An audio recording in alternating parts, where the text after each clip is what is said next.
November 20th, yeah, Jay Danny could on the great deadline. The whole call. I don't know what the way hold just I see could the great office of the president. Those Jay could could on the great I was listening to social media this morning. Could it's such a hard day give up on myself. I don't get on social media, but in class not this morning. In class down there. I need what in a great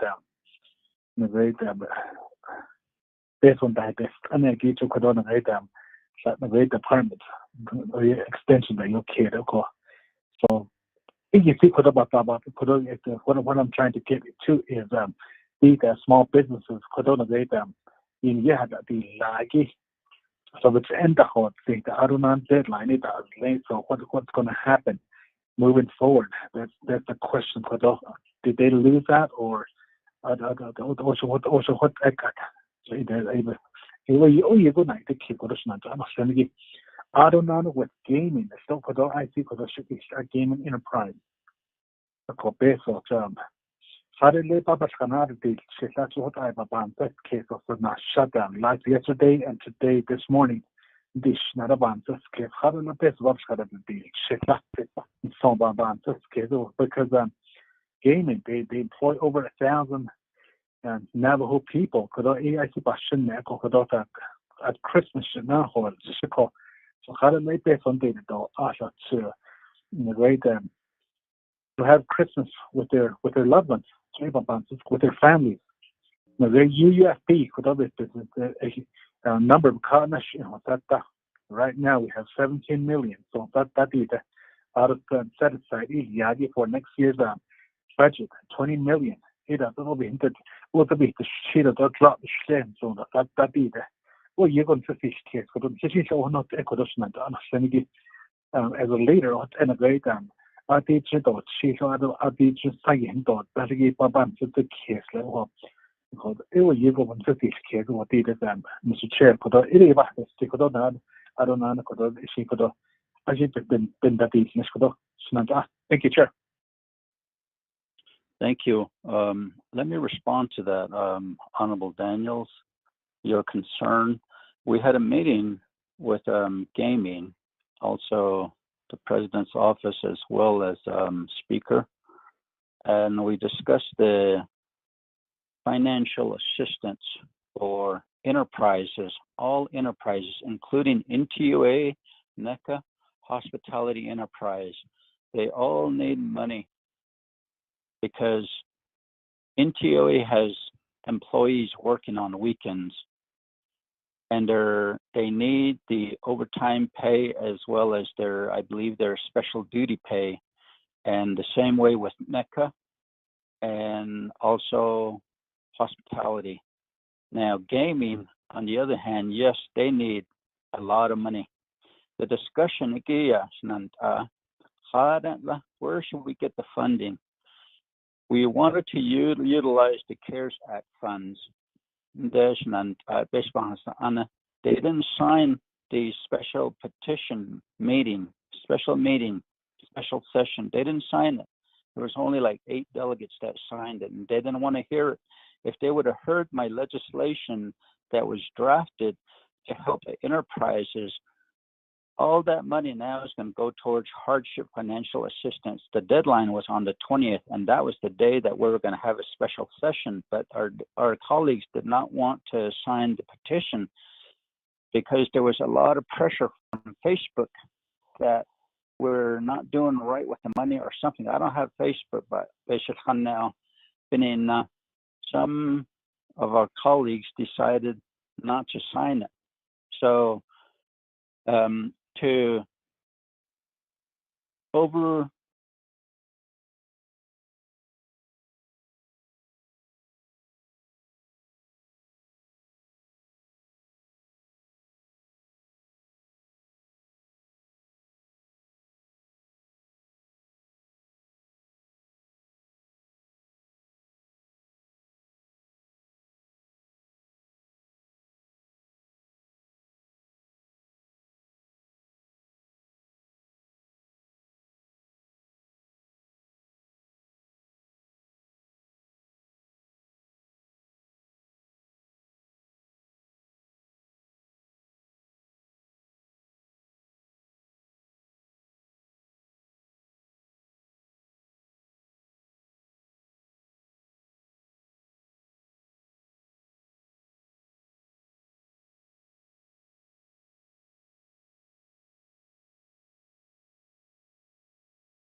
Thank you, Honorable So.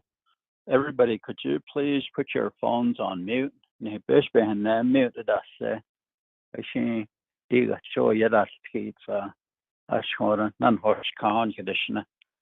I would appreciate that. Thank you. We have on the line with us Senator Carlisle Skate. Good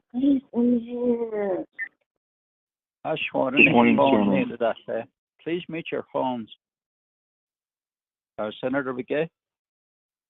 Good morning, Chairman and honorable members of the Resources and Development Committee, staff and those listening on the line. Shea Carlisle Begay and Toachi Energy Ani A Bushish Chin Ado 8 Lizafan Pasacheto Dashanala. Great to be with you here all this morning. I serve as an advisor for federal and state affairs. If you have, Mr. Chairman. Thank you, Senator Begay. Ado Kache Yaha NDOT, Mr. Garrett Silversmith. Good morning, Honorable Chair Nez, honorable members of the Resources Development Committee, staff and colleagues. Yate Garrett Silversmith in Chia, Toachi Energy Center.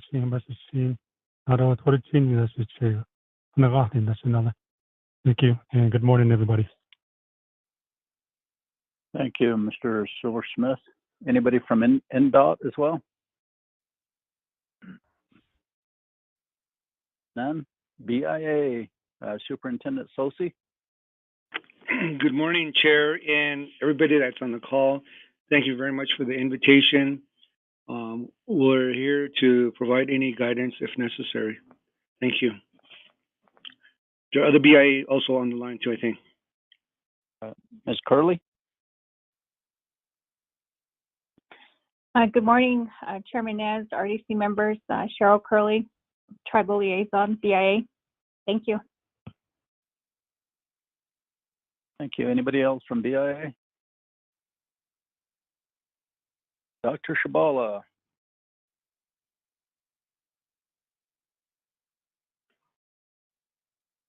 Yate Shananta, Honorable Chairman Ricky Nez, Ado and the Resource Development Committee Shananta, Dana Sinigi, Dana So Tanigi, Anos Hayate, Ado and the Dahis Ada, Shanala, and then Nigi Ata, Sanos, Ea, Anos Hayate, Ado Shea, Rudy Arshabala, Janido.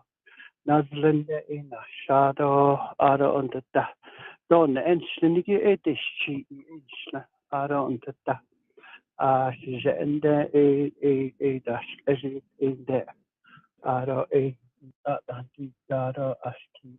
In Cisago a for the Daniado a petition of this cheese.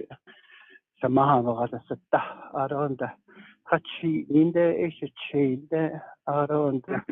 Finality artista nast den ja eentje dit is niet dietje dat is als Aaron dat de kosten sa nast is dat ja niet gaat zie Aaron ana je honde als ik gaat als dat jego eigenlijk dat ego bedoel na het niet als je het als je niet kon niet gaan Aro jego da hoiliaro jego ja eko jongo han today kisto je delki aro benas ja edi kato bela trachit bela trachati kato bechdi kasten ni klini no katen en hit ni kon production eto ja. Thank you, Dr. Shabala. Let me go to Davis Filford, Office of the President. Oh, yeah, there, Chair, members of the Resource and Development Committee and staff and everybody that's listening. Shito, contingent hold. Thought, and I thought, and the positive, no, a conde. Friday, I heard the echo. It's not a joke. I don't need it. I get a conde. Yeah, go which I don't know what they hala. Hey, glad to be here, and I'm gonna listen in, and hope you guys are all doing well, and let's get through this together. Good morning.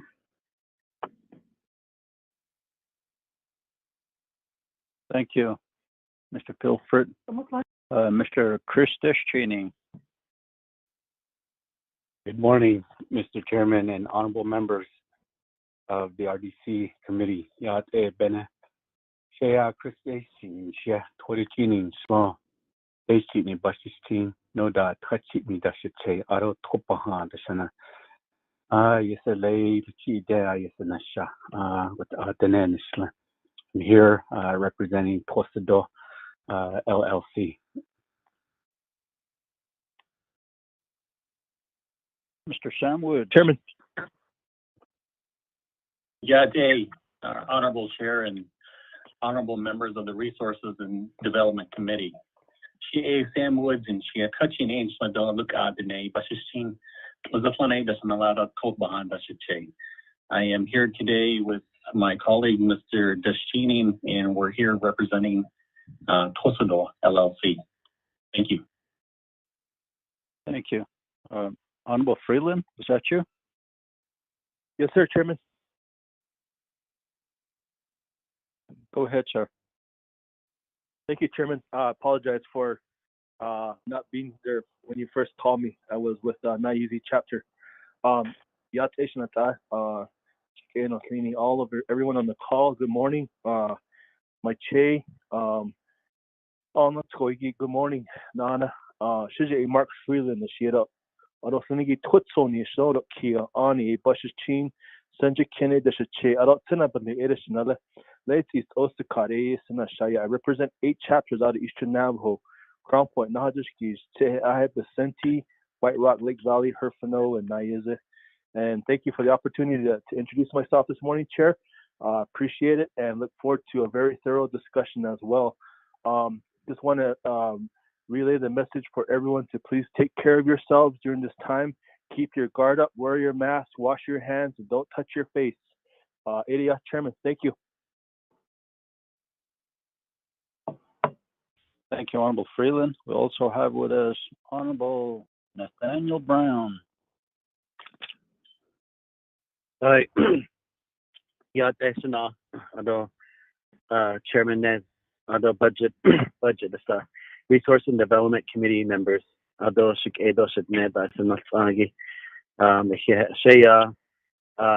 Brown,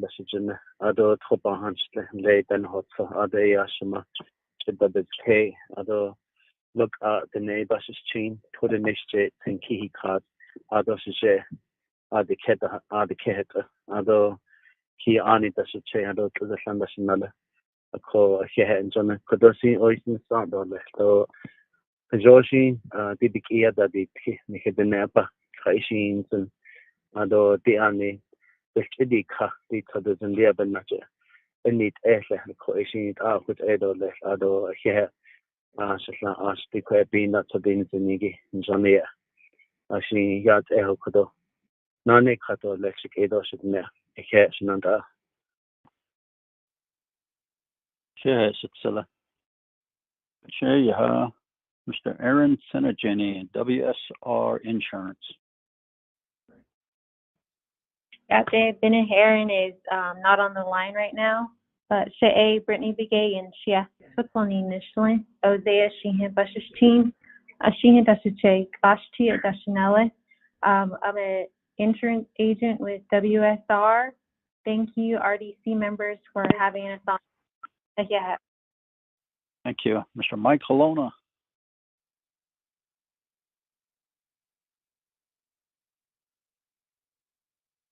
Mr. Halona. Good morning, everyone. Mike Halona, Department Director for the Navajo Land Department. And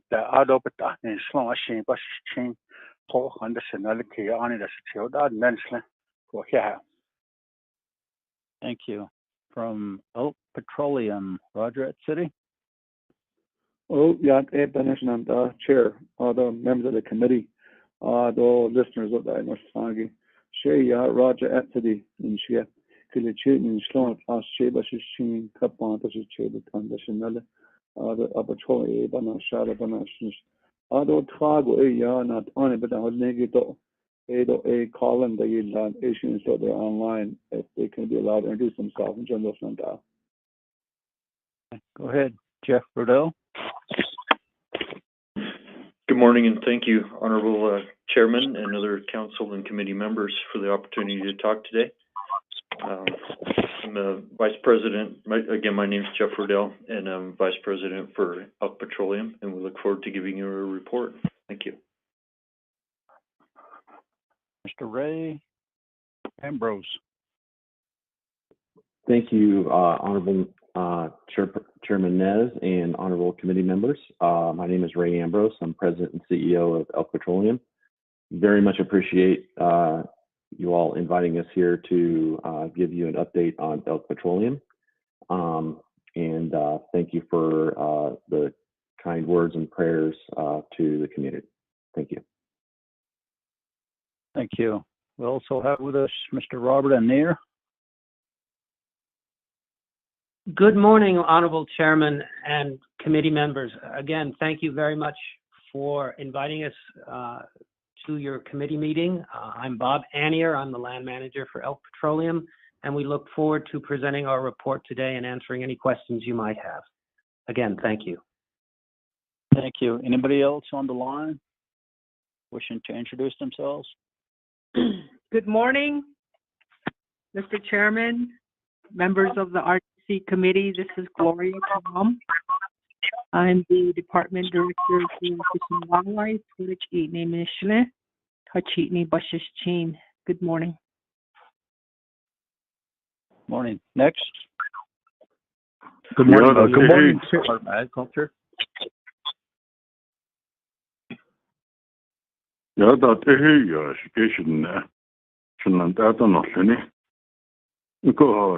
My name is Ron Jones. The Nakache, the Hashka, Ilnatsa, the Shishi, Uyuki on it, no, happy holidays. Take care of yourself. On it, Abast here. So, Senator Thomas Walker, Navajo, Ario, Inasha, the Chejant Kate. I'm representing Jack Rabbit Development. Nahoti has lane. Basal Gila had how Chudo in no coho. Nasil. This new administration, Joe Biden, Iago, there's going to be some new monies coming in. I don't could have and at the deal, then it's on. You have on seat case. Chairman, Mr. Naz, for the offering that you gave out there, extending the floor. So, I just wanted to express myself. And so I got Ms. Tara Tone, and then I got engineer on the line too. I don't know if we're on your agenda, Jack Rabbit Development. If you can put us on there. We got about close to 30 resolutions from chapters. Mr. Jones, the introduction, you are on the agenda, so you're second on the report, so thank you. Okay. All right, just an anybody else? introduction. Thank you. Go Yate Bennett Chair Nez and members of the RDC. This is Mahayo Manus with Navajo Division of Transportation. Mahayo Manus in the chair, Toachi in the Sle, Nsakani Bashis Chin, Omaha Edasha Che, Cherokee Dashanala. Thank you. Thank you. Next.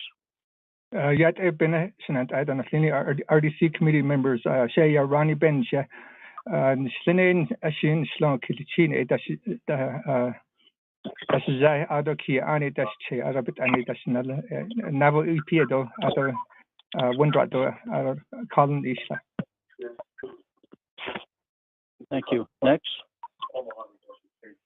This is Glenn Shelby, fish biologist at the Department of Fish and Wildlife.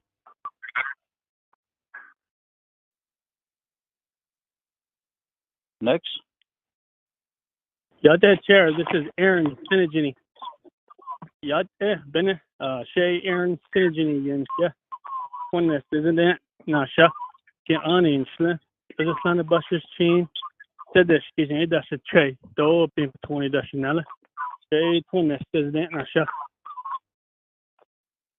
Thank you. Anybody else? None? Kushila and Nashnan at all left. We did the recognizing guests, visiting officials, and introductions, reviewing and approving the agenda. Ms. Begay, could you read this in for the record, please? Mr. Chair and members of the committee, Resource Development Committee of the 24th Navajo Nation Council teleconferencing RDC regular meeting, December 2nd, 2020, 10 a.m. Agenda, presiding Ricky Nez, chairperson, Thomas Walker Jr., vice chairperson. 1, calling meeting to order, roll call, invocation, announcement. 2, recognizing guests and visiting official. 3, reviewing and approving the agenda. 4, reviewing and approving the journals, none. 5, receiving reports. A, update report from Elk Petroleum. B, report from Jack Rabbit Development Home Building. C, report Toachi Energy Center Hydrogen Research Project. D, report from WSR Insurance. 6, old business, none. 7, new business. A, legislation 027120. B, legislation 028820. C, legislation 02920. D, legislation 029620. E, scheduling a work session with Navajo Power relative to the Painted Desert Solar Project development within the Coal Mine Canyon Cameron region. F, scheduling a joint meeting with Law and Order Committee on December 11th, 2020 at 9 a.m. to have some discussion on jurisdiction matters. 8, conclusion of committee meeting, other announcement, adjournment. Mr. Chair, members of the committee. Just for your information, Mr. Chair, under new business, item A, legislation 027120. This was on our agenda on November 13th, 20 special meeting, and it was deleted off the agenda because OMB and Office of the Controller hadn't reviewed the packet. So it's back on the agenda. NDOT sent us an email requesting that this matter be deleted off the agenda because they have an 164 packet coming through the process to amend their plan of operation. Mr. Chair, members of the committee. Thank you, Ms. Begay. Honorable members of RDC, I'd like to establish a motion and a second.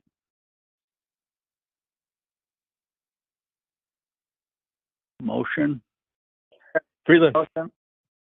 Honorable Freeland, second by Stewart. Honorable Stewart, thank you. Nankai. Honorable Kiel Begay, the sponsor of legislation 0271-20, and I know that we did have an email from Mr. Silversmith. Let me go to Honorable Begay. Chairman, good morning, Nana. Other RDC members. The legislation, Hadashi drop Shlane. I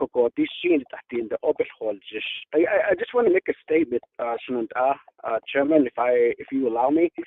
But these are some areas that hinders a lot of the progress when we ask our legislative council to develop legislations, I believe these should be provided to us prior to having us post these legislations. That way, we're given firsthand to say that the quack in the has the in the hot the touch and let open the ditch a na the end the a bit the dot check the legislation. No a hot. The legislation post a the end the tip in the hot the in the hot no and the social has legislations. So it is quite after society, a chairman or RDC member. So that way we don't get in these particular situation. And I just saw an email coming from Office of the Controller, and I don't know if that would make any difference. So my recommendation was that could we forward, because eventually it is going to go to Budget and Finance Committee. So with those considerations, is it possible that we act on these legislation and note that these particular documents needs to be in place?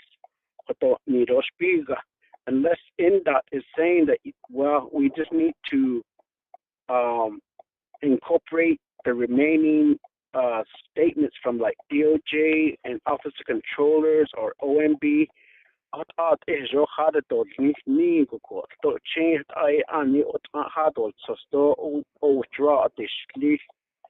if a lot of these requirements could be incorporated into the current legislation, that way, I believe that we don't have to go through all this legislation development, the 5-day comment period, and waiting on the next RDC meeting for approval. So, but I leave this up to your decision, Chairman, RDC member. But NDOT did say that they're asking for this legislation to be withdrawn, which I'm okay with it. But the Shinit be based on the A Kotona Sost Anti Nisa. Jay Kwaki Pepin and the stop and the stop, Mehmet Adas and Ape Pain Hinamish in Nielsen. So, what are Kodo Bahasito?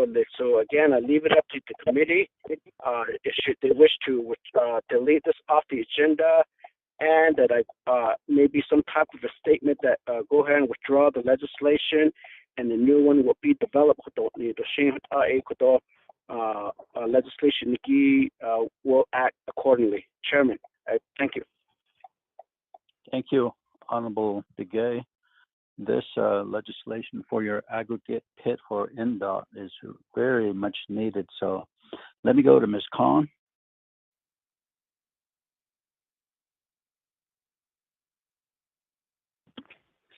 Mr. Chair, this is Mariana Khan, and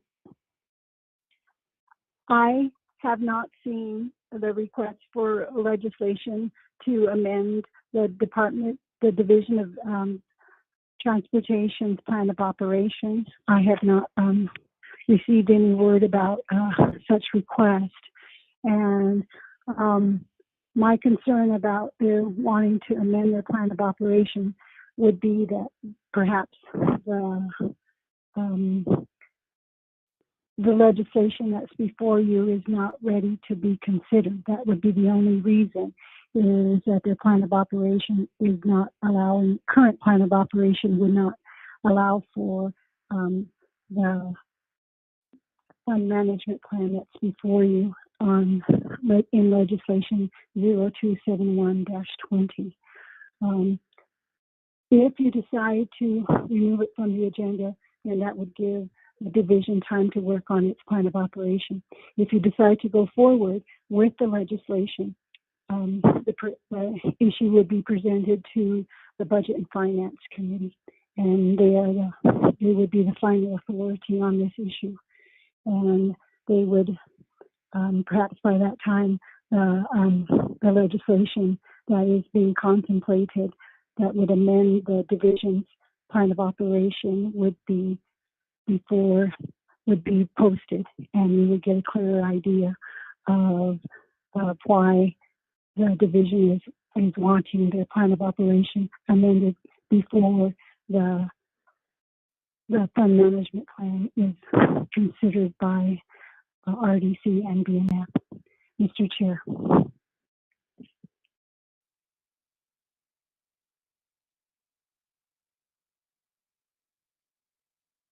Thank you, Ms. Khan. The 164 process is going through. It's going through the process, and with the amendments to their plan of operation. And that the data 271 ge what Selena desk the Office of Legislative Counsel legislation had this on nasodel arakoran hitato committees with dato acquien hinant bishmahas annik yeske the corona yasil chiko so naswi lanko funds a hoshin hodol just the 164 process and nengi aquagi so that's amend elna late ela Hagi Lasses kid Mr. Silversmith did as far as the amendment to the plan of operation, how much needs to be amended, and where is the 164 process packet at this time?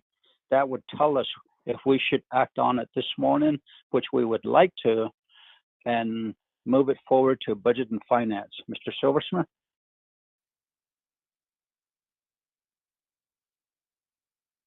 Good morning, Chair Nez. Can you hear me? Yes, sir. Go ahead. Good morning again, honorable members of our Resources and Development Committee. As a brief update on this legislation 0271-20. Immediately after, well, at the current stage, I still feel this plan of operations or this sand and gravel pits aggregate fund management plan should move forward. However, and I still feel like there's language in our plan of operations that constitutes language in there that Navajo DOT can oversee gravel operations. However, I'd like to rely on DOJ's, Navajo Nation DOJ's advisement. We got advisement back from them about a week ago, and they advised us to amend our plan of operations to specifically add more language, stronger language, more defined language, indicating that we put language in there that defines the nation Navajo DOT managing, operating, and conducting operations specifically for sand and gravel pit. So we've done that. We amended our plan of operations. It was brief. It was probably about five specific areas in our plan of operations. We changed that language. We forwarded it to DOJ. DOJ received it. They reviewed it. They provided additional comments on it. So we received those comments as of, I believe, yesterday or Monday late afternoon, and we're in the process right now of revising our last plan based on Monday's DOJ's review. Furthermore, once this plan of operations has been amended, now we're going to proceed it, get it started in the nation's 164 review process.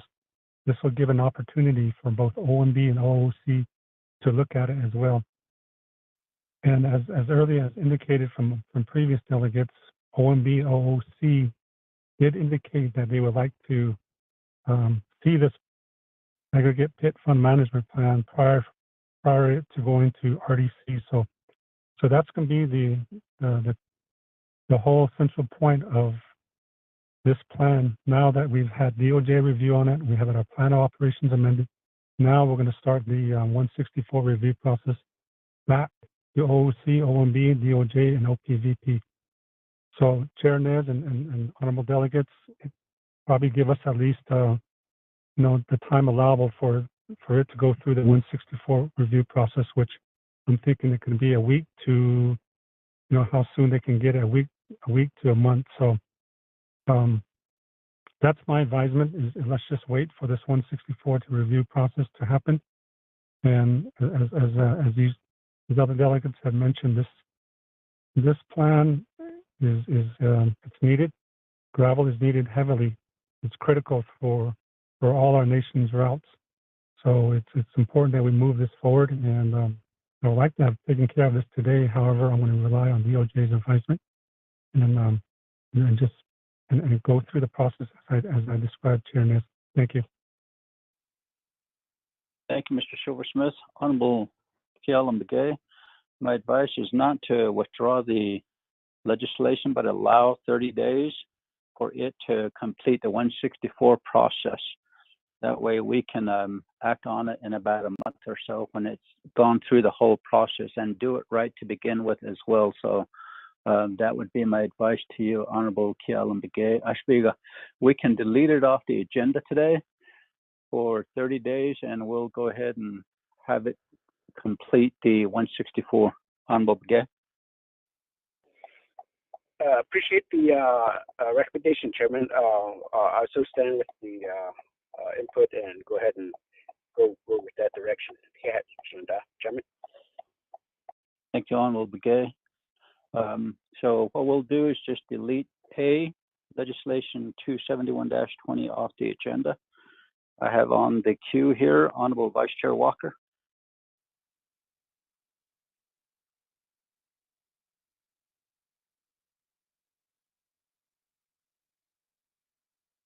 Honorable Vice Chair Walker.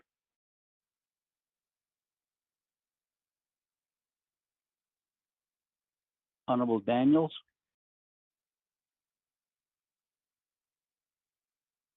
Yes, Mr. Chair. Thank you.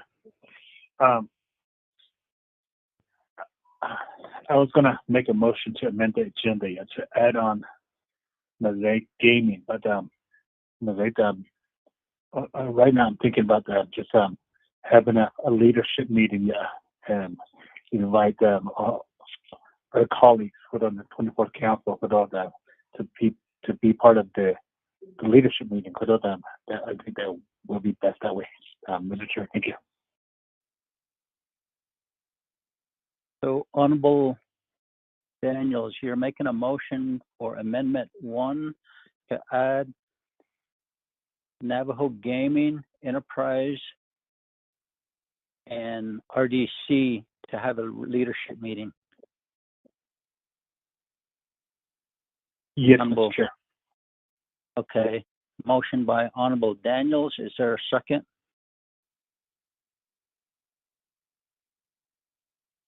Second. Honorable Begay, second. Any questions on Amendment 1 to add under new business, Navajo Nation Gaming Enterprise and RDC leadership meeting be scheduled? Questions? None?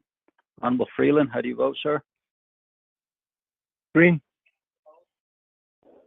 Honorable Stewart?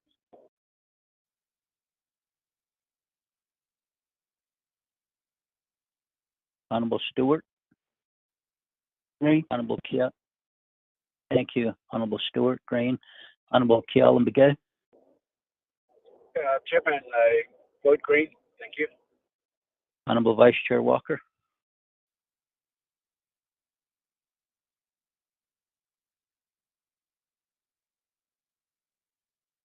Honorable Daniels? Green. Green. Green. Ms. Yako, could you unlock Honorable Walker? He just texted me. He's locked out.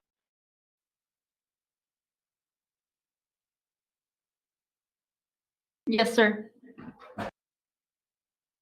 Okay. Honorable Vice Chair Walker?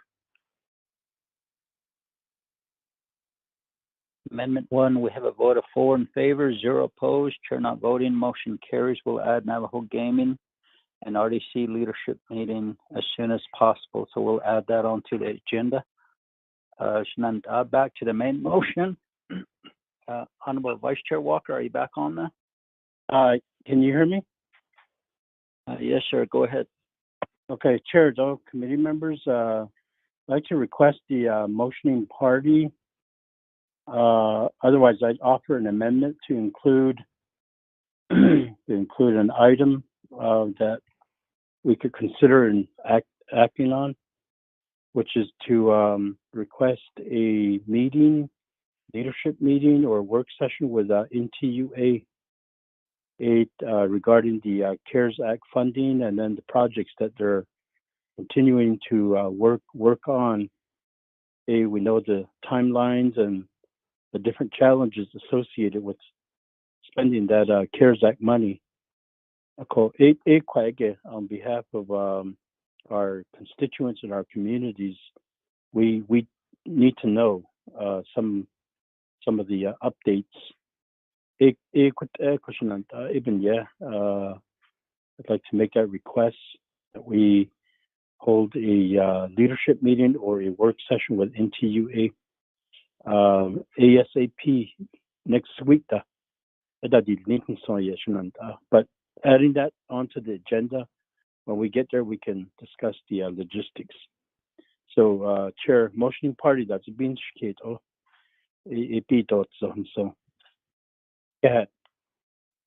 Thank you, Honorable Vice Chair Walker. You must have been cut off there for quite some times. There was a motion by Honorable Daniels and Honorable Kealan Begay for Amendment 1. We voted on it 401. So, Honorable Vice Chair Walker, if you would make a motion for Amendment 2. Okay, I would make that motion, Chairman. Okay, amendment. Is there a second? Second, Daniels. Honorable Daniels, second. The motion is to schedule a leadership meeting ASAP as soon as possible with NTUA on the CARES Act funds on all the projects that we need to receive an update on. So, any questions on this? None. Honorable Freeland, how do you vote, sir? Amendment 2. Green. Honorable Stewart. Green. Honorable Kealan Begay. Chairman Kealan votes green. Thank you. Honorable Vice Chair Walker. Chair, I vote green. Thank you. Honorable Daniels. Green. We have a vote of 5 in favor, 0 opposed, chair not voting. Motion carries. There was a motion by Honorable Thomas Walker Jr. and second by Honorable Herman Daniels. Just a repeat of that. Any other questions on the agenda? Main motion? None? Back to the main motion, Shananta. We deleted legislation 271-20. We added Navajo Gaming leadership meeting with RDC to be scheduled. Leadership meeting with NTUA on CARES Act to be added as well. Any questions on the main motion? None. Honorable Freeland, how do you vote, sir?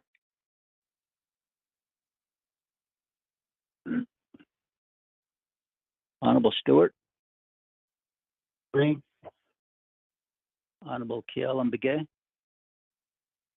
Chairman Kealan votes green. Thank you. Honorable Vice Chair Walker. Chairman, I vote green. Honorable Daniels. Green. Honorable Freeland. Green. We have a vote of 5 in favor, 0 opposed. Chair not voting, motion carries. And what are saying because we last did a agenda. And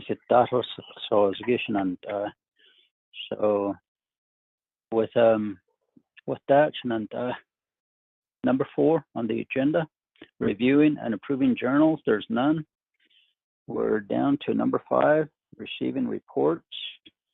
And I don't know if you want to go ahead and take care of the legislations, new business first, or go directly to reports. Chair, this is Daniel. I'll make a motion to suspend 4 rules and go to legislation first. Thank you. Thank you. Motion to suspend the floor rules by Honorable Daniels to go to new business. Is there a second? Second, Stewart. Honorable Stewart. Any questions? None. Honorable Freeland, how do you vote, sir? Green. Honorable Stewart. Green. Honorable Kialan Begay. Chairman Kialan votes green. Thank you. Honorable Vice Chair Walker. Chairman, I vote green. Honorable Daniels. I vote green. We have a vote of 5 in favor, 0 opposed. Chair not voting, motion carries. We will go directly to new business. Legislation number 0288-20, sponsor Honorable Mark Freeland. Ms. Begay, could you read the legislation in for the record, please?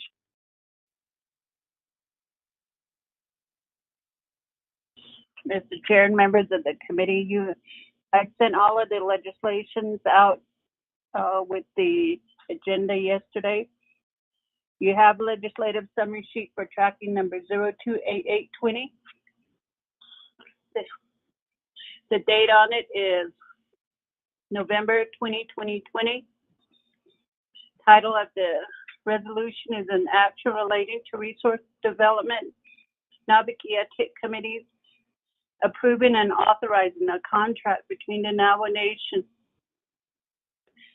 and the United States Department of Interior under 25 U.S.C. sections 5301 at 6, Public Law 93-38 as amended, for a 5-year term for the Fish and Wildlife Program beginning January 1st, 2020 through December 31st, 2025, approving and authorizing the annual funding agreement, scope of work for the period of the contract term. This legislation will authorize the contract between Navajo Nation and United States Department of Interior for a 5-year term for the Fish and Wildlife Program. The prime sponsor of the legislation is Mark Freeland. The packet was posted on the council website on November 23rd, 2020, and 5-day comment period ended on November 28, 2020. This legislation is assigned to Nabakia, who will have the final authority until it reaches Nabakia committee. The packet will be fully read into the record. The legislation has exhibits noted in the content of the legislation. Those exhibits are attached to the packet, and when the 5-day comment period ended, there was no comments received. Mr. Chair, members of the committee. Thank you, Mr. Gay. And I'd like to have a motion and a second. Kialan. Thank you. Is there a second?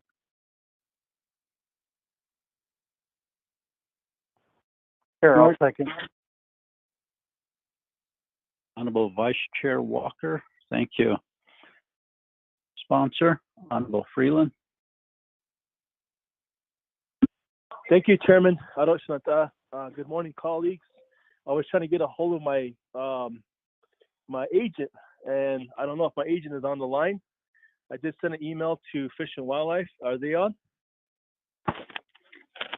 Delegate Freeland, I'm on. This is Gloria Tom, Department Manager. Okay, awesome, Gloria. Thank you, Gloria. Thank you for being on. I appreciate that. This is a pretty straightforward legislation.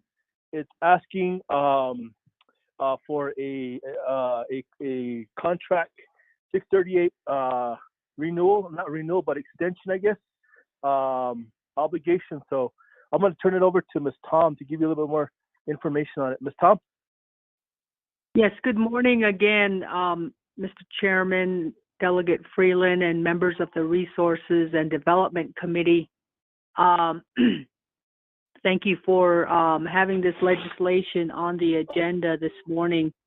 And I also have on the line our fisheries biologist, Glenn Selby, if there's specific questions that I can't answer. This particular legislation is extending our current Fish and Wildlife 638 contract with BIA for an additional 5 years. And primarily the contract is funding our fisheries, our recreational fisheries program, which includes our fish hatchery operations at Tortolina. We raise fish and stock those fish into our Navajo Nation lakes for the Navajo people and others to enjoy. The contract also partially funds our wildlife law enforcement program in terms of salaries for wildlife conservation officers. And those individuals are responsible for enforcing our tribal fish and wildlife laws and regulations. The contract again extends for another 5 years. We've had this contract in effect now for quite some time, over 20 years. And again, this legislation is just extending it another 5 more years. Mr. Chairman, Delegate Freeland. Thank you, Ms. Tom. Pretty straightforward. Appreciate the Fish and Wildlife and the department and for all they do in Division of Natural Resources. Any comments or questions, Chairman? None. Honorable members of RDC on legislation 0288-20. None. Okay, this goes to Navikia Chia. Who's this? Almost said Dr. Daniels. Delegate Daniels. Go ahead, Dr. Daniels. Thank you, Chair. My brother, thank you for bringing this legislation before RDC today. Your agent as well, Ms. Tom, the Fish and Wildlife. I was the English, I don't know, with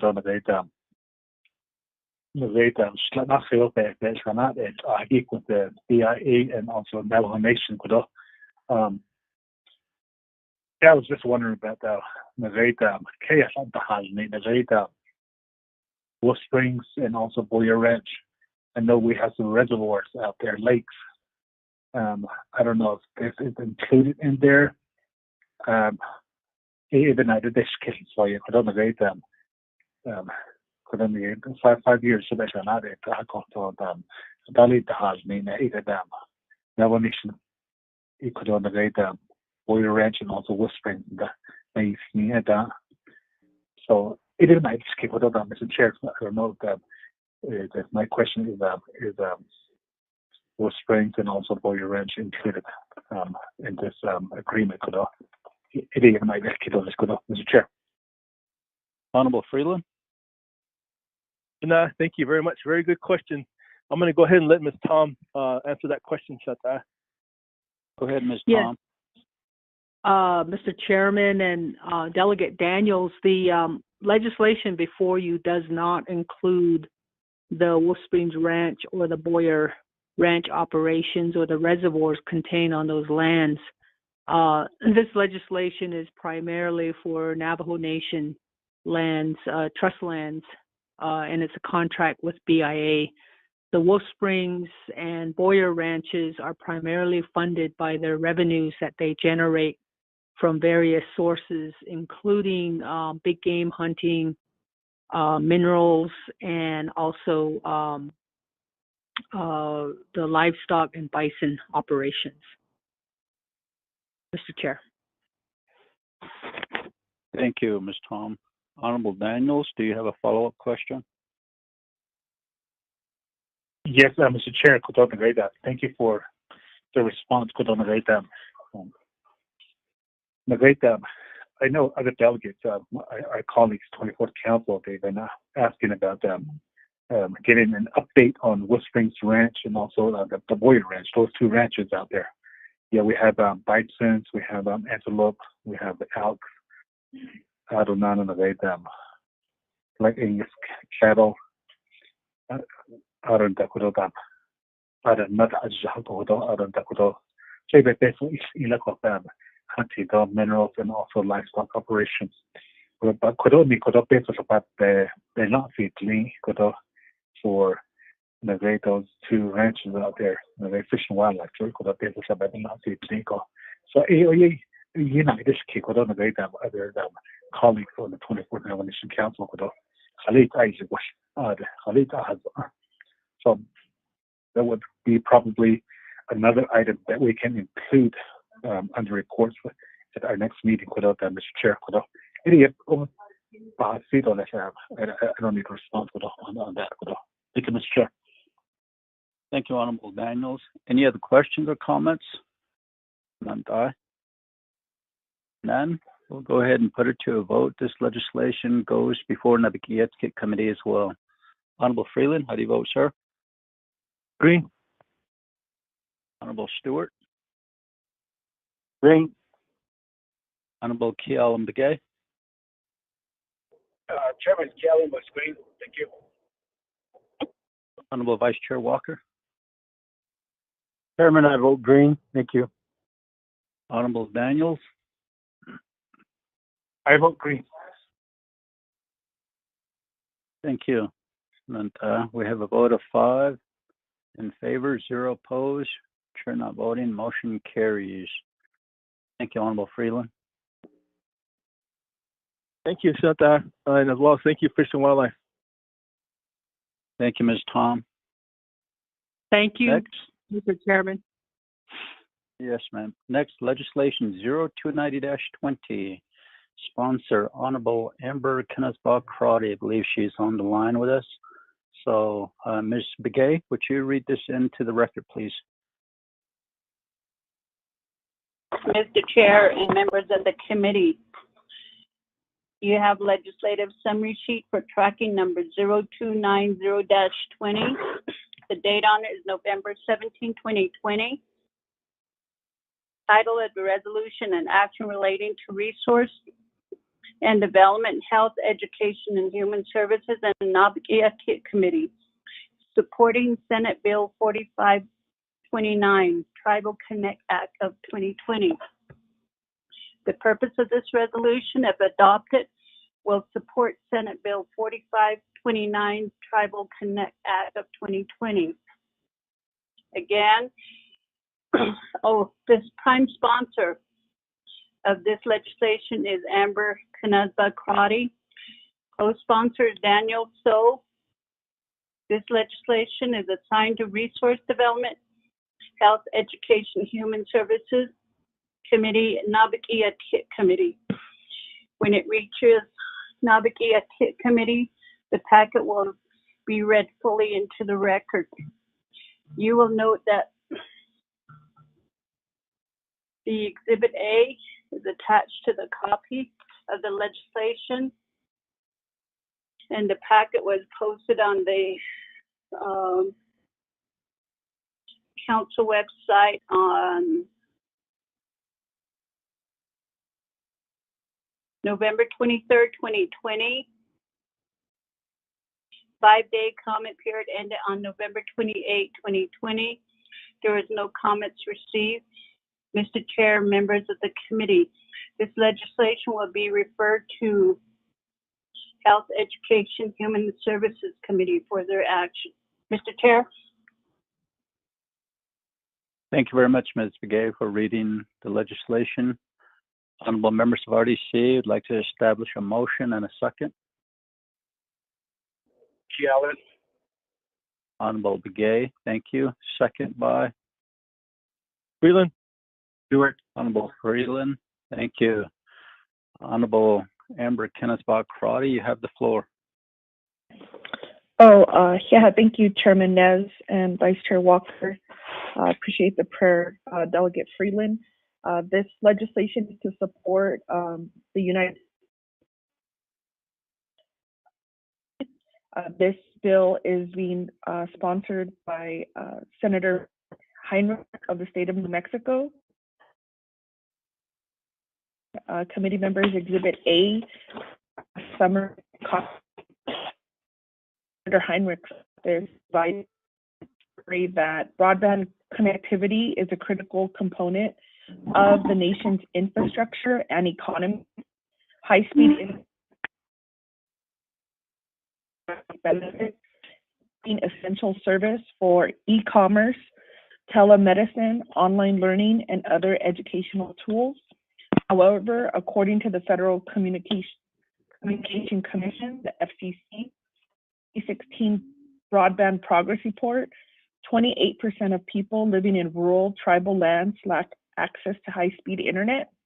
So this bill will expand high-speed internet and improve access for support from the schools and libraries Universal Service Support Program, also known as E-rate, of the Federal Communications Commission. This bill will appropriate $100 million. And so we believe it's the best interest of the Navajo Nation to support Senate Bill 4529. And I want to thank President Jonathan Nez for speaking on behalf of the nation in support of this bill. And I'll yield my time to any questions. Thank you, Chairman. Thank you, Honorable Crowdy. Honorable members of RDC, any questions, comments? Chairman Kellen.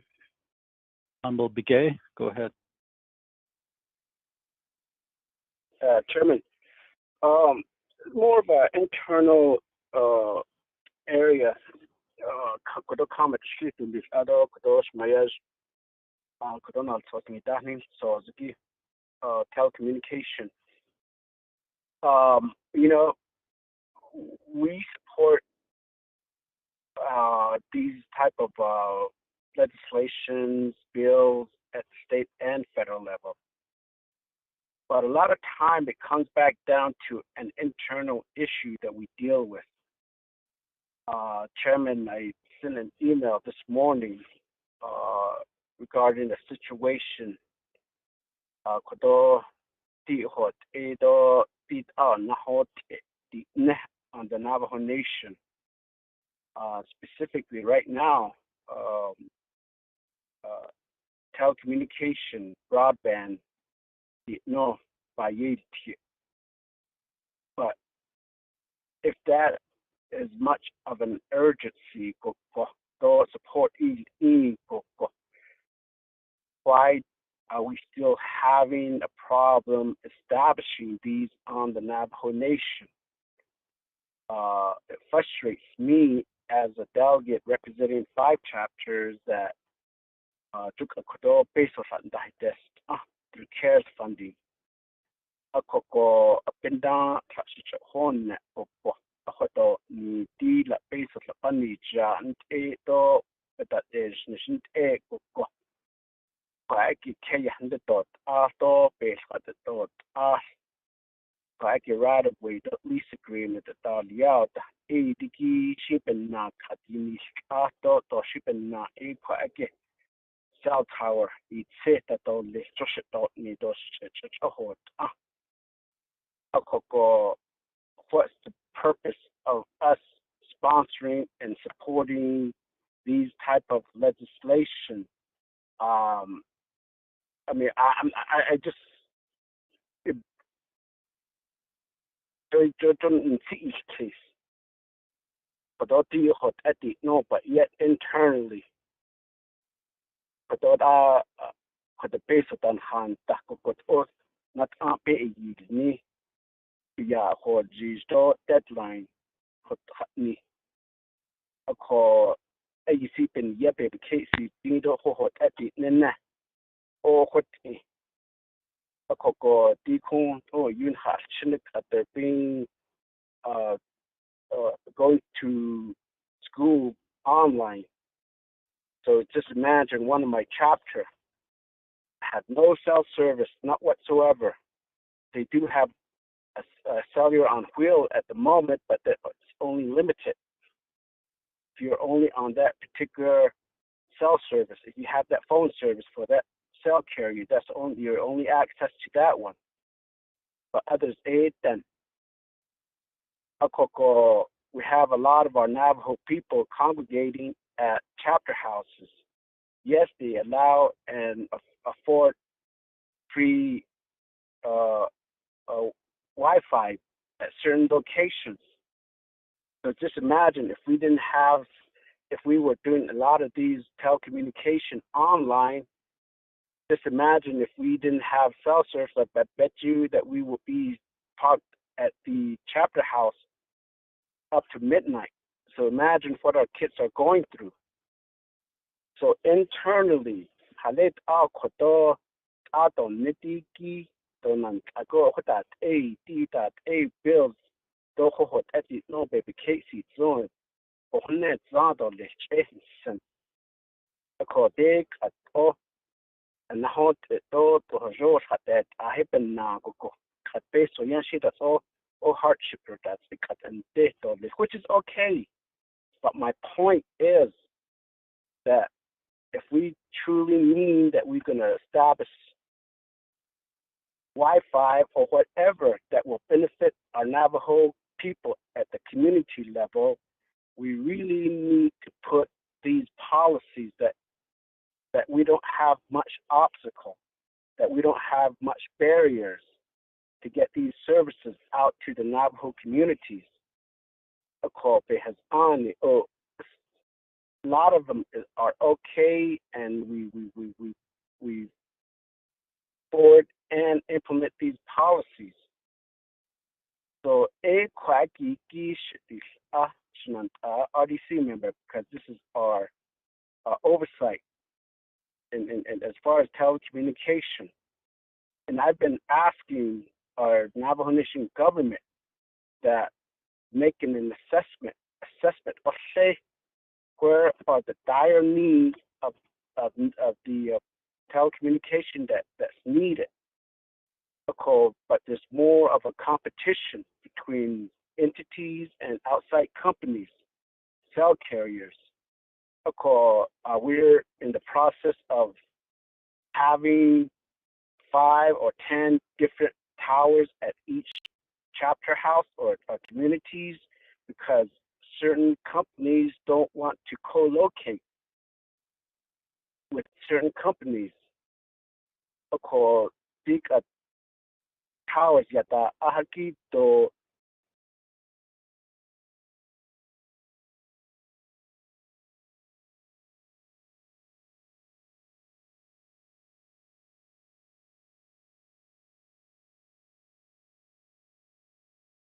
I can maybe ask these bill sponsors at DC level that they need to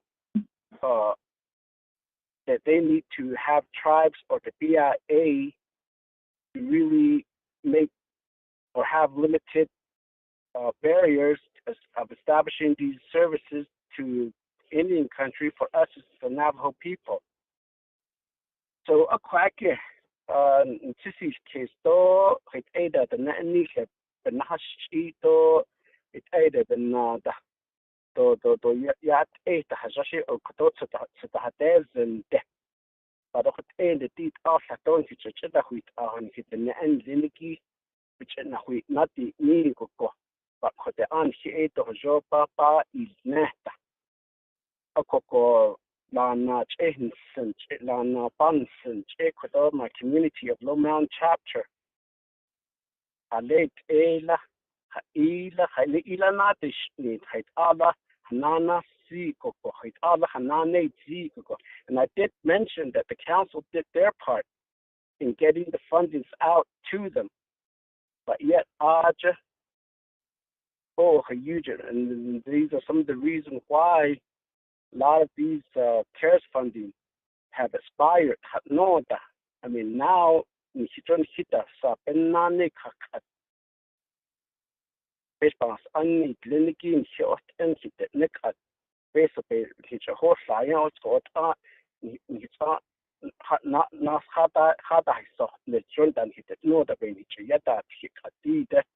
The reason being is that oh huge na hot ikito tipe has on ikipen na hota hotsa. So a coalition and no syndicate chairman, other RDC members, I support the legislation. I support everything that will really benefit our Navajo people, but we've got to streamline and get these projects going as soon as fundings are identified. You just imagine 15 million. How much of that would actually be spent for establishing cell tower? If I hear that only 5% or 10% is utilized and the rest is going to hardship, which will be okay. But again, the point is that there was 15 million set aside for telecommunication, but only 10% was utilized. Why wasn't the rest of it been utilized? And I guarantee that it will be because a lot of internal policy was a barrier to get these going. So a question on I plead with the RDC member to get these construction going, to get these going. This deals with the FirstNet program. We passed a legislation back in March, emergency legislation, but yet at the end, we're going through hoops of getting these going. So, Chairman, I apologize for getting too much or getting emotional here, but what is it that we need to do to get these services to our Navajo people?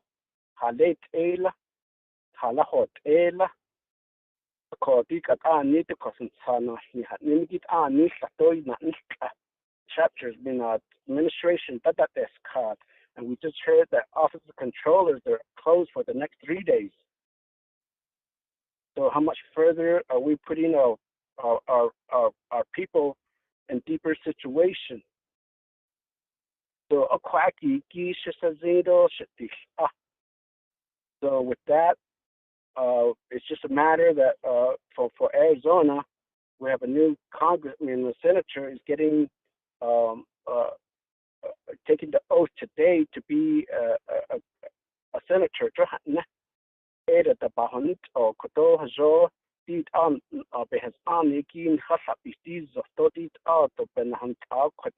Based on the so maybe get it directly to these companies. So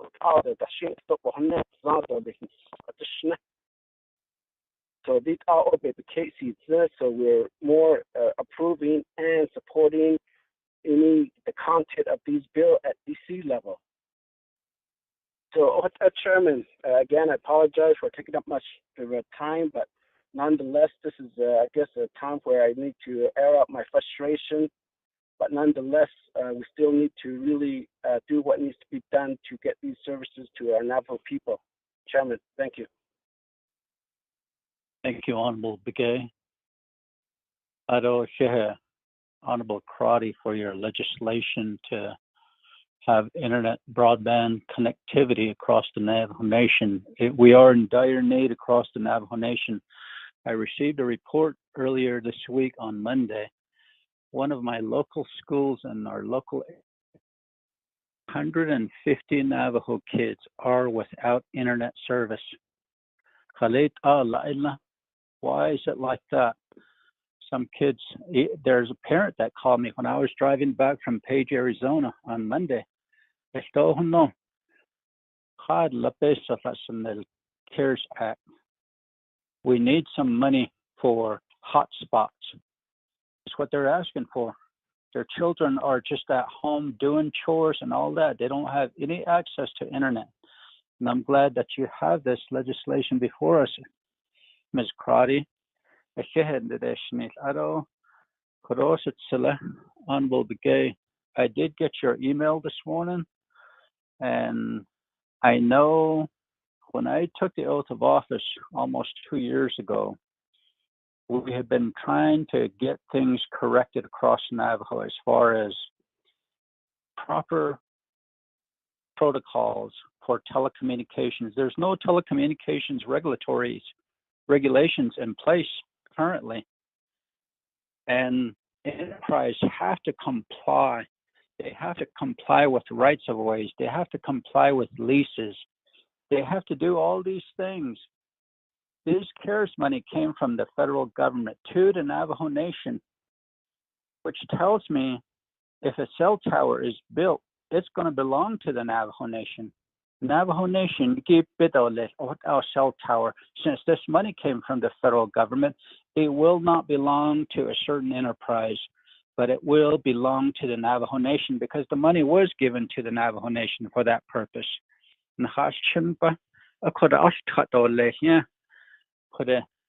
It's not just, I went to a chapter meeting yesterday. Why is there a lot of money going into Arizona? There's a lot of projects in Arizona, water projects, electric projects, even broadband projects. We don't get anything over here in northern agencies, don't we? Why is it like this? I don't know. So I go through a lot from my chapters just to listen to them, and how they get their information is probably through the certain enterprises that tell them, because there's updates sent to chapters as well. Where did all the money go? For us, we see it as the Navajo Nation, but for them, they see it as, why is it that a certain area or a certain state gets more money than the others on the Navajo Nation? So to me, I'm glad to be a part of the council to make things, correct things for the better, and to be fair to everybody. And with this broadband, Honorable Karate, I really hope that this is for real, that it says here 68% of people living on rural tribal lands lack access to high-speed internet. That's sad. What are our children doing across Navajo today? They're supposed to be in school 5 days a week virtually, and yet some of them have none.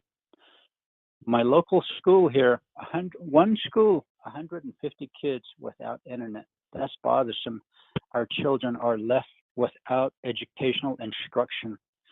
Our children, we're telling them, go get educated, come back. No, if we're not doing our part, we need to rethink what the priorities are. So, Honorable Karate, back to you. Thank you, Chairman Nez and Delegate Kealan Begay, for the comments and the concerns.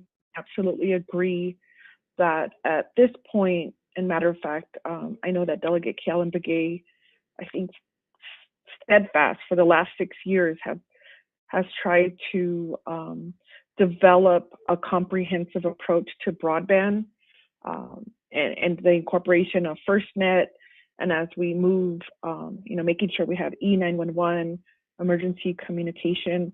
And so I stand ready, and if the committee wants to prioritize these areas to work together in partnership. And I think there is a lot of opportunity and federal funding if we could identify those barriers in working with the enterprises when it comes to right-of-way, when it comes to leases, make those recommendations and amendments.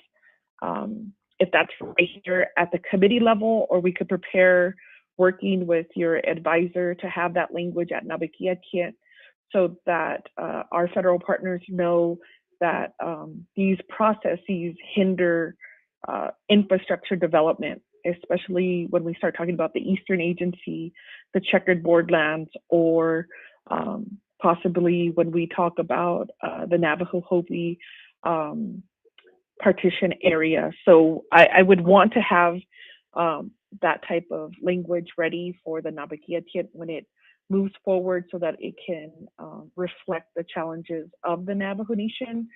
And Chairman, as I pulled up the Navajo Telecommunication Regulatory Commission, they are established under the Office of the President and Vice President within the executive branch. And I would ask if we could work with Speaker's office to coordinate a meeting with Mr. Becenti. We've been working, we have an ongoing conversation about the challenges here on broadband, but if we could bring that leadership, because a coordinated effort as we pull in trying to provide services to our children. I have 2 children, school-age children, and so we are trying to our best in trying to use the internet, and at times it's a challenge to have that communication, or when our communication fails. Matter of fact, right now while I'm talking, nobody can do any work or else my line gets choppy. And I have seen and do see families that go to the buses and are trying to download work or go to the chapters, but there's a lot of our community members that don't have reliable transportation. And so we have seen the struggle, and talking with the teachers and understanding how many children need access to internet. And so my hope is also that we can partner with nonprofits or philanthropy groups to assist in getting internet to our people. So thank you for those recommendations. And if Ms. Khan can assist and help me develop that amendment language to have it, I'm not sure she could have it ready. And if the committee wants to insert that language now or when this moves to Nabakia Chip, but I will yield to the committee for that recommendation and guidance. Thank you, Chairman, and I appreciate your comments. Thank you, Honorable Crotty. Just to let you know, this Friday, the 4th, we're having a leadership meeting with Vertical Bridge, who is contracted by the Navajo Nation to do inventory of all telecommunication towers on the Navajo Nation, and they've also are going to provide some recommendations for Navajo Nation's telecommunications regulations. We meet Friday at 9 o'clock, and the same number that we have today will be on there. So thank you. Samantha, any other comments? Questions? Mr. Chair, members of the committee. I just want to mention that the Resource Development Committee addressed the tribal access authorization, and we approved the legislation that basically streamlined the authorization process through the Navajo Nation government. And so the committee had already addressed the internal process. The companies just need to follow the process with Navajo Nation Land Department and the General Land Leasing Department, because we already have a right-of-way process, we have a leasing process in place, and the tribal access authorization is also now part of that. So we have a streamlined process. And the only area that may be the biggest hang-up is the consent from the grazing permittees down at the chapter level. Maybe that's why a lot of the infrastructure didn't get approved or processed to Land Department. It's just for your information, Mr. Chair, members of the committee. Thank you, Ms. Begay. Let me give some time over to Senator Begay for an update on telecommunications and broadband. Senator Begay. Good morning again, Mr. Chairman. Can you hear me okay? Yes, sure. Go ahead. Thank you again, Mr. Chairman, members of the Resources and Development Committee.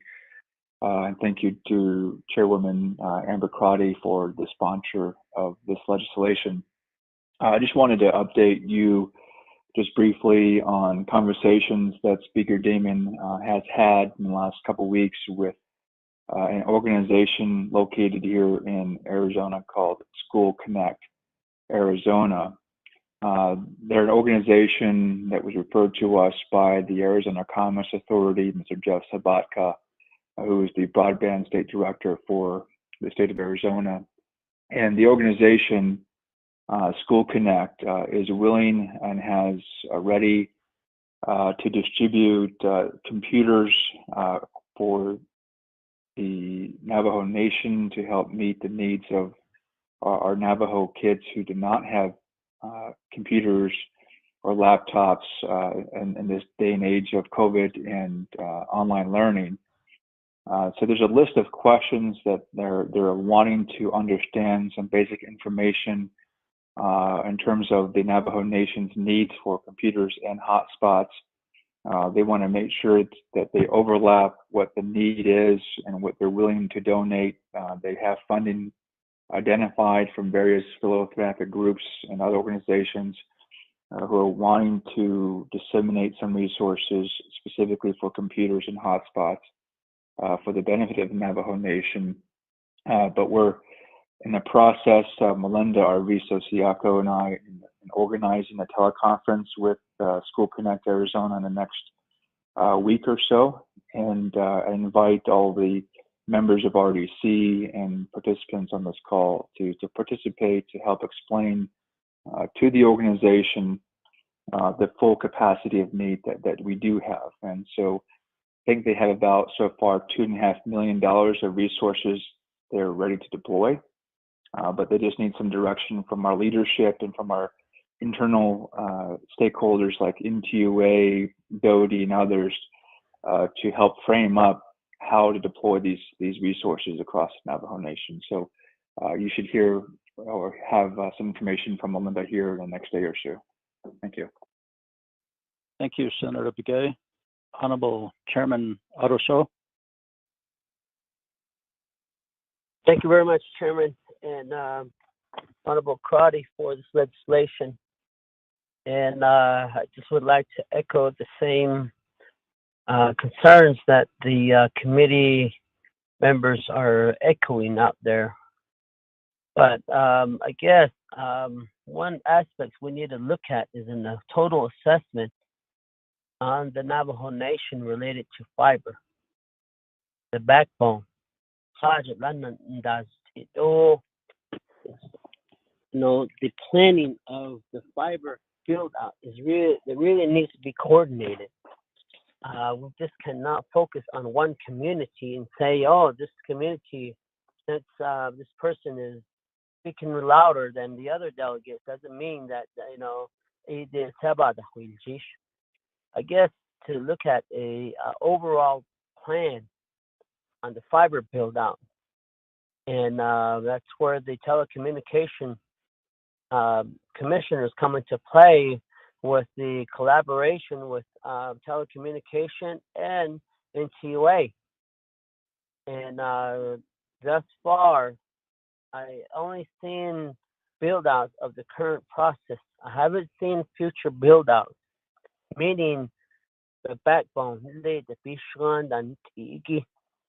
It's probably better to focus on that, and the comprehensive plan for that build out is very, very crucial.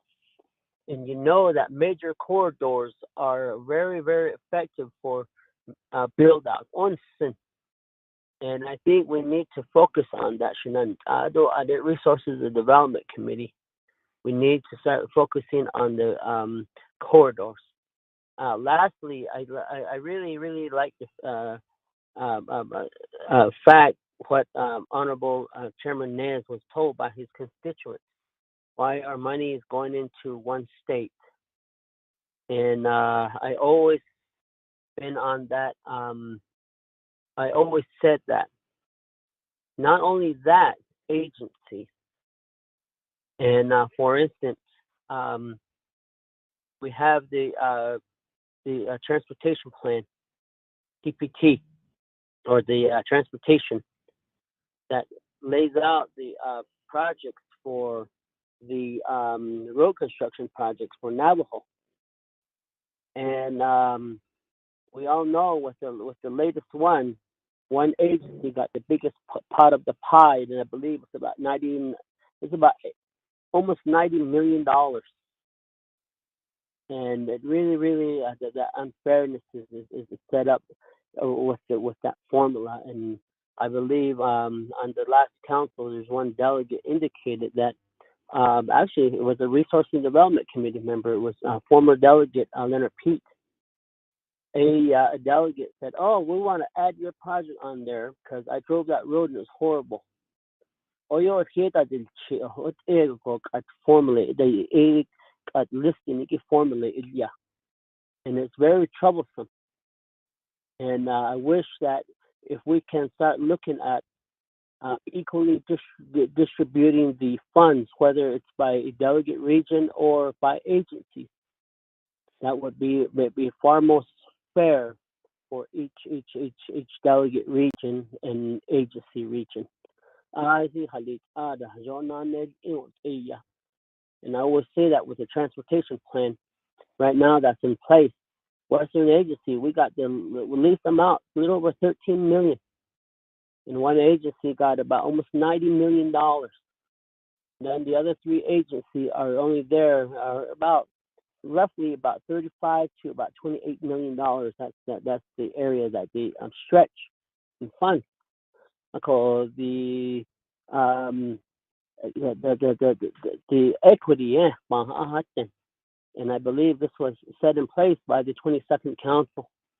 And I really would like to start having a conversation in whether it's a funding mechanism on these federal dollars to be distributed equally to the agency. And within those agencies, they can negotiate where these dollars could be utilized. And broadband is very, very important. It affects every single Navajo citizen. And I really have not seen a stable plan for the broadband from telecommunication. And I believe we need to bring in Mr. Vicente. Right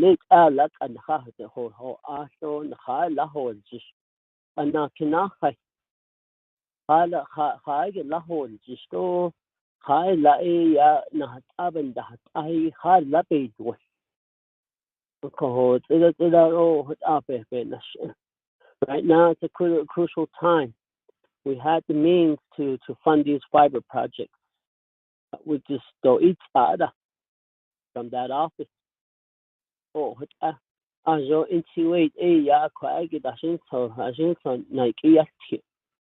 But our own tribal program that oversees that program in the executive branch has not achieved that.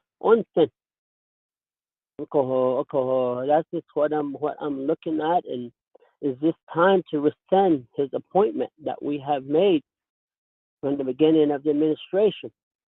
Where is the E911 system? Where is the emergency deal with the state of Arizona? That contract that was in place by with AT&T, First Connect, for public safety. The division director, and we need to see where we're at on them. And but I do support this legislation when it gets to Nabi. And yes, we need to start looking at language just so we could tweak it so that maybe the build out, we should try to concentrate on the backbone, the major backbone. I believe that's where the major fundings will be needed, the backbone.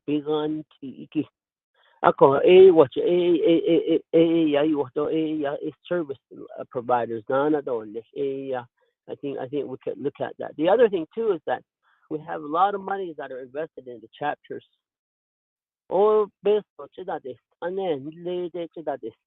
understand there's a lot of UUFB that was appropriated by the Navajo Nation Council, and It's tied up at, this is UUFB, not citizen money. UUFB monies that were approved for projects or chapters. And these projects, maybe we can go back and reharness those monies and directly invest 100% of those monies into the fiber build out for on the Navajo Nation. Oh, that's one way to look for funding. And some of these projects have been idling for over 6-7 years. This is what I understand. But again, I appreciate the time, and I yield the floor back over to Chairman Niz. Thank you. Thank you, Honorable So. Honorable members of RDC, any comments, questions? Chairman. Yes. Vice Chair Walker, go ahead. Yes. Colleagues, committee members, sponsors to this legislation, Honorable Crowdy, she get Hanatsi, so that issue, Navigia did the Jedio Activia. I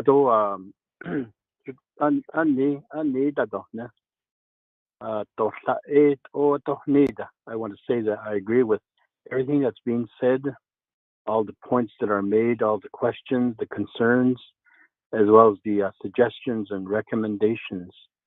I agree with that. I mean, that's easy to say that, but sometimes if you think about it, given the environment that we're in a very extremely dangerous pandemic. Earlier, my brother from Anna, Utah said, this is not a joke, this is serious. Ninigi Ada amplified that 100 times. If you lost family members, multiple,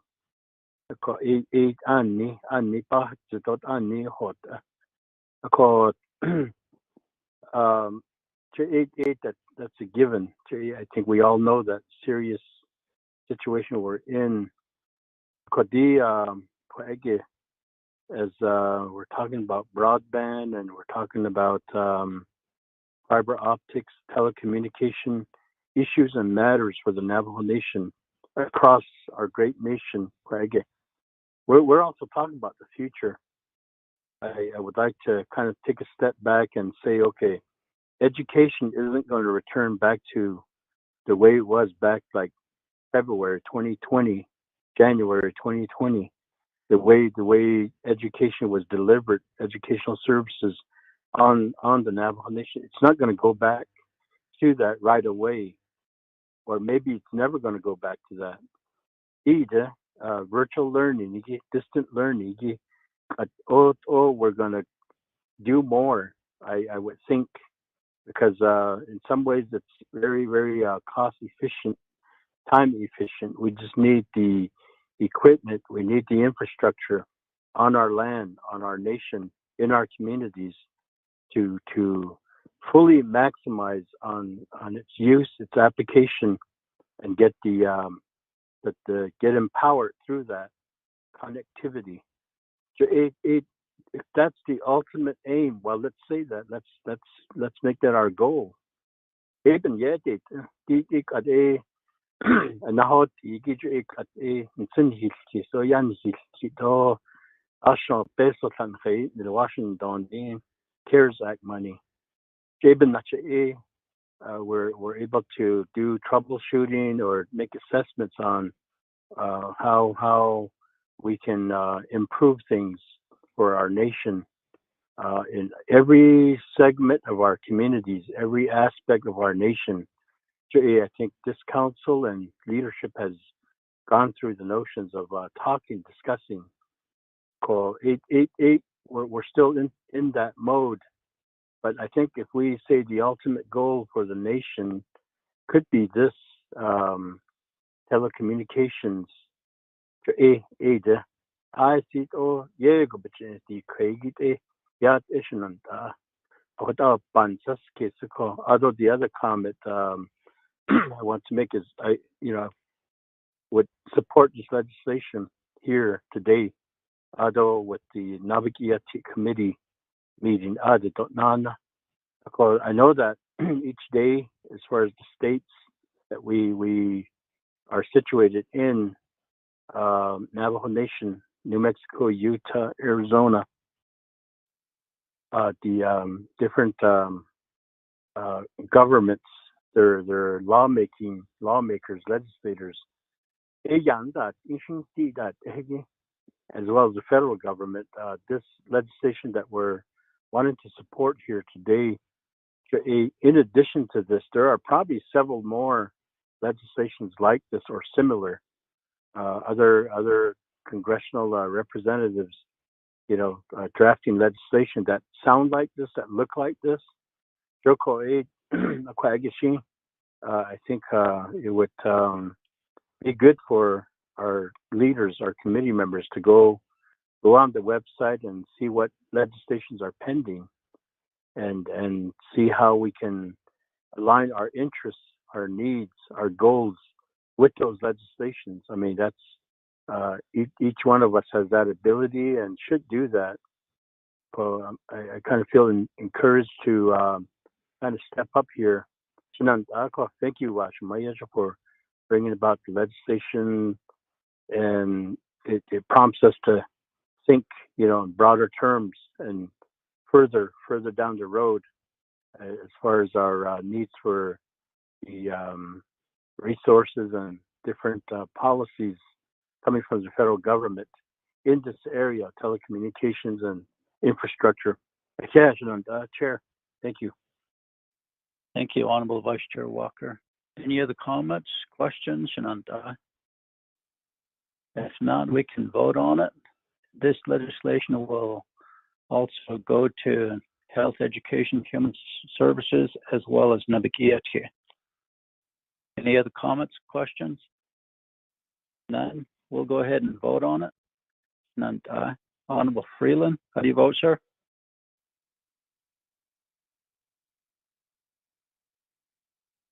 Honorable Stewart? Green. Honorable Kealan Begay? Chairman Kealan votes green. Thank you. Honorable Vice Chair Walker? Chairman, I vote green. Yeah. Honorable Daniels? Green. Honorable Freeland? We have a vote of 4 in favor, 0 opposed. Chair not voting, motion carries. Thank you, Honorable Crotty. Thank you, committee members. I appreciate the guidance, and we will either work on some amendment language or directives. Thank you, Chair. Thank you. Next, legislation 0296-20. Honorable Charlene So, are you on the line? Yes, I am. Okay. Ms. Begay, could you read this legislation in for the record, please?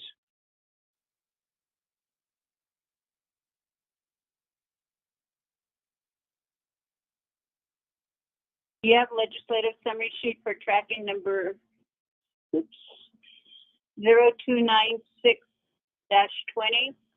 The date on it is November 2020.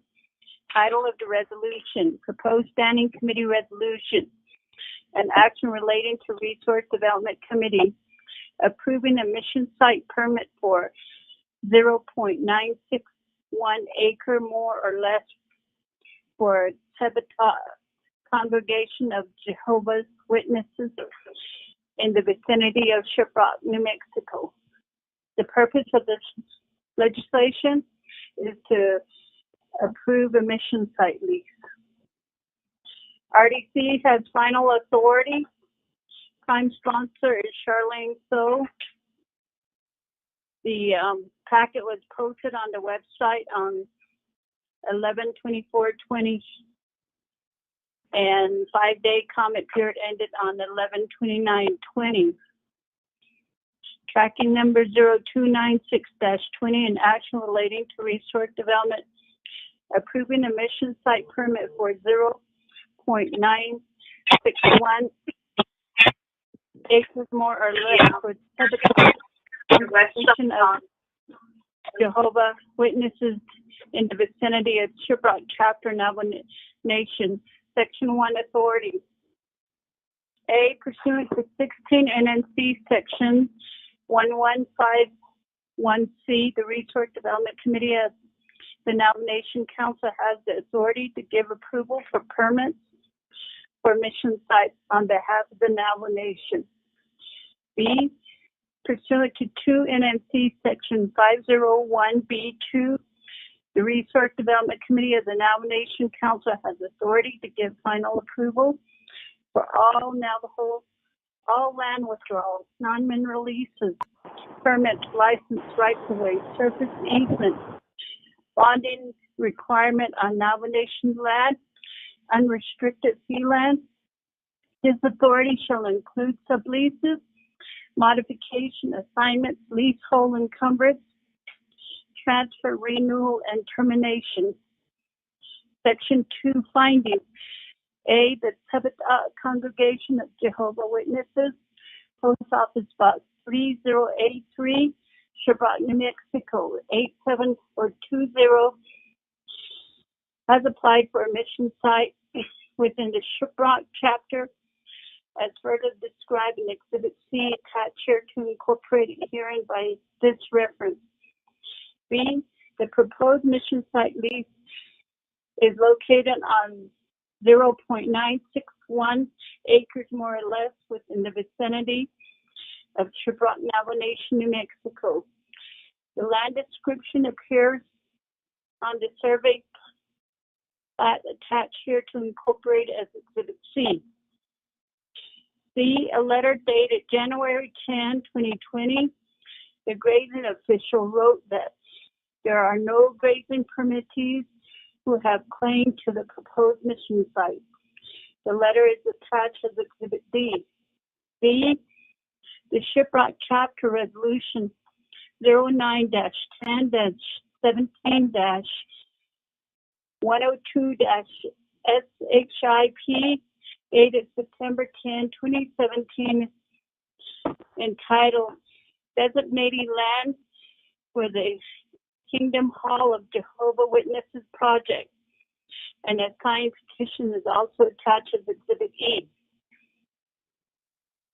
A, the Biological Resource Compliance Form is attached as Exhibit F. The Cultural Resource Compliance Form is attached as Exhibit G.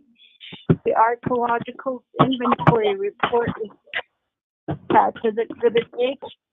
The Historic Preservation Department Traditional Cultural Properties TCP record is attached as Exhibit I. The Environmental Assessment is attached as Exhibit J. The NTUA letter dated September 8, 2017, regarding a utility clearance is attached as Exhibit K. F, the Executive Official Review Document number 14236 is attached as Exhibit L. G, the terms and conditions for the mission site permit is attached as Exhibit A. H, the survey of the Tabitha Congregation, Jehovah Witness Chapter is attached as Exhibit B. Section 3 approval. The Resource Development Committee of the Navajo Nation Council hereby approves the mission site for the Tabitha Congregation of Jehovah Witnesses, subject to but not limited to the attached terms and conditions contained herein as Exhibit A, which is attached here to incorporate it here by this reference. B, the Resource Development Committee of the Navajo Nation Council hereby authorizes the President of the Navajo Nation to execute all documents to effect the intent and purpose of this resolution. Again, all of the exhibits that are referenced in the content of the legislation, they are attached to the packet, which I sent to you all. Those exhibits are attached. You will note that the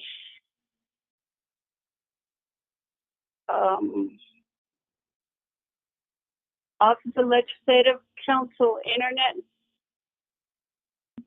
Publication Review Summary showed that the packet was posted November 24, 2020. 5-day comment period ended November 29, 2020. No comments were received. Mr. Chair, members of the committee.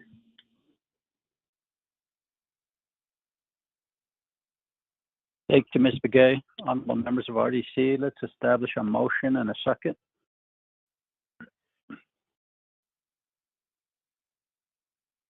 Motion. Chairman, I'll motion. This is Thomas Walker. Honorable Vice Chair Walker, thank you. Second by?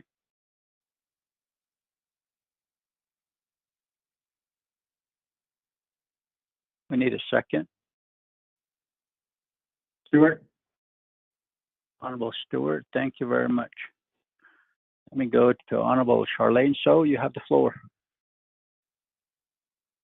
24th Navajo Nation colleagues and members of the RDC committee, thank you for taking the time to review my legislation. I understand so I'm also out making wood deliveries. They asked me to get on. Ms. So, just hold on one moment, please. Ashwara, please mute your phones. Please be respectful and let people that are presenting do their presentation. Ashwara, your phone muted. Thank you. Go ahead, Honorable So. Okay. Legislation 0296-20 Jehovah's Witness. We are working a new permit site. I'm asking for your favorite, your vote and your support on this legislation. And I wasn't able to get a hold of any of the church members. Just it's happening now. A lot of organization is in place right now, but I do want to move this forward. I am a firm believer, and I accept the things that we can be in the community and have it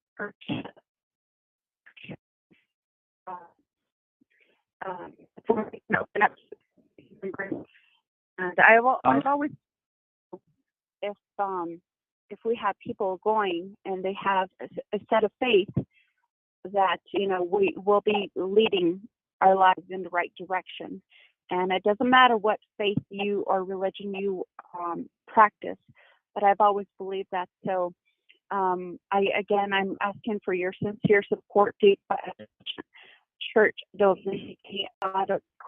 permit and not that I do have Ms. Elena Yaz on the line who can kind of give a brief description on behalf of the church members. Thank you, Honorable So. Ms. Yazzie. Good afternoon, honorable members of the RDC committee. This is Alarina Yazzie, Department Manager for the General Land Development Department. We received a mission site packet for the Jehovah's Witness from Shiprock Agency in January 2020, and the applicant has met all of the required documents, which consist of a survey plat, a chapter supporting resolution, articles of incorporation, the land user consents for grazing permit holders, petition of names.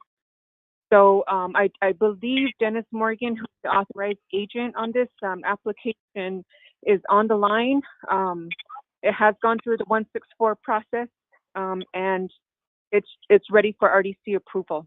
So I believe Mr. Dennis Morgan, the authorized agent from the representative from Jehovah's Witness Church, is on the line. So I'm going to go ahead and give this time to him. Thank you. Go ahead, Mr. Morgan.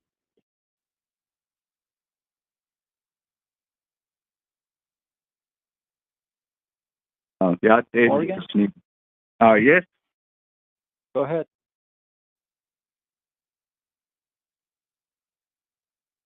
Go ahead. You have the floor. Yeah, I think I'm trying to unmute myself. We can hear you. Go ahead.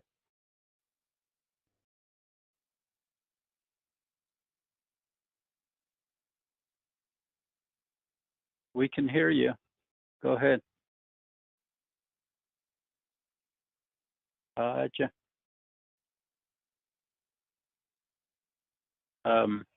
Let me go to Honorable Kiel and Begay. We'll come back to Mr. Morgan. Honorable Begay. Chairman, could the legislation sponsor, if they have completed their report, I want to make a general comment on this legislation, Chairman. Probably unmute it now. Yes, go ahead. Okay.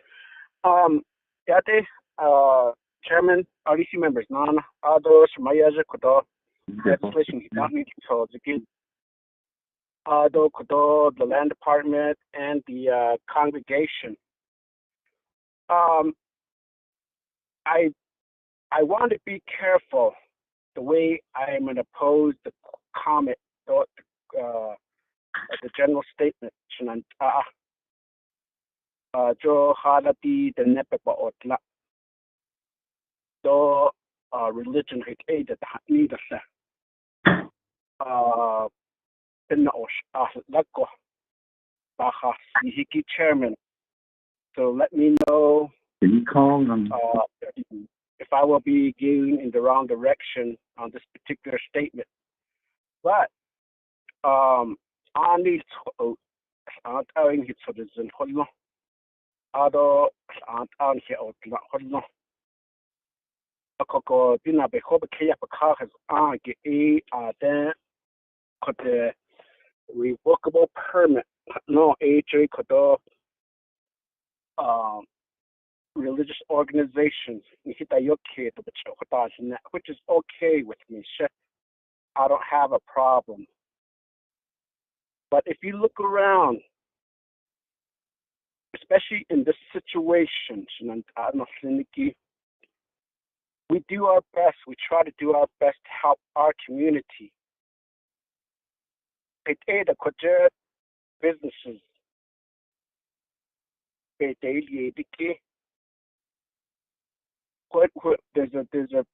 There's an area that's called social responsibility.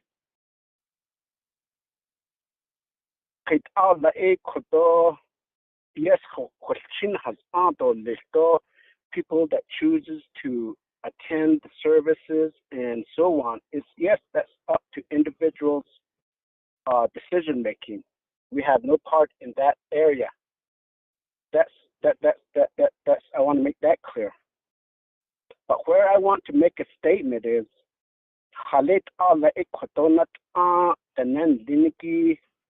not to push for them to change or force them to believe in their organization, but more of a general, just like today, a situation.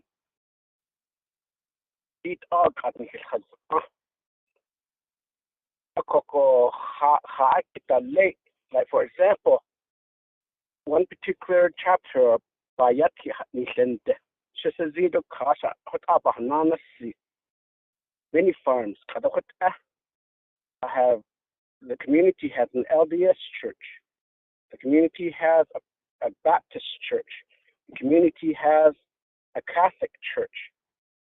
A community has, but the vacant Lutheran church. And then there's other areas now in the community that I represent. Native American Church. Chairman, if I could have the floor. Just pause one moment, Honorable Begay. Everybody that's listening in on this RDC teleconference meeting, please be respectful. Put your phones on mute. Koro Yastiki Hande Yastiki. Thank you. Go ahead, Honorable Begay. Today, after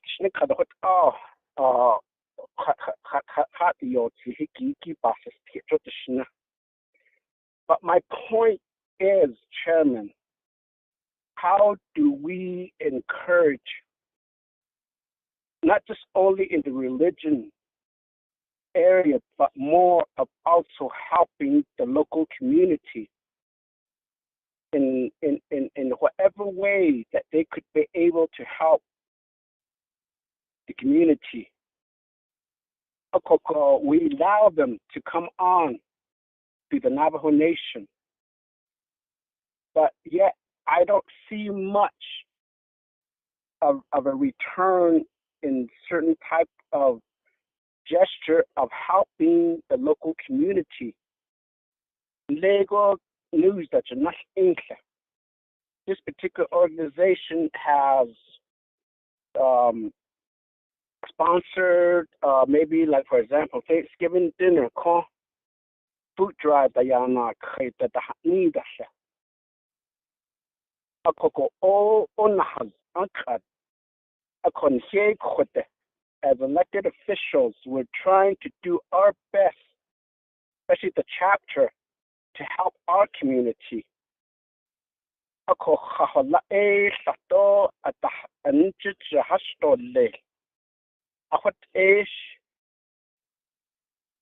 Joe 8 or the Nepakite or was topic here, that's it that the door hit out shit at all was key after.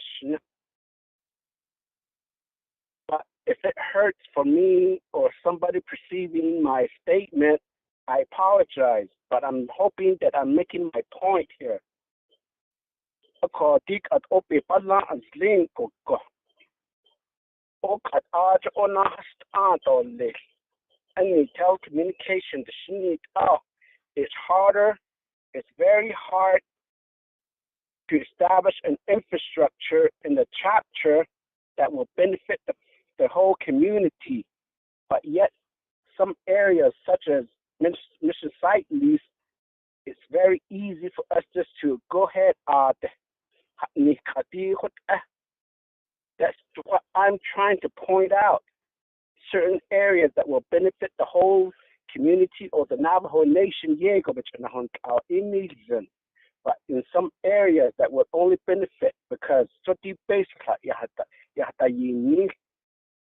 offense that but yet we allow that to happen, which is, I guess, it's okay because of their operations. They're not that not the issue on me what Akoko Shishizinigit Halate La Ekoto Ado Kati our own Navajo people home site lease at the Yoki, the Yego Bebiche, and Nahot, Opich, and Nahonka. But all these religious organizations, if you look around, you know, trailer nas, you know, the base of sheet.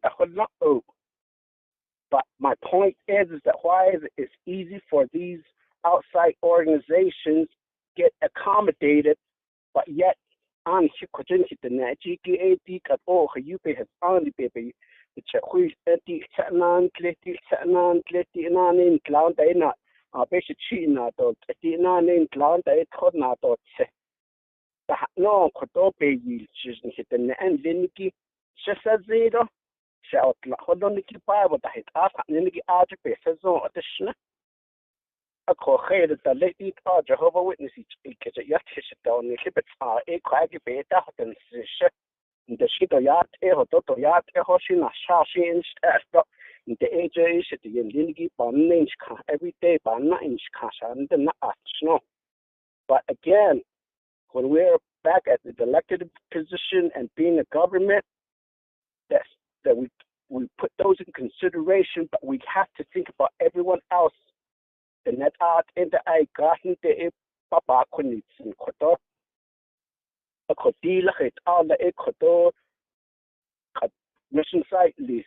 She had cases, but late la koto the nen diniki khada, and there's a community of Shiprock in the community of Northern Agency that kot on Hiego, hit the nen diniki, hit the nen diniki Navajo Nation, kot ato or Tlanziniki Bay Jipa deep a sato nature to lead our sato and that has either deep and nature to the Jota no that be bonetza.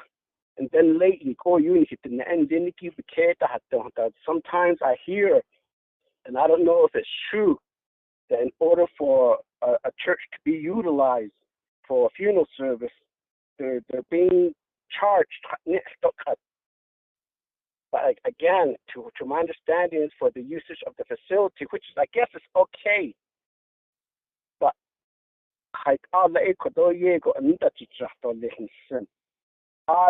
church like for example, again, mini farms, Lutheran church right at the intersection.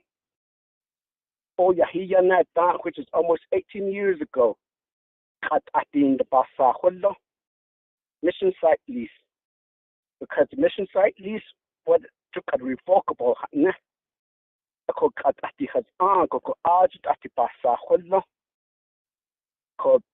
Chapter local officials mean local chapter being the quacky kaya hatnina the nasa katakon each year on hiccup the daily ye johoto near the cut with a court on does I thought at the arch Biasa after George in Neta, but yet people are living there.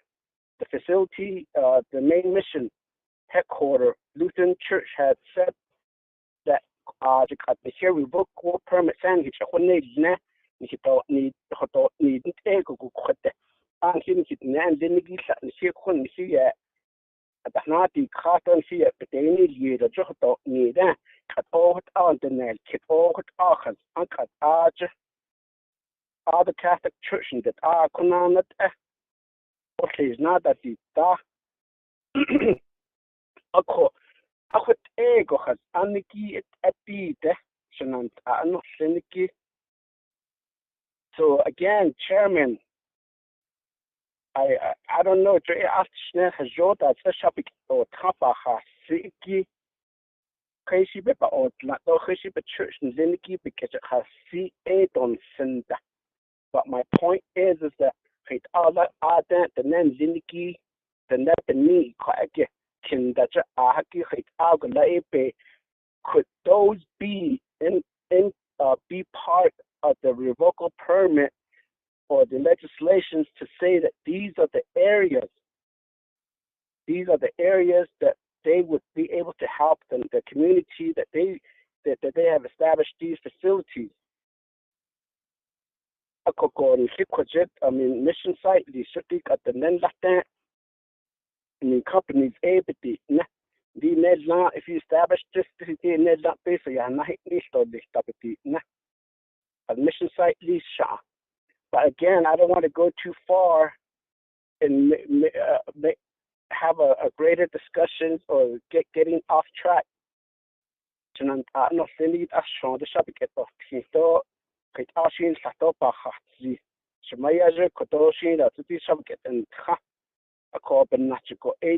Not just only this one, but this is an opportunity for me to say this because of the first time, I think this is the first one that has gone before the RDC, but I believe there was one also, but I didn't have a chance to make a statement at that time.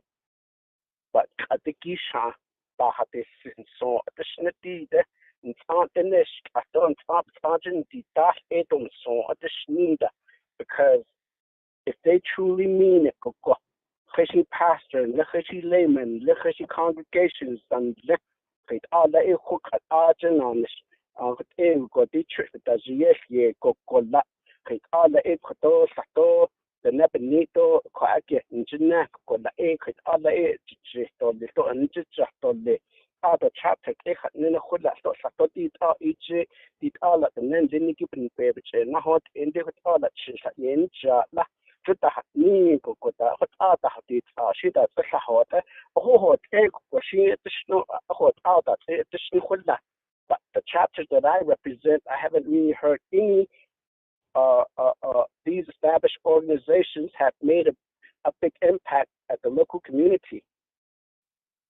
So, Chairman, Bahasito Listo, and again, with due all respect of these faith-based organizations, I don't mean to say anything negatively about it, but all I'm asking is that what is their ultimate position aside from their faith activity, but more of a social environment, no matter if this particular person attends their church or not, or the community, the schools,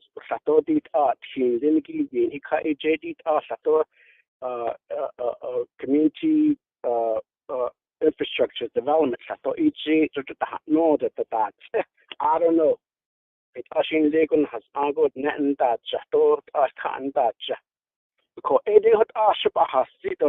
Chairman.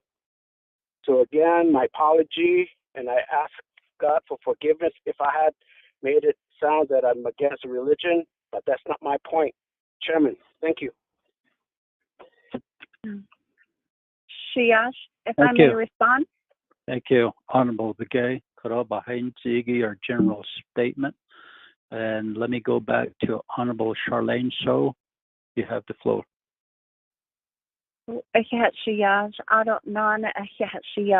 Delegate Begay. I understood it, and there's no need to apologize. It's all part of his will that we are in his position. So your opinion does carry a lot of weight. When you're a leader, you look at all aspects. How is it going to impact? How is it going to benefit the community, the people? And there's a lot of responsibility to make a decision and an approval. And I understand fully. So first and foremost, I'm always interested in what my community churches do. I like to volunteer for issuing food drives, food deliveries at that energy. I do work with my churches here to make sure that we get food deliveries out. A grant through their 501c3 quest. If we get a grant applied for, we make sure that we give back to the community. Coat drives, we make those deliveries. We have that collaboration. And, that's where we come into as leaders to see how these religious groups, churches, not only the we have the Medicine Men Association, we have NAC. How are they all contributing? These are some of the questions that I do pose. So, we gave a lot of money to the need for NAC, but they from the CARES Act. So then what? Those are the things that I do wonder on a daily basis. We pray to one God. It's just a different way of praise and a different way to worship. The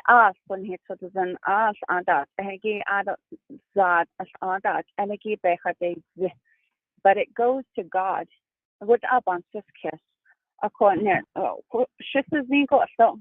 don't think of any other religions. I'm not biased towards them. I believe they all help people in a certain way, and they're gravitated to that. They're attached to it. They come across their religion and they believe in it, and it works for them. And I feel about that with every denomination in Christianity. There's a certain reason why people believe in those faith bases. They make it their home, and they connect with God, the Yin. So, I'm always willing to help out any religious groups, NAC, church, and as leaders, we also need to extend that hand and see where our churches are, how are the community. We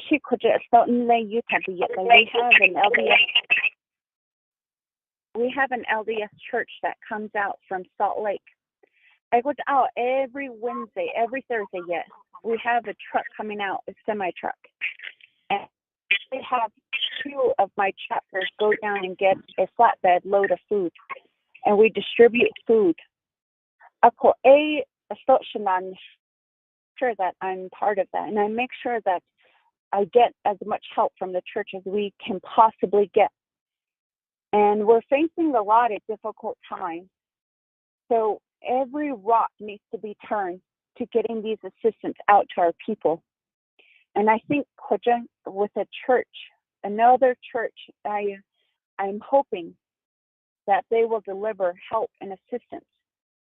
And I'm trying to not make this so much of a religious thing, but it's becoming that issue now. But I just want you guys to understand, I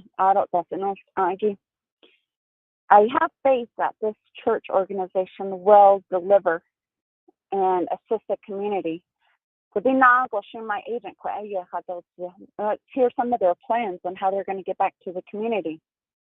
And, I'd always believe to have faith that whatever we invest in, our religion, our faith, whatever we put into, we can only hope for the better.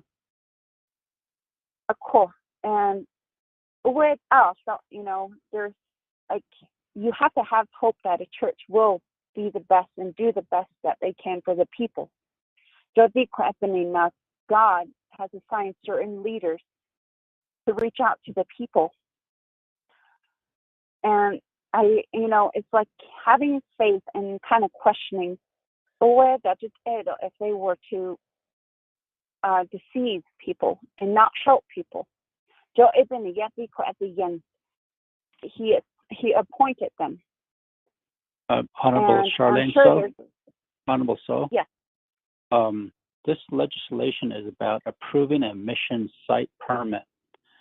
Let's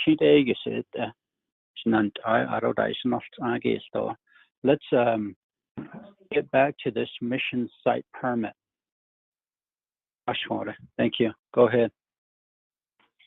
Oh, I understand that, Shiaj, but I just wanted to make sure that also this needs to be understood as far as my statement and the site. It does question whether we approve it. What we're wondering how the site approval will benefit the people. And if we can hand over the time to my agent, they can elaborate on their plans as well. And Ms. Yazi?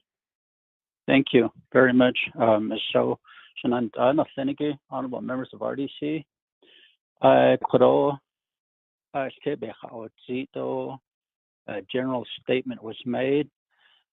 This legislation pertains to approving a mission site permit. It's not a lease, it's a permit. That's why it's called a revocable permit. The church cult, if they start drinking Kool-Aid that's poisonous, or if they're cutting themselves up, we step in. Other religious denominations or Native American Church or the Medicine Man Association, revoke the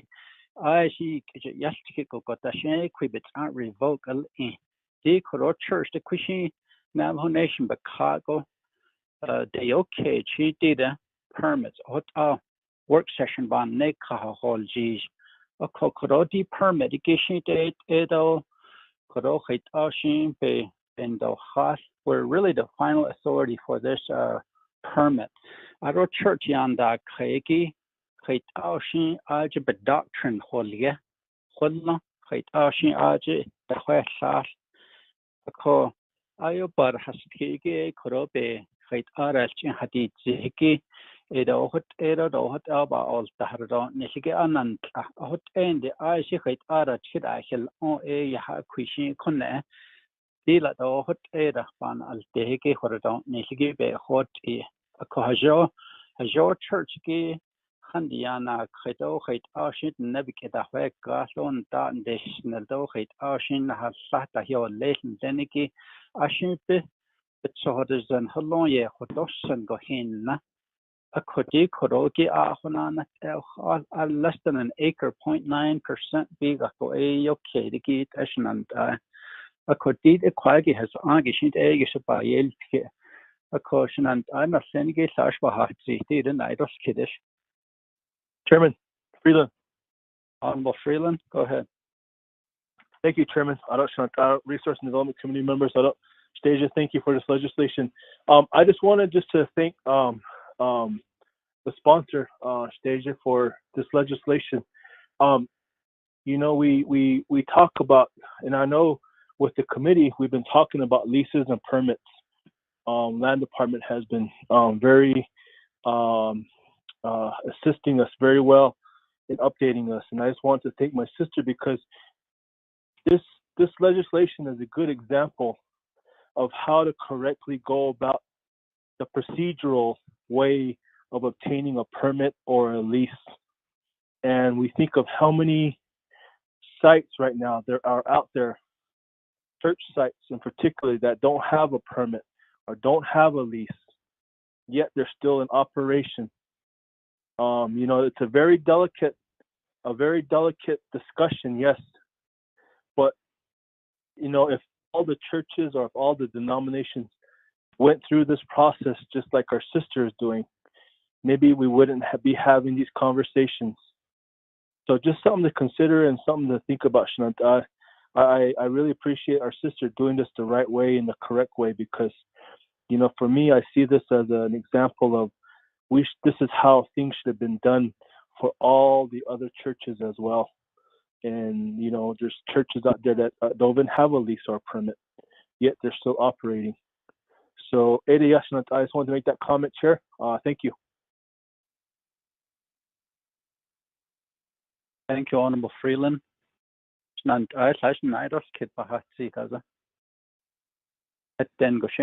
just go ahead and vote on it. None. Honorable Freeland, how do you vote, sir? Green.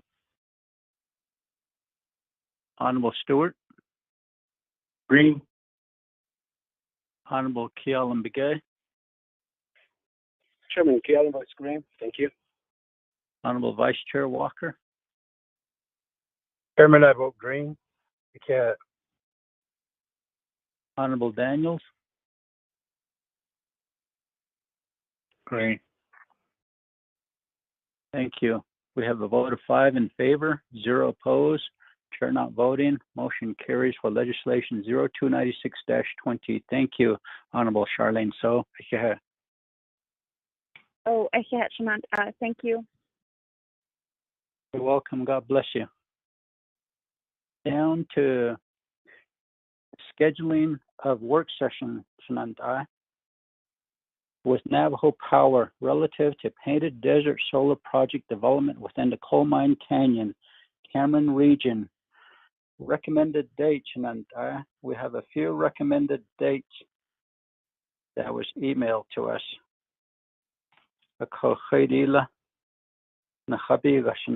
December 8th, December 15 or 17.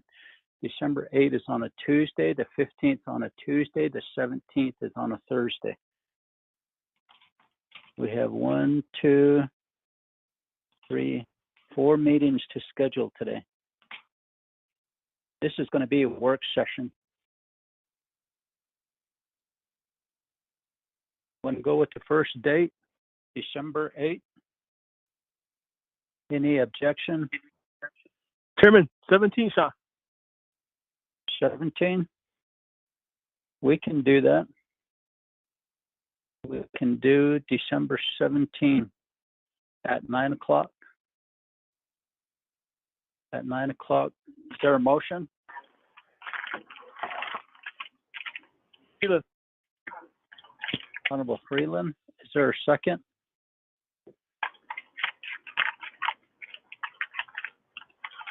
Chairman, I'll second that. Honorable Vice Chair Walker, thank you. And So we'll have it on December 17 at 9 o'clock in the morning. Honorable Freeland? Chair, this is Daniel. Yes. Honorable Daniels, go ahead. This month, December, when are we having Nobby? Usually it's on a Thursday, but I don't know if it's going to fall on the 17th. It'll be nice, Chair. I believe it's the second Thursday and the fourth Thursday, which would be the 10th and the 24th. Ms. Yako? You know? Mr. Chair, Hi. this is Shammy. Yes, Chairman Nez, this is Melinda. The next NABI is scheduled for next Thursday, December 10th. Ms. Begay? Mr. Chair, members of the committee, this is Shammy. You are correct. NABI meets every second Thursday and the fourth Thursday of each month, and it's set by law for them to meet on those days. Thank you. Honorable Freeland, so it is the 10th and the 24th. Any other questions? Okay.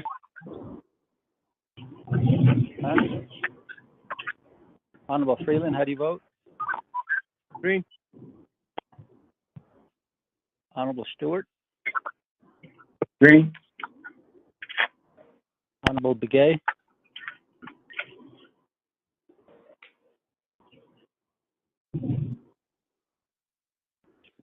Honorable Begay? Honorable Vice Chair Walker? Chair, I'll vote green. Honorable Daniels? Green. Honorable Begay? We have a vote of 4 in favor, 0 opposed, chair not voting, motion carries. We'll have it on the 17th. Next, scheduling of a joint meeting with Law and Order Committee on December 11. That's already the 11th on the election, and so I'd like to have a motion.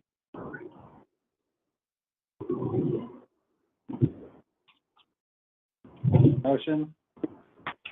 Honorable Stewart, motion, second by I'll second that, Chair. Honorable Walker.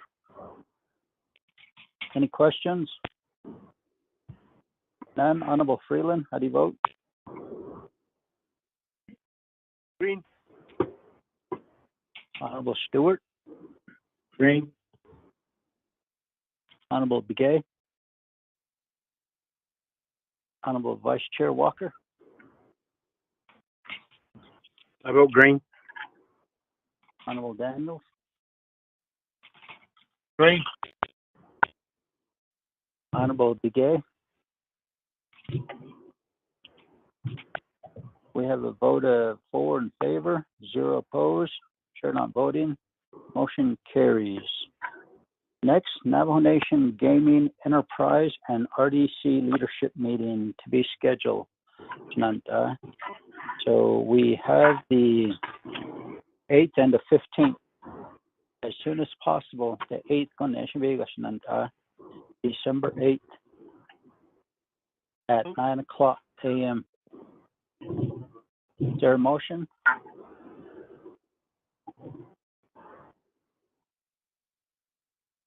Motion, Stewart. Honorable Stewart, thank you. Second by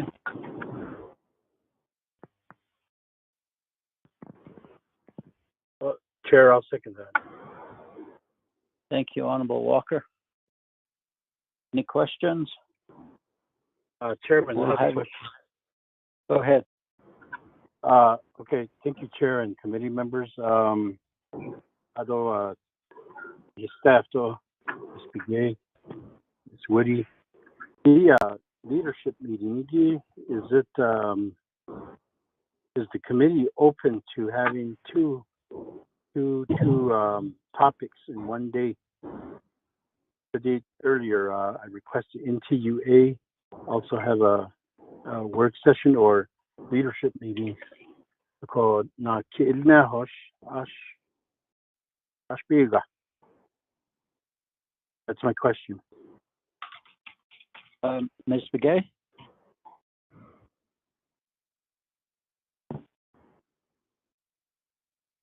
Ms. Begay? Mr. Chair, we have done that before. We would have a leadership meeting on a particular project for maybe at 8 o'clock or 9 o'clock before RDC meeting. RDC special meeting and regular meeting, we have to follow the rules of order, committee rules of order. Whereas a leadership meeting, that's like informal discussion, roundtable discussion. That's just for your information. Thank you. Honorable Vice Chair Walker, we could schedule it in the morning and then one in the afternoon. Okay, Chair. So I would like to propose that we consider two topics or two subjects. Okay. One in the morning, one in the afternoon. Okay. Is 1 o'clock okay? Yes, there you go. Okay. Why don't we just combine the two then? Well, one is in the morning, so we'll just stick with the one in the morning. The other one will be in the afternoon. So the one we have the motion for is Navajo Gaming, RDC leadership meeting for December 8th at 9 o'clock in the morning. Any other questions? Honorable Freeland, how do you vote? Mr. Chair? Yes. Normally when we have leadership meeting with Navajo Gaming Enterprise and talk about their finance, we usually set those meetings in executive session. But we won't know that until we contact Mr. Brian Parrish. Mr. Chair. Okay. We could do that. If you could do that, but just let them know that we did approve a leadership meeting with them. Thank you. Honorable Freeland, how do you vote? Green. Honorable Stewart? Green. Honorable Begay? Honorable Vice Chair Walker? Chairman, I vote green. Thank you. Honorable Daniels? Green. Honorable Begay? We have a vote of 4 in favor, 0 opposed, chair not voting. Motion carries. The Gaming Enterprise Leadership Meeting will be on the 8th of December at 9 o'clock in the morning. Thank you. Next, leadership meeting with NTUA on CARES Act funds projects. It will be December 8th at 1 o'clock. And then I'd like to have a motion and a second. Chair, all motion. Honorable Walker, second by. Second, Chair. Second, Daniel. Honorable Daniels, any questions?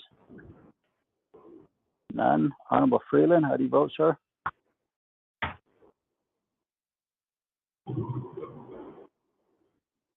Honorable Freeland? Honorable Stewart? Green. Honorable Kialam Begay?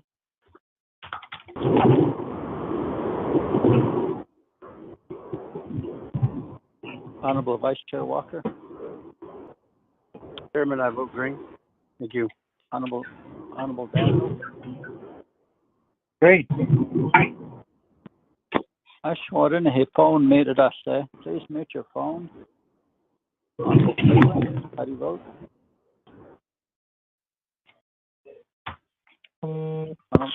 Honorable Begay? We have a vote of 3 in favor, 0 opposed, chair not voting. Motion carries. We'll have our leadership meeting with the NTOA on the 8th at 1 o'clock. We're pretty much done. Did you get my vote? Yes, I did. I got your vote, Honorable Daniels. Thank you. Thank you. Yeah. we're pretty much done with new business, and we're back to reports, receiving reports. Update from Elk Petroleum. Mr. Roger at City, you have the floor, sir. Chair, all other members of the committee. PowerPoint is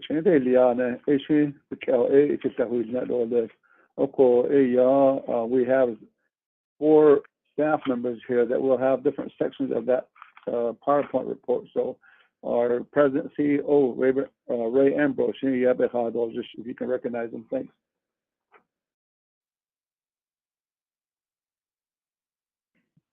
Thank you, Roger. Appreciate it. Thank you to the committee, honorable members of the committee, honorable Chairperson Nez. Thank you for inviting us here to give you an update on ANIF. I know ANIF has been a important part of the Navajo community and the Navajo Nation since it was discovered in the 50s. We're honored to be here to give this report and proud of the work that we've been able to accomplish at ANIF, and also proud of all of our employees that work there. At the beginning of the committee meeting today, it was mentioned that COVID has caused a lot of issues on the Navajo Nation, and we certainly have seen that and have recognized that. It's also affected our company as well, not only the nation members, but also members, non-nation members of our company. But we are very proud that we have not had to close down or have any issues with this important resource for the Navajo Nation. So with that, I'll go ahead and get started. I'll also, as I'm talking with, I'll just make sure to note which slide I'm on, and whoever's talking as well, whether that be Jeff Riddell, our VP of Operations, Roger Atcity, our Manager of Public Relations, or Bob Anier, who's our Land Manager. We'll do the same. Okay, so I'm on slide 2 now. Brief agenda is we'll go over the oil price over the last year or so, and sort of and the forecast for 21. We'll go over then we'll go over ANIF ownership and the history of Elk, because from my understanding is that Elk has never been here to present to the Resources and Development Committee. And so we'll just talk about that a little bit. And we'll talk about the revenue that is created and generated by ANIF for the Navajo Nation. Go through the economics of a barrel of oil, because this is very important. And I think it's something that if folks on the committee are not aware of, I hope this makes you aware, so that when we're all speaking, we all understand where each other's coming from. Then we'll go through a production operations update. Jeff will give the majority of that, and then finally we'll follow up with some questions. Okay, so slide 3. So here's the history of oil, not only actual oil prices, but also oil price prediction based upon certain points in time. So the orange line here is what the oil price was supposed to be for 20 and 21 if the prediction made at the very beginning of January or the very end of December was to hold true. And so you can see there were 2 impacts that actually happened in the February and March timeframe. The one impact that we all know about, and that's impacted every one of us in all of our lives, is COVID. And that has been a tremendous challenge for the energy industry, and all, pretty much everybody in the world has dealt with that challenge. The other challenge that happened uniquely to the oil industry, it happened actually in February, and this happened around, I believe it was around February 23rd, when, as we all know, oil price is it's a commodity, and it's not like a cell phone. So it's not like we're Apple and we make these iPhones and just can dictate whatever the price is and have super high margins. Oil is a world commodity that's traded on world markets, primarily Brent out of London and WTI NYMEX out of New York. And so therefore we have to compete on a global stage in a commodity. And that's one of the things that makes it very challenging. So what happened in February of this year is the Saudis, who are the second largest producer of oil in the world, and the Russians, who are the third largest producers of oil in the world behind the United States, decided that they would no longer curb their production rates. So over the last 3 to 4 years, the U.S. has climbed dramatically due to the unconventionals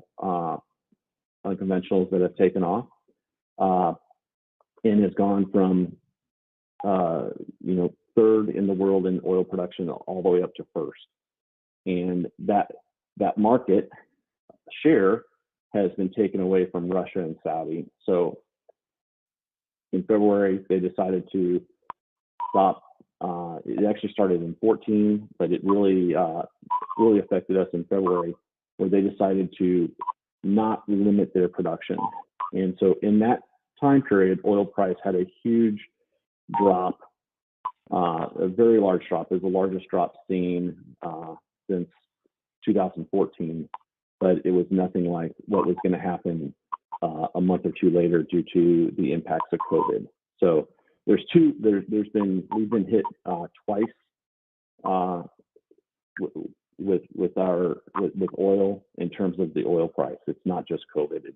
It's a couple different reasons. And I just wanted to make sure that the Research and Development Committee was aware of that. Could you hold one moment, please? Somebody please mute your phones. Please mute your phones. Thank you. Go ahead. Yeah, thank you, Chairman Ned. So that's the orange line. So folks getting in a fight or countries getting in a fight over oil barrels or the disaster that has been COVID, the orange would have been the price that we would have expected. The gray line is what is the current forward price as of yesterday, or sorry, not yesterday, but as of Monday. And as you can see, it's right around $45. It's actually in a period of what's called backwardation, which means the current prices are a little bit higher than the prices in the future months. And you can barely see that on the red line, on the gray line. And then the blue line is the actual price that has been achieved, that we have received at Elk before all of the charges and whatnot that gets added to or subtracted from the oil price. And as you can see, we're much, much, much lower than the forecasted price at the beginning of the year, and a little bit lower as the forecasted price goes forward. This year, I think our average oil price that we've achieved is on the order of the high 30s dollars per barrel. And so just keep that in mind, that the oil price that we've achieved is in the high 30s, because that'll be important as we go through the rest of the discussion. So slide 4, I'm going to hand this over to Bob.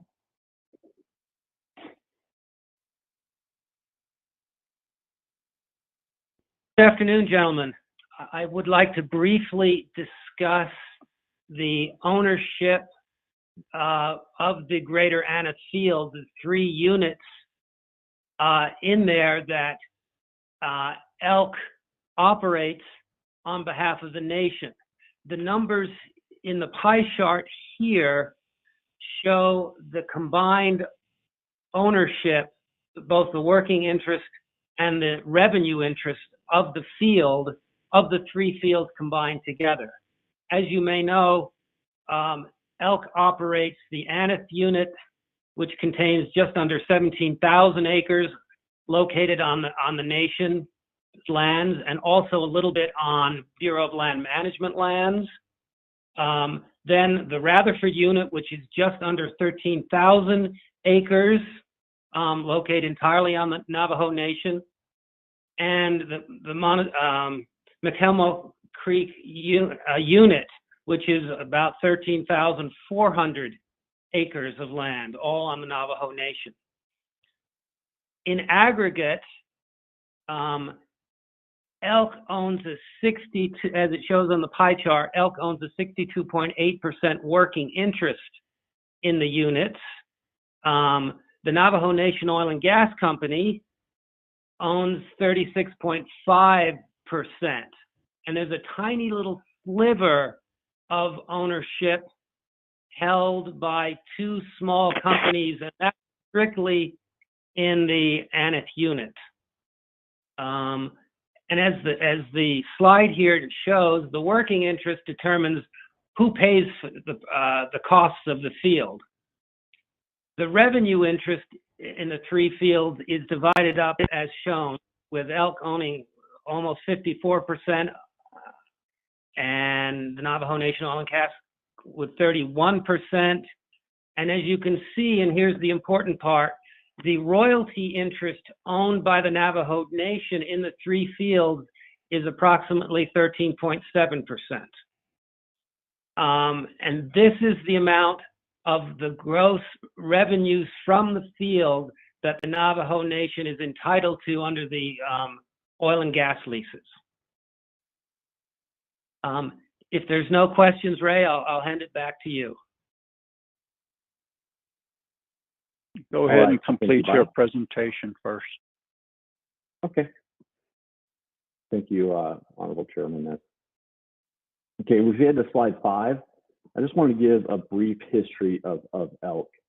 So Elk has had challenges even before COVID or the large price changes. Elk purchased the Greater Aneth Field from Resolute Energy, and the purchase became final, and Elk took over operatorship on January 1st of 2018. Later, there were lots of issues with Elk, primarily due to a field up in Wyoming. So Elk filed for Chapter 11 on May 22nd of 2019. And at this time, Chapter 11 is bankruptcy, and in most oil fields, what that happens there is that there's sort of two things that can happen. One is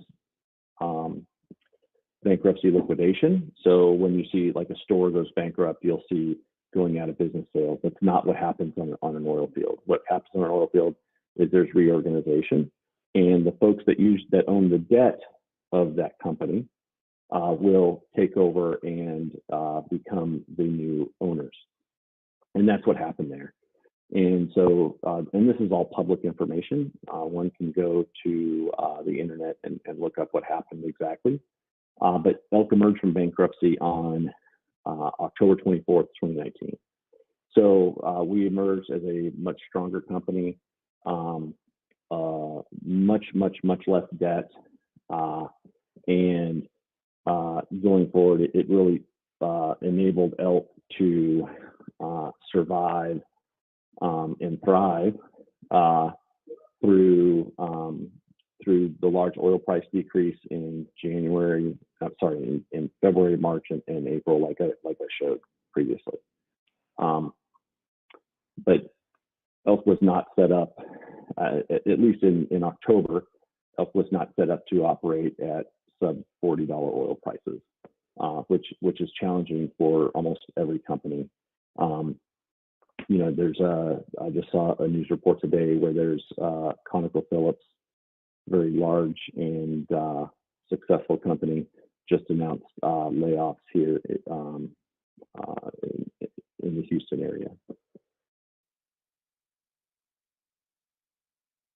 Okay, now I'm going to hand it over to Roger for slide 6.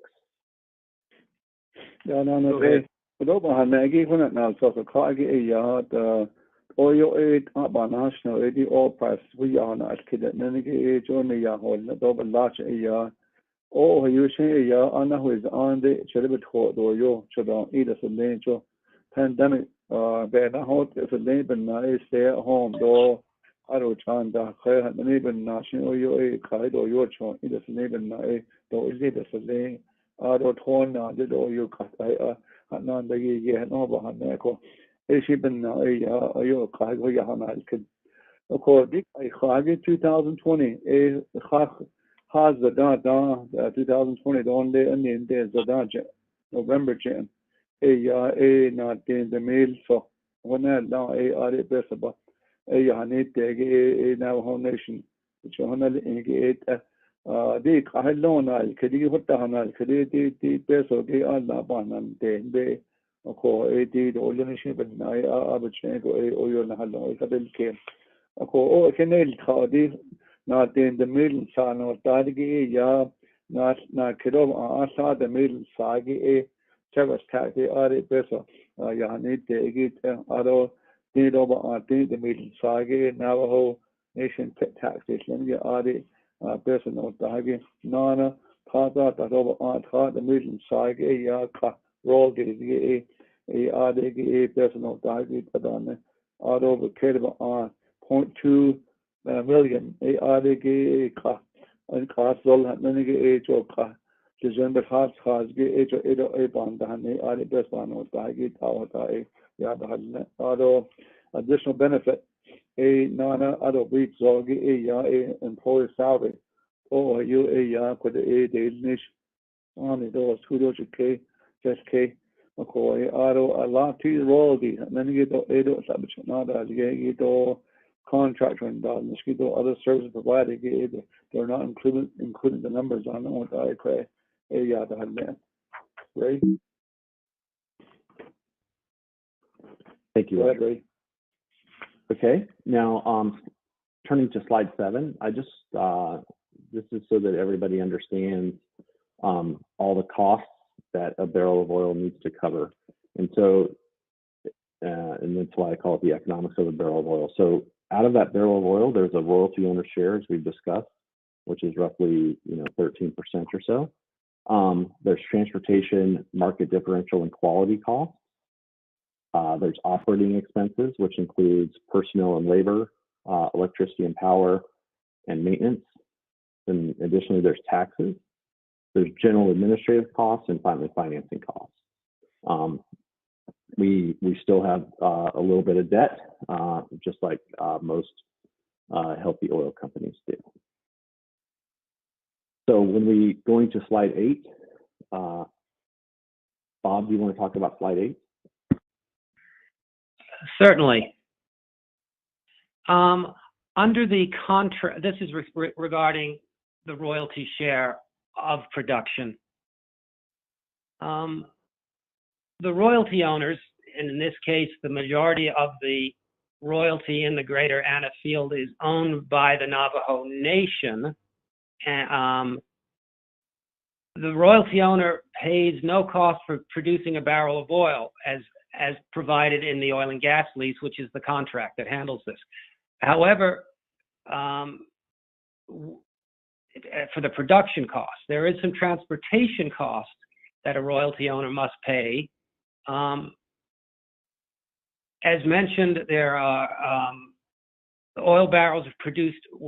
This mechanism helps provide that the oil barrels are produced most economically because the royalty owner doesn't have to pay for the cost.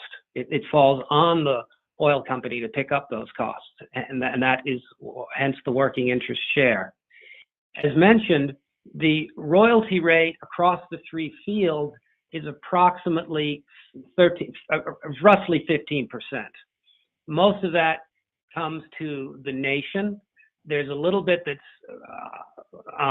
owned by the Bureau of Land Management because there's federal minerals out there in the northwest part of the Anna unit, just off the nation. And there is also a little bit that's owned by Navajo Nation allottees, and they have a tiny little sliver. In total, it adds up to 15%. So what that means is, as it states here, 3 out of every 20 barrels of production comes off the top and it goes to the royalty owner. The Navajo Nation takes its oil in kind and is responsible for its own marketing of its oil royalty. And as it mentions here also, this presentation assumes that later on that all costs and expenses will be net of royalty unless otherwise talked about. Thank you. Great. Thanks, Bob. All right, going on to slide 9.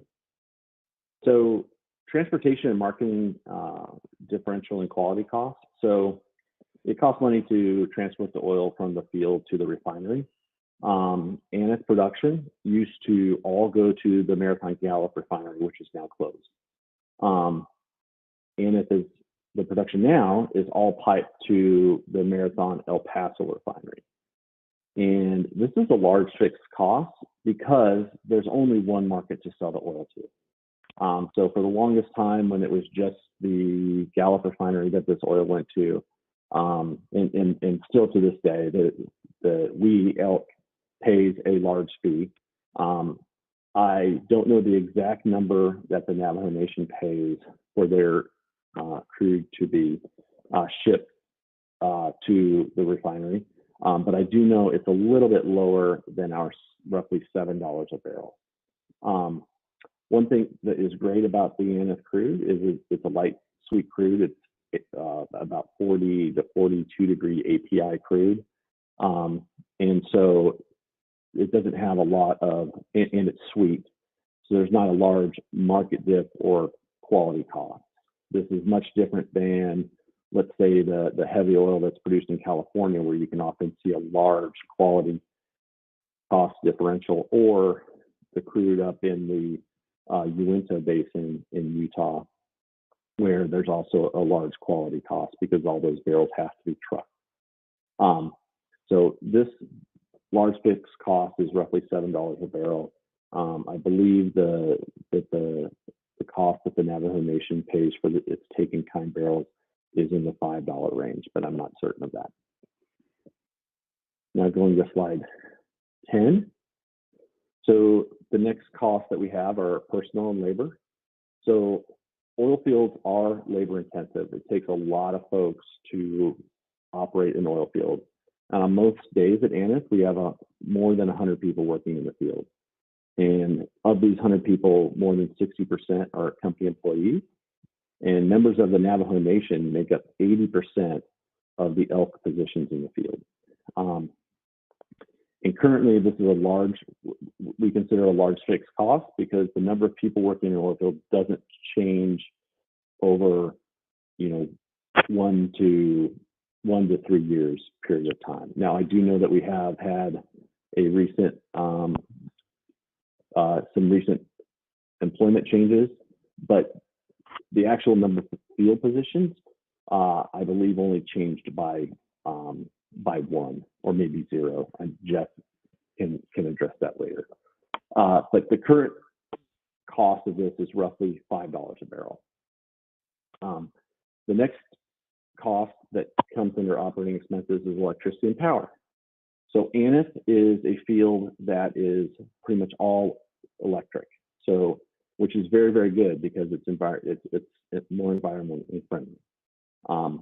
However, the electricity is primarily produced in coal plants up in Wyoming through Rocky Mountain Power, and that's something that I'll be hopefully talking or wanting to speak to the Resources and Development Committee here in the future, because what we are talking with NNOG about, and also we're starting to bring in NTUA, is the ability to produce our own power on the Aneth units, on the greater Aneth units. But before that happens, we do pay a decent amount of electricity. We are a very large user. In fact, we're NTUA's largest user of electricity, although all the power does come from Rocky Mountain Power. Our current load is about 30 megawatts.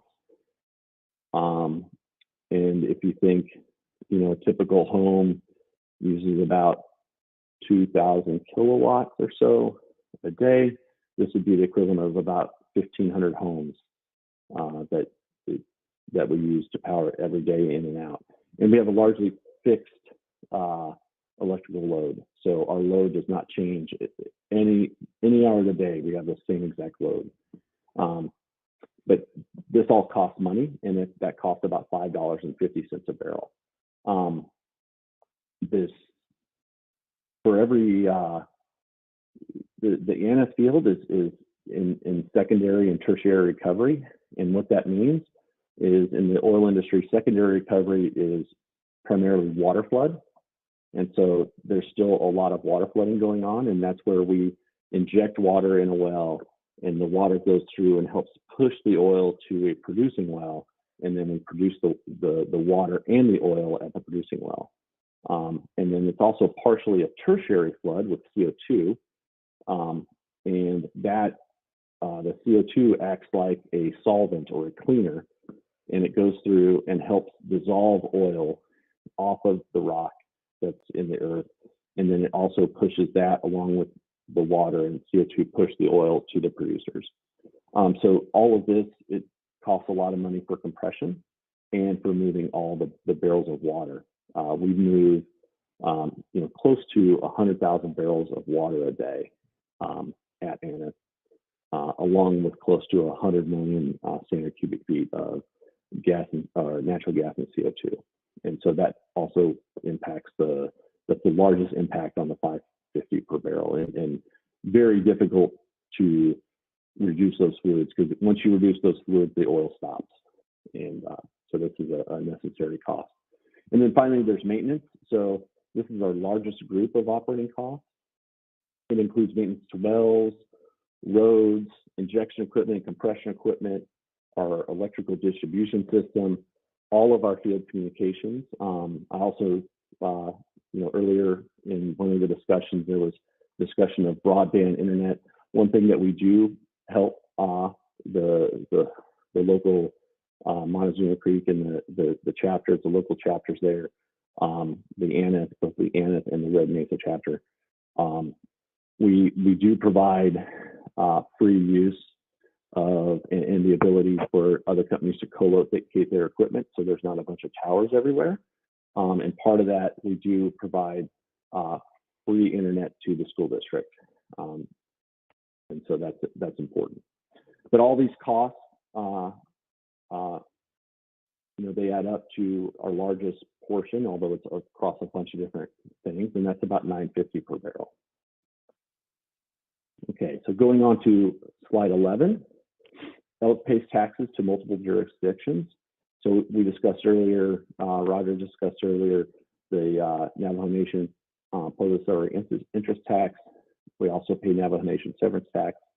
We also have Utah severance taxes and Utah ad valorem taxes as well. And between all this is about $5 per barrel. But this usually varies by the price of oil. And so that's a variable cost. Then finally, we have, or not finally, the next cost, we have our general administrative costs. And this is the cost of all the overhead of, for lack of a better phrase, we'll call it Denver and our Cortez office. And this includes the salaries, office rent, insurance, software, computers, financial and reserve auditors, basically anything that is needed to run the back office. The people who write the checks, the people who do all the accounting, and then the four folks that are on the phone today are also part of G&A. And this is largely a fixed cost, and it's currently about $4.50 a barrel. I will say that when a company goes through a Chapter 11 reorganization, this is one of the biggest costs that got cut in the end of 19 and through the first quarter of 20. This is the first area we started to take some large cuts, and we've achieved almost a 20% reduction in our G&A costs during the end of 19 and the beginning of 20. Next, we have the economics of a barrel of oil and financing costs. So like I said, we have debt, just like most telecom companies do. Sir, Yes. could you summarize some of your PowerPoint pages, please? Thank you. Oh, sorry. Yeah, so I'm on 13 now. I'm on 13. Is that what you were asking for? Each one of them? Thank you. Yeah, okay. So now on page 13, we pay financing costs, and it's roughly $4 a barrel. And we're working hard to pay off our debt, and so that these costs are as low as possible. Now I'm going to slide 14, and this is where we look at the whole summary of a barrel of oil. So if we add up all of our costs, we get our break-even costs, and that is currently $40.50 a barrel, based upon our estimates. And so if we look at the price over the first half of 20, we've achieved about $39 a barrel, and a low margin commodity business is very difficult to sustain that. And so that's the reason why we're enacting all of the changes that we've talked about. So we've had an organization structure, primarily a structure change at ANF. We have also had, we've worked really hard to reduce our maintenance costs. And basically anything that we can control, we're really working hard to reduce those costs. But as you can see on here, on slide 14, very few of the costs of a barrel of oil is controllable. The main controllable costs are G&A, which we've done a tremendous amount of work on cutting that, and then personnel and labor and maintenance. And those are the three areas where we've really worked hard to improve our margin. Because right now we're dealing with very small margins, and on slide 14. Okay, I'm going to go to slide 15 and let Jeff take over from here. Okay. Thank you, Ray, and members of the RDC committee. So I think a lot of people have the perception that, you know, an oil field, you just stick a straw in a pool of oil and start sucking it all out. And unfortunately, it's a lot more complex than that. And someday maybe we can sit down and kind of run through the technology behind how an oil field is discovered, produced, and developed.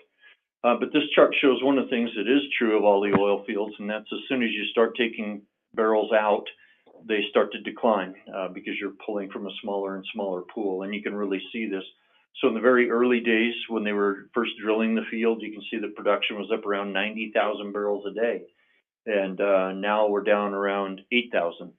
And so it just declines over time. There's a lot of things that happened in this through the course of history in this field that either flattened the decline, as you can see kind of through the middle of that curve, there's a long flat area. So there's a lot of investment, a lot of work going on in that period of time to cause that to happen. And then there are also small periods of time, you can see right around 1996 to almost 2000, well, about 1999, there was actually a tick up. So that was a period of time that there was a lot of money invested in the field for horizontal drilling and things like that to really add to the production. And it was successful, but it does take a lot of money to do that. Then you can see where the field went on another decline, fairly steep decline until the early 2000s. And again, some investment was started to be made at that period of time when they expanded the CO2 flood. They did some more horizontal drilling, lateral expansion and stuff, and actually got a small increase in the production up until about 2013, 14. And then it started turning on a decline again. Now it's been a pretty shallow decline since that time. Just we were fortunate with the investments that were made in those prior periods of time and able to kind of extend that period. And then you can see that turn down at the very end, and that's really the impact of the oil price. So I'm going to move now to slide 16, and we'll dive into that a little bit deeper. So on slide 16, you can see the first two green bars on the left side are the oil production on an average or daily rate. So that's barrels of oil per day. And you can see in 2018 and even into 2019, we were at or just slightly below 10,000 barrels a day. And you can see, as Ray mentioned earlier, that the oil price was pretty good back in those days. So the oil prices are depicted on the black line, which reads on the axis on the right side of the chart. So we started about $65 a barrel, and then it tapered down to just under 60 in 2019. And at those rates, as Ray mentioned, there's a little bit of margin, and we're able to do a few things to help enhance that oil production and keep it up. As the oil prices continue to drop, though, we've got in the position that not all of the wells really make money. So unfortunately, not all wells are created equal.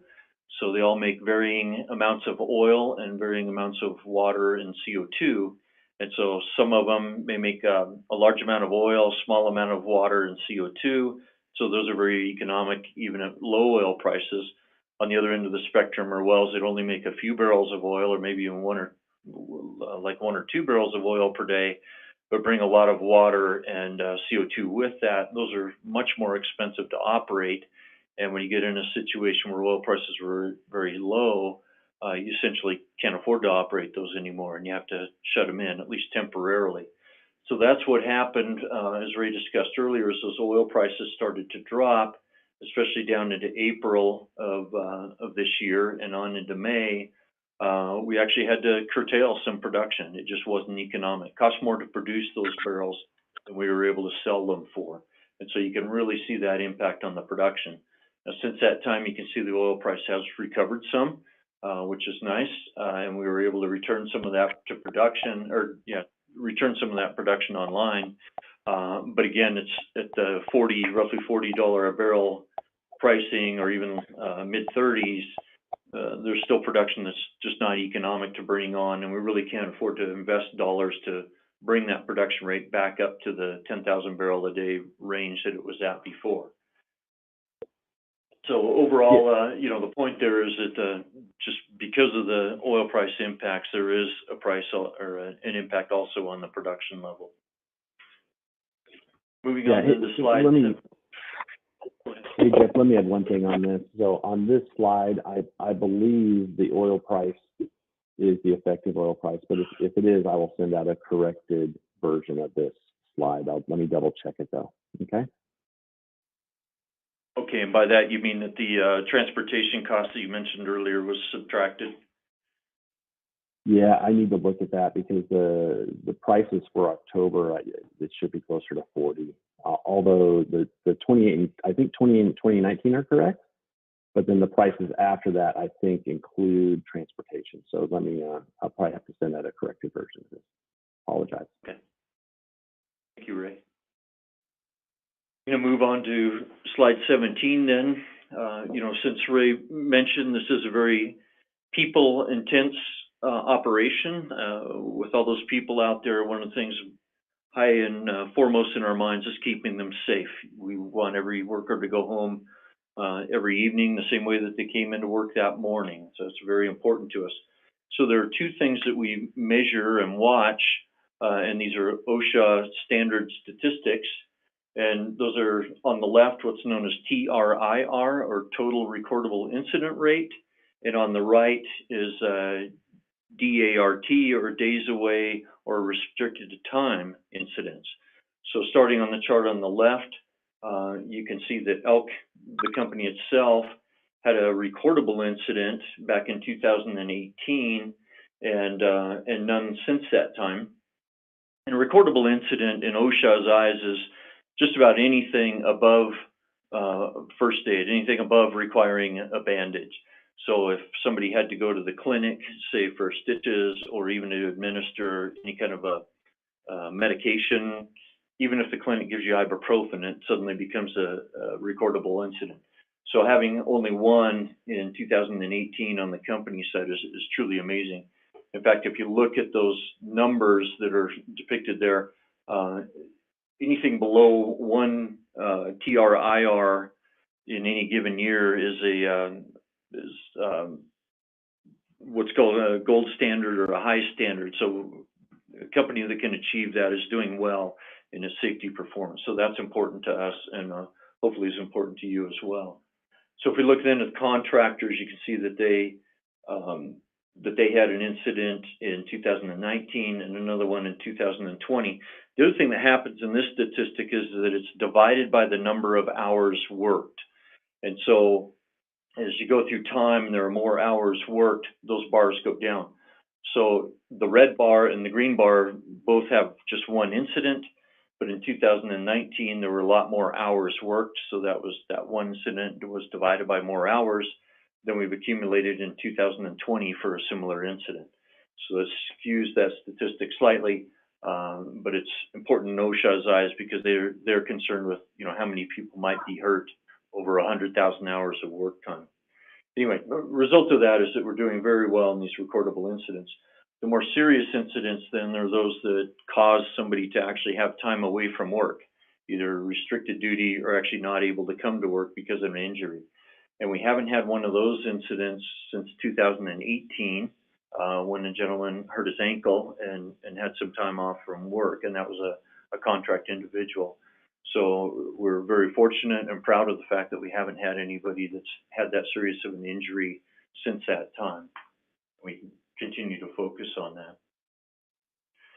With that, then I'll move to the next slide, slide 18, where we'll talk about spills and flare. And so this, again, this is important to us. We operate in a sensitive environment. We're very respectful for that, and we want to continue to do a good job and always improve in that area as well. On the left, you can see annual averages for both spill rate, which is depicted in blue lines and green lines, which you can hardly see. The blue depicts barrels of water spilled. The green would depict barrels of oil spilled. And then the red lines are the thousands of standard feet of gas that are flared. So you can see, other than a small spike in 2019 in the flared volumes, we've been able to drive those volumes, both spill volumes and flare volumes, down, with a small tick up in 2020 for water spills. As you move to the right side of that plot, then that's this year's performance by month. And you can see early in the month that we had some flare issues. There were some problems with our gas delivery system. Part of that was associated with another company shutting down a plant in the Farmington area that we were selling our gas to.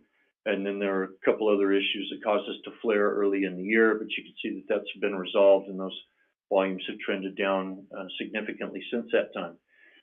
We've had a pretty good year overall in water spills, a few high months, with the exception of October. October was tough, and not because of the number of spills, but just that we had two fairly large spills. So that really caused a spike in those. If you want to point out also that these spills are found and corrected quickly, we're able to get them shut in quickly before they have a large impact, and then we immediately clean them up. And these sites are inspected afterwards by various regulatory agencies to make sure that we are taking care of them. So overall, you know, we do focus very much on the spills, flare, as well as employee safety. All of those are important to us, and as I've shown, we've continued to improve in those areas. With that, I'll turn it over to Roger. Yep, for slide 19. Thanks, Jeff. Last slide. The greater Aneth oil field, or the Aneth field, is important to the Navajo Nation. It has direct impacts on payments of royalties, taxes, and other fees, provides well-paying employment, investment in local community, knowledge working interest shares. Declining production and high cost makes it very sensitive to commodity market or oil prices. Sustained economy viability, well-prolonged production, attract investment, continue to contribute to the Navajo Nation into the future.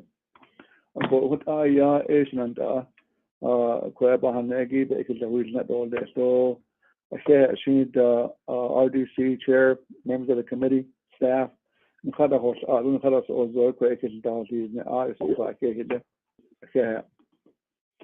Thank you very much, honorable members of RDC. I'd like to have a motion and a second to accept the report.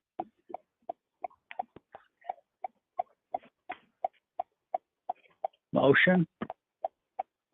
Stewart. Honorable Stewart, thank you. Second by? Is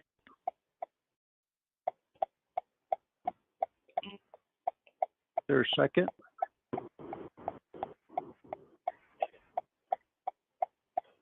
Chair, this is Daniel.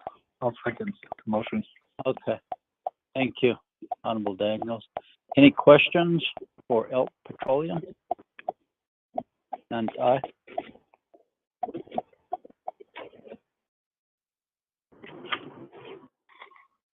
No questions? Kushila, Nanta. Mr. Chair, this is Daniel. Honorable Daniels, go ahead. Yes, thank you, Mr. Chair. For those RDC members, because staff, it's all about actually back here. Look what you can't manage. I don't know. Could have Legislative Council. I appreciate the report. Could update report from Elk Petroleum. Right, a kasana ajuda in Mexico. I don't know the illegal hashnesa. I'll be changing. Ajuda in Mexico. I don't know the right. She has kanja. Aju hashin for a cotton. Aju had that wado a dash. I don't think we have either. So many times. Maybe after the pandemic, maybe we'll sit down. Maybe the Wonder Rock or Adidan Hadi Elk Petroleum at the site and look at your operations. So what I have the cycle to the these but also the Hajj now maybe after this whole pandemic when it's over, hopefully tomorrow that I don't know that so that the need be so it's that we'll tour the area in Utah, the oil fields and your operations. Mr. Chair, I appreciate the report, but thank you. Thank you, Honorable Daniels. I know we received quite a bit of information through this. This should probably be like a work session. That would be nice. The amount of PowerPoint presentation here on 19, I think that we can probably at the next quarter, perhaps we'll just have that work session. Honorable Daniels. Yeah. Yes, Mr. Chair, that'll be great that way too. Okay, thank you. Any other questions or comments? None. We'll vote on the report. Honorable Freeland, how do you vote?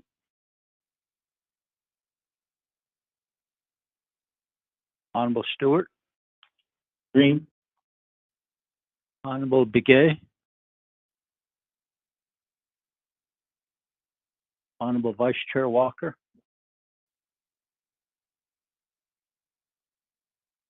Honorable Daniels?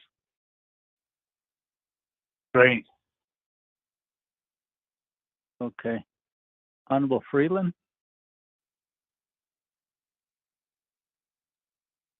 Honorable Begay?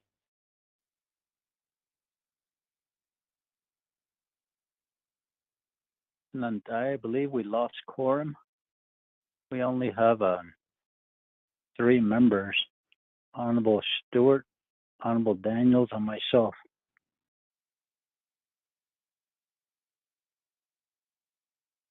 Chairman, Green. Who's this? Honorable Freeland? Yes, sir, Green. Chair, Thank you, I vote Honorable. green also. Okay. Walker. Honorable Vice Chair Walker, thank you. We have a vote of 4 in favor. Excuse me. We have a vote of 4 in favor, 0 opposed, and chair not voting. Motion carries. We'll accept the report. Next, report from Jackrabbit Development Home Building. Tone. Ashota, please mute your phones. Please mute your phones. Thank you. Mr. Jones or Atone? Yes. Hi, my name is Tada Atson. Good afternoon. Thank you, Chairman Nez, and thank you, Honorable Delegates Stewart and Walker and Daniels and Freeland and McGay for all being here and taking your time this afternoon as this meeting has carried on. I am the owner and founder of Jackrabbit Development and the executive director of Jackrabbit Homes. I'm an enrolled Kiowa citizen. My father is Kiowa and Choctaw, and my mother is Irish, Jewish, and French. And I'm also a licensed enrolled Navajo Nation attorney. I worked for DNA People's Legal Services for about 3 years, and I ended up quitting after going through many cases of consumer protection and dealing with NHA in housing, and started Jackrabbit Development and Jackrabbit Homes with the goal of working to help create housing within the Indian country and nations.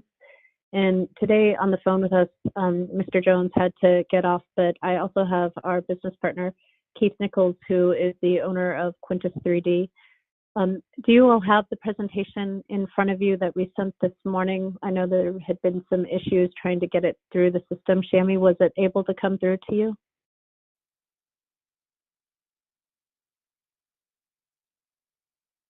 We did receive the presentation. It's right before me. So go ahead and continue. Okay, great. I just wanted to make sure. So we're just on page 2 right now. And just for a little bit of background, Keith is the guy in the red shirt and Ron is the man in the yellow shirt, and I'm there in the middle. And this was a trip out to Tisto to meet with their chapter and to get support for a resolution. Keith, do you want to introduce yourself real quick? Hello, my name's Keith Nichols. I'm a registered architect, and as Todd indicated, I'm owner of Quintus 3D out of Wisconsin here, and I am also a business partner with Todd in Jackrabbit Development. Thank you. Thank you, Keith. So we started Jackrabbit Homes and Jackrabbit Development really to focus on building sustainable, resilient housing. And one of the things that we figured out when we were building off-grid was that really is sustainable housing, because in order to achieve an off-grid status, which means building without any sort of electrical lines or water infrastructure running to the house, that doing that off-grid really could be sustainable housing. And so when I had started a nonprofit, quickly realized that there wasn't a lot of funding for housing. And so we really focused on starting a for-profit company that could help to drive funding and financial backing towards a nonprofit that was focusing on creating different models of housing in the sense of working within the obstacles that are in Indian country around home site leases, around allotments, and the fact that the federal government ultimately owns the land. And so in the process, we created the for-profit company, Jackrabbit Development, and our company is currently subcontracting with the Navajo EPA, with Lord and Associates, to work on designing the Navajo Environmental Protection Agency campus. And so we have currently already been within the Navajo Nation doing business. But last year, through the nonprofit Jackrabbit Homes, we had worked on a project, so we're kind of moving into slide 3 now. We had worked on a project up by Antelope Canyon with a Navajo business owner named Richardson Etsedy, who runs Antelope Hogan Bed and Breakfast. And we invited a bunch of leaders from the Shanto community and from the Tuba City community. We had attended the Navajo Nation Sustainability Summit there in Flagstaff and had invited a bunch of people out to come and see how we were building some hogans. And they truly were hogans. They have dirt floors. So we were building these hogans, and from that attention of doing this for a business owner, a bunch of other Navajos came to us and said, hey, could you build us a hogan as well? And so around January, we started sort of putting together a design that we could help to sell to people and provide them housing. But as we became more aware of them being really living every day to day and doing their day-to-day activities within that structure, we wanted to provide them a little bit more, such as running water and electricity, so that they truly could make it a residence and help to find financing for it because it would qualify as a house.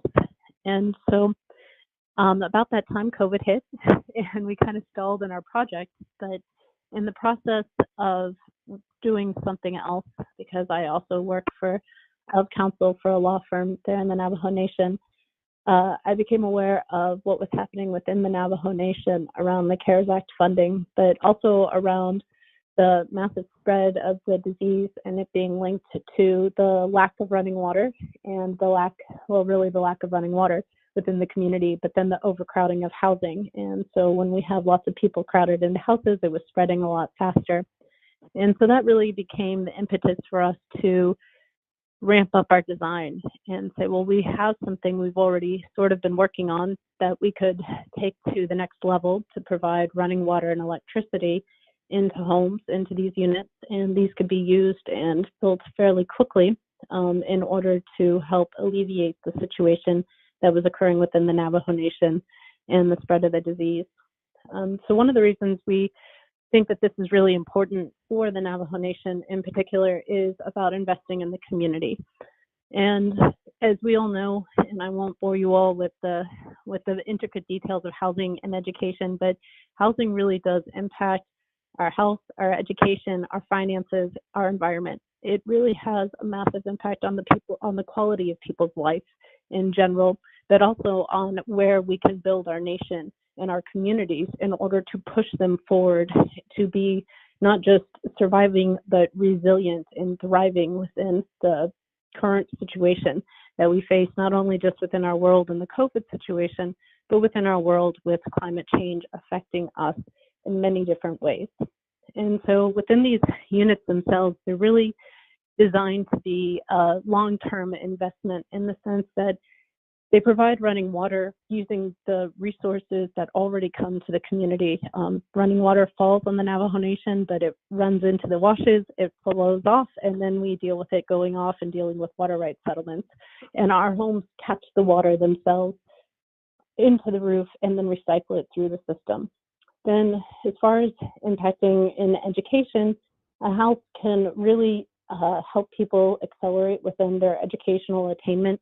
If people are able to read and have lights, that means that they can actually study. If people can charge their computers, that means they can actually attend school away from their locations, as many of us have been doing. And financially, a house can actually cause people to be financially poor over the long run. If a house is built inefficiently, it can cost a homeowner a lot of money to be in a house. For instance, just over the course of 10 years, if your electric bill is $200 a month, you're paying over $24,000 in 10 years just to keep your home warm in the winter or cool in the summer. And so that can be a huge financial burden to put on to people, particularly if they don't have a means to constantly pay it. And with the ability of the electrical companies to continue to raise the prices, that means that that is never a set number. So anyone living on some sort of fixed income becomes problematic for them if they cannot continue to pay the rising cost of electricity or the rising cost of water if they even have access to those two things. And then when it comes to environment, currently the way that the conventional house is built is either clear cutting 2 acres of forest in order to build a stick frame home, or alternatively built not as energy efficient as it could be, so that it is putting out tons of greenhouse gas emissions by requiring a massive amount of heating or cooling in order to maintain comfortability within the building itself. And these are all things that we've tried to address through the design and development of this unit and how it could really be meaningful in the long term.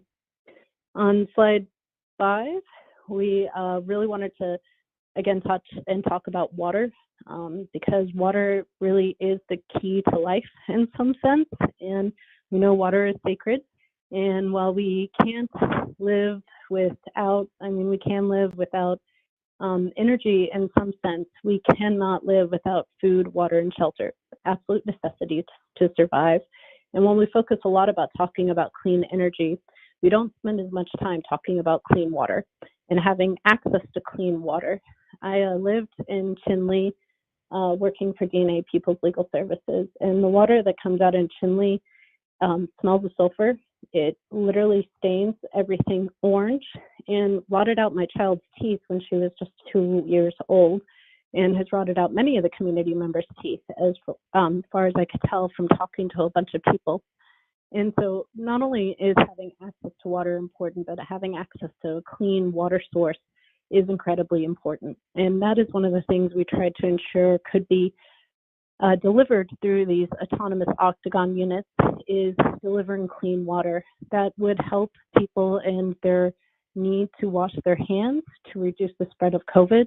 It would also help them in washing their clothes, which has been another thing recommended by CDC and the World Health Organization in maintaining sanitation, is the ability to wash your clothes. But it would also allow them to do things such as going to the restroom inside and taking a shower as well. And so it's really an important thing that we talk about within our communities, within where we talk about water rights settlements, but also just ensuring that people have water. And I did hear one delegate earlier mention they had 38 homes in their chapter that had no running water. I know when we went out to Navajo Mountain, we toured a community with at least 15 homes that we saw with no running water. And I know that for many of you, that's the same in many of your chapters that you represent as well. So one of the things we did in trying to gain support for this was to go around to many of the different rural chapters, and we presented to a bunch of different ones and got over 30 different resolutions in support of using CARES Act funding to build these octagon units. Now, a lot of this started back in August, so I realized that things have changed and we have now run up on a deadline. And as Mr. Jones was speaking about earlier in the introductions, we're hoping to present this to you all as a potential project that you could look at funding in the next round, or look at presenting to the Navajo Nation as an alternative option to use for funding in the future to provide housing and units to people because of the ease of construction of which we use, but also this ability to get in and start building sooner than later, because we're not waiting for the infrastructure lines to be built out to them or the land easements to be withdrawn in order to get those infrastructures out to them. But it would really allow us to make an impact now in the next few months of people's lives and start to provide those amenities that many of us take for granted who don't live in these communities, or who do live in some of the communities that have access to the infrastructure. So I'm going to let Keith talk on slide 7 a little bit about the units. Go ahead, Keith. Thank you, honorable members of the board and elders. Thank you for letting me talk about this with these octagon units. Part of joining with Tata on this vision she had for affordable housing and resiliency and being self-sustaining was it shouldn't sound unique, but it is unique out there in the architectural world. We build so many of our homes out of stick frame, and we see the continuing devastation done by hurricanes, wildfires out west, and tornadoes here in the Midwest where I live. These weather instances are certainly not getting reduced in impact or strength. They, if anything, they're getting more frequent. So we looked at a product that is made of styrofoam, recycled styrofoam from the landfill. So we're diverting something from the landfill. We're using a product that would normally be discarded. It's blended with concrete. You can think of kind of like a cake mix, and you put it in a mold. And these blocks have fire resistance. They have strength. They're bug resistant. And then when you put them together and fill them with concrete, as Tata had done in that Hogan up at Antelope Canyon, that provides an extremely strong wall against gale force winds. Then we couple that with some metal roofing. The metal roofing is preferable for catch water. And in specifically designing something for your nation, obviously we looked at the Hogan shape. We were fairly adamant and wanted to include a wood-burning fireplace in the center. Certainly the unit is extremely well temperature controlled. The concrete will absorb heat during the day and give it off during the night.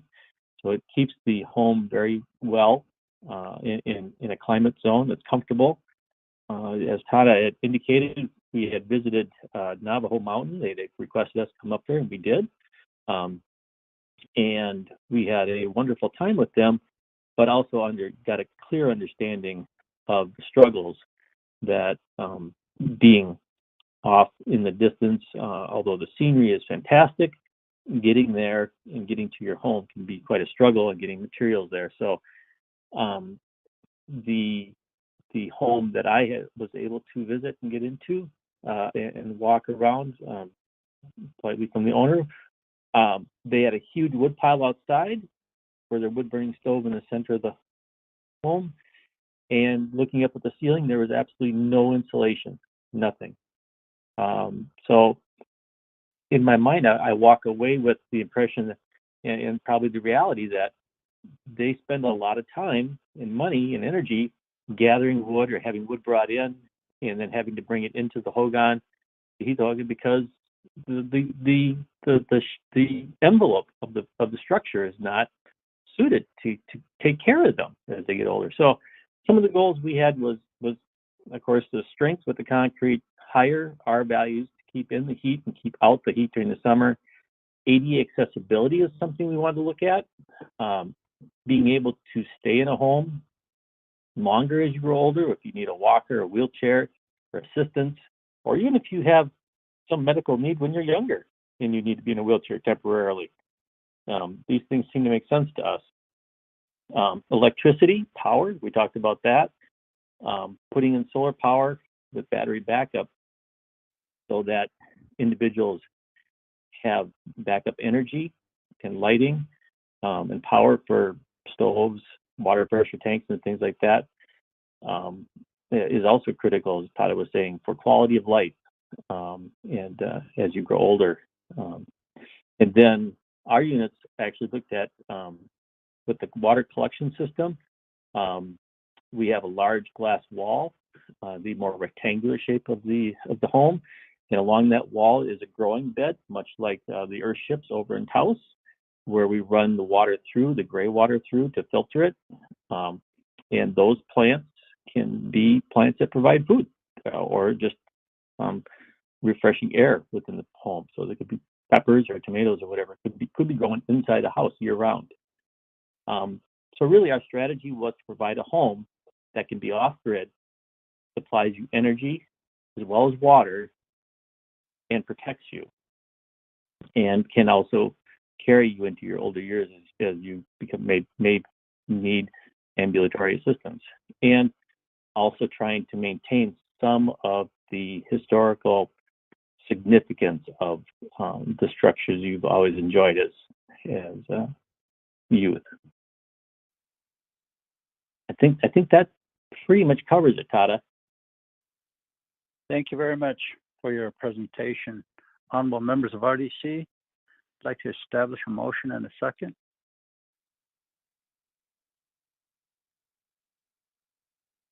Chairman, I'll motion. Honorable Vice Chair Walker, thank you. Is there a second? Second, Stewart. Honorable Stewart, thank you. Are there any questions? None. That's Kiddush.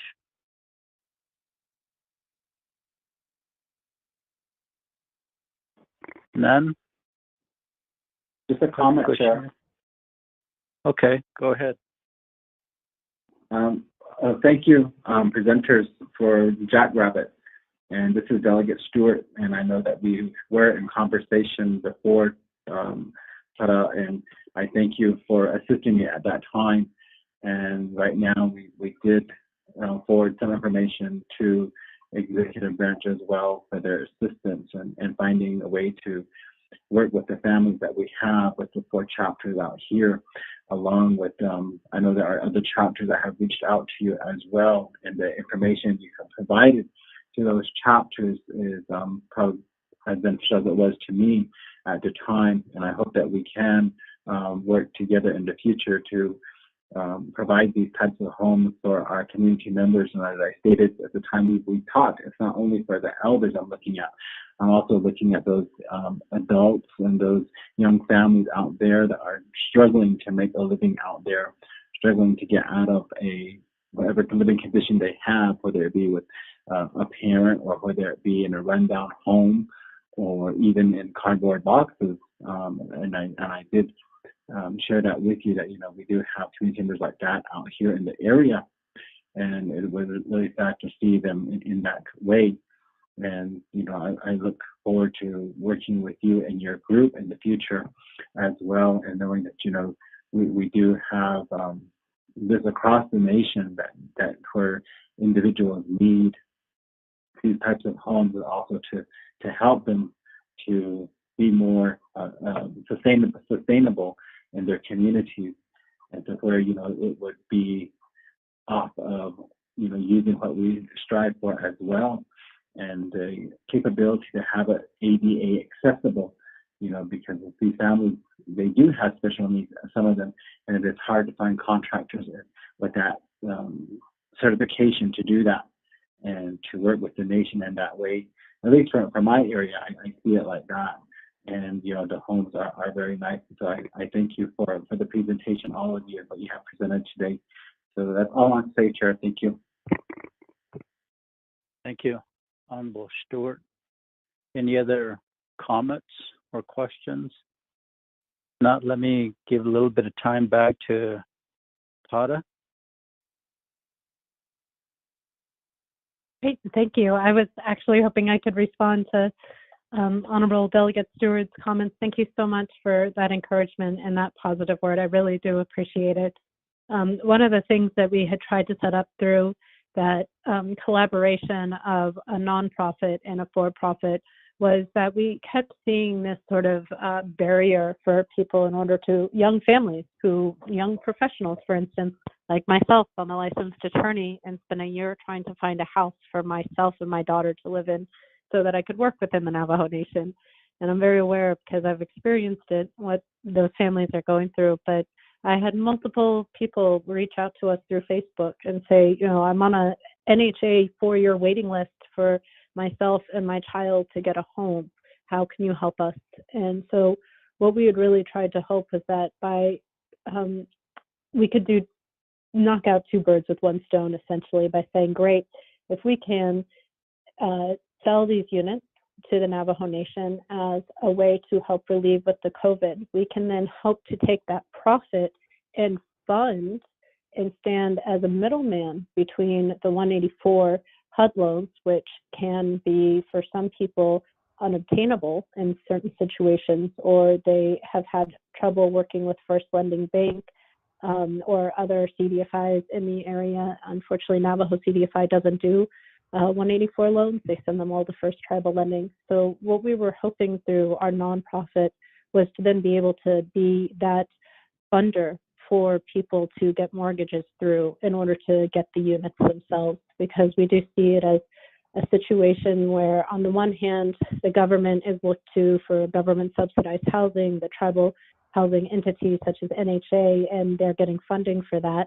But then there's this whole sector of people that don't qualify for government subsidized housing under NAHASDA because they're not poor, because unfortunately NAHASDA is very much set up to keep us poor. If you make too much money, you're no longer allowed to be in that house.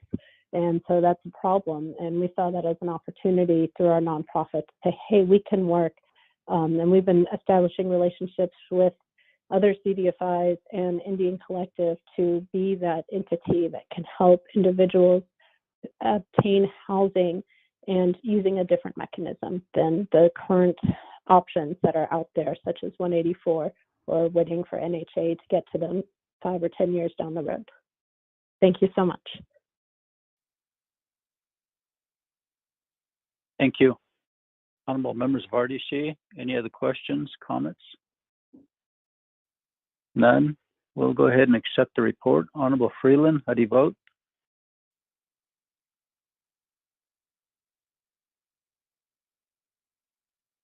Honorable Stewart? Green. Honorable Kiel and Begay? Honorable Vice Chair Walker. Chairman, I vote green. Honorable Daniels. Green.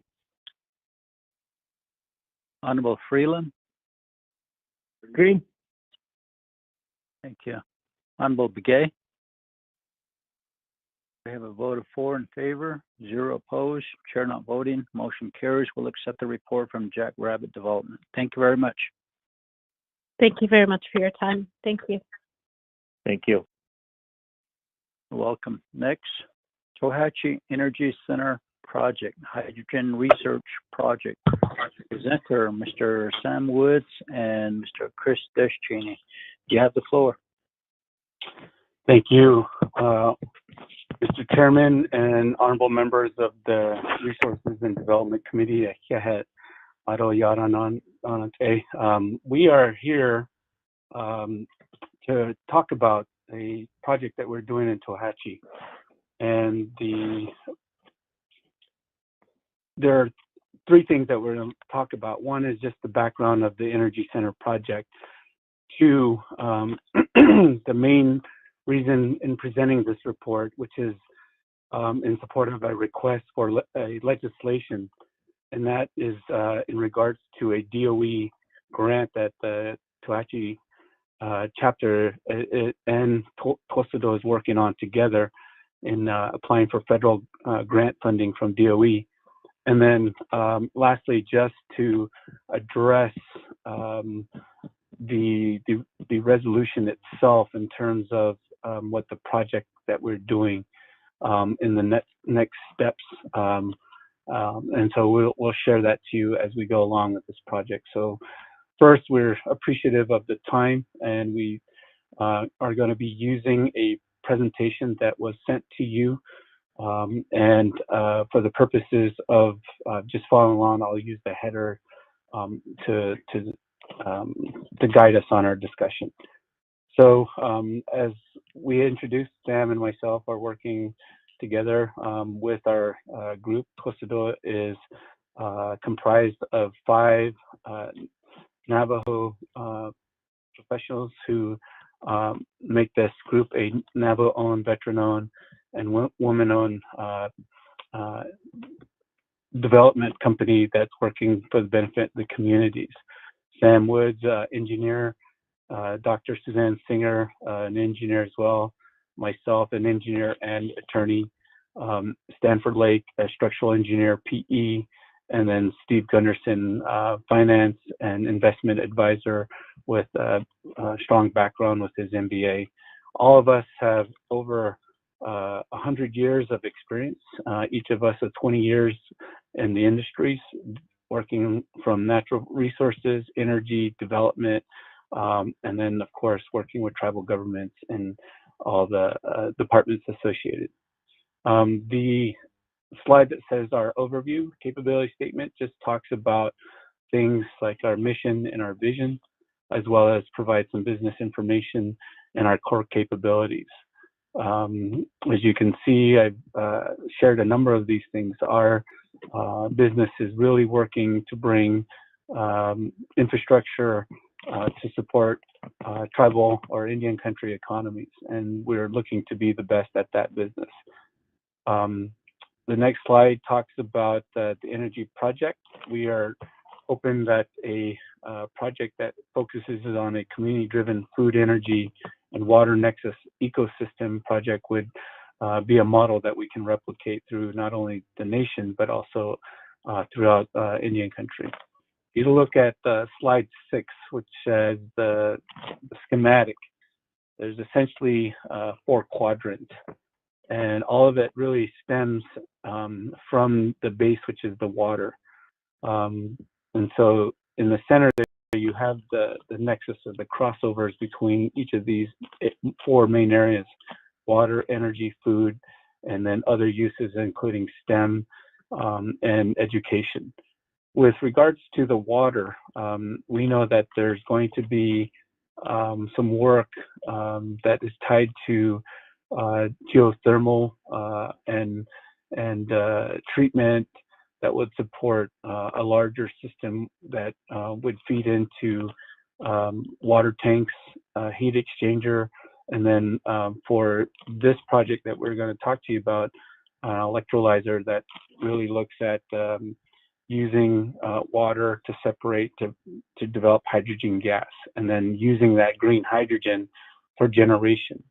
But the balance here is being able to develop solar at the same time, so that the two complement each other in their production.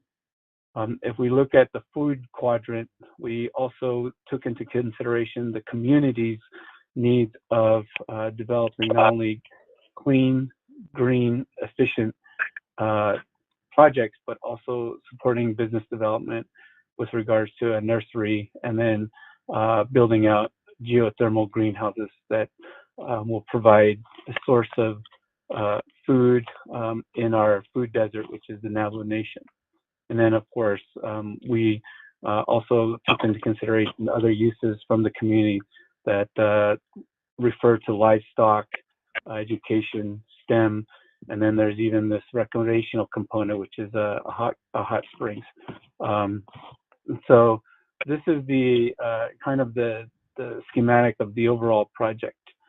Slide 7 shows the crossroads of untapped infrastructure at Toachi. We have power lines, we have major roads, we have water lines, and we have land that the community has designated as a area that we can use in developing these projects. And so, without going into too much detail, there are things like the natural gas lines from Kinder Morgan. There's the Gallup water supply pipeline, in addition to the natural geothermal well source there. There's the PNM 350 kV transmission lines, and then there's also an NTUA 115 kV line, all in the area of this project. So it makes it a strong location to develop a Nexus project. One of the first steps that we looked at was working with the community to get a land withdrawal designation. So this slide 9 talks about the approval. We submitted, excuse me, a package to the GLDD on July 24th of this summer. We asked and worked to get 650 acres surrounding the area. And then there was a letter from BIA indicating that there are no grazing permit holders within the 650 acres. However, we know that there are still permit holders surrounding the project area, and that we are committed to working to really work with the community in addressing any issues with our grazing permit holders within the area. And then the department GLDD indicated that Posador did obtain a 5-year designation for the 650 acres, and it has been approved, and that was done in mid-September. Slide 10 moves on to the solar and gas component. Excuse me. Here, we wanted to highlight some of the technical analyses that we provided from our modeling and market analysis. And here, simply put, that the project here shows the initial financial assessment with a positive contribution. It's the model dispatch is based on plan efficiency, and it's conservative, and so it does not consider dispatch based on maximum profit and ancillary services. It really boils down to the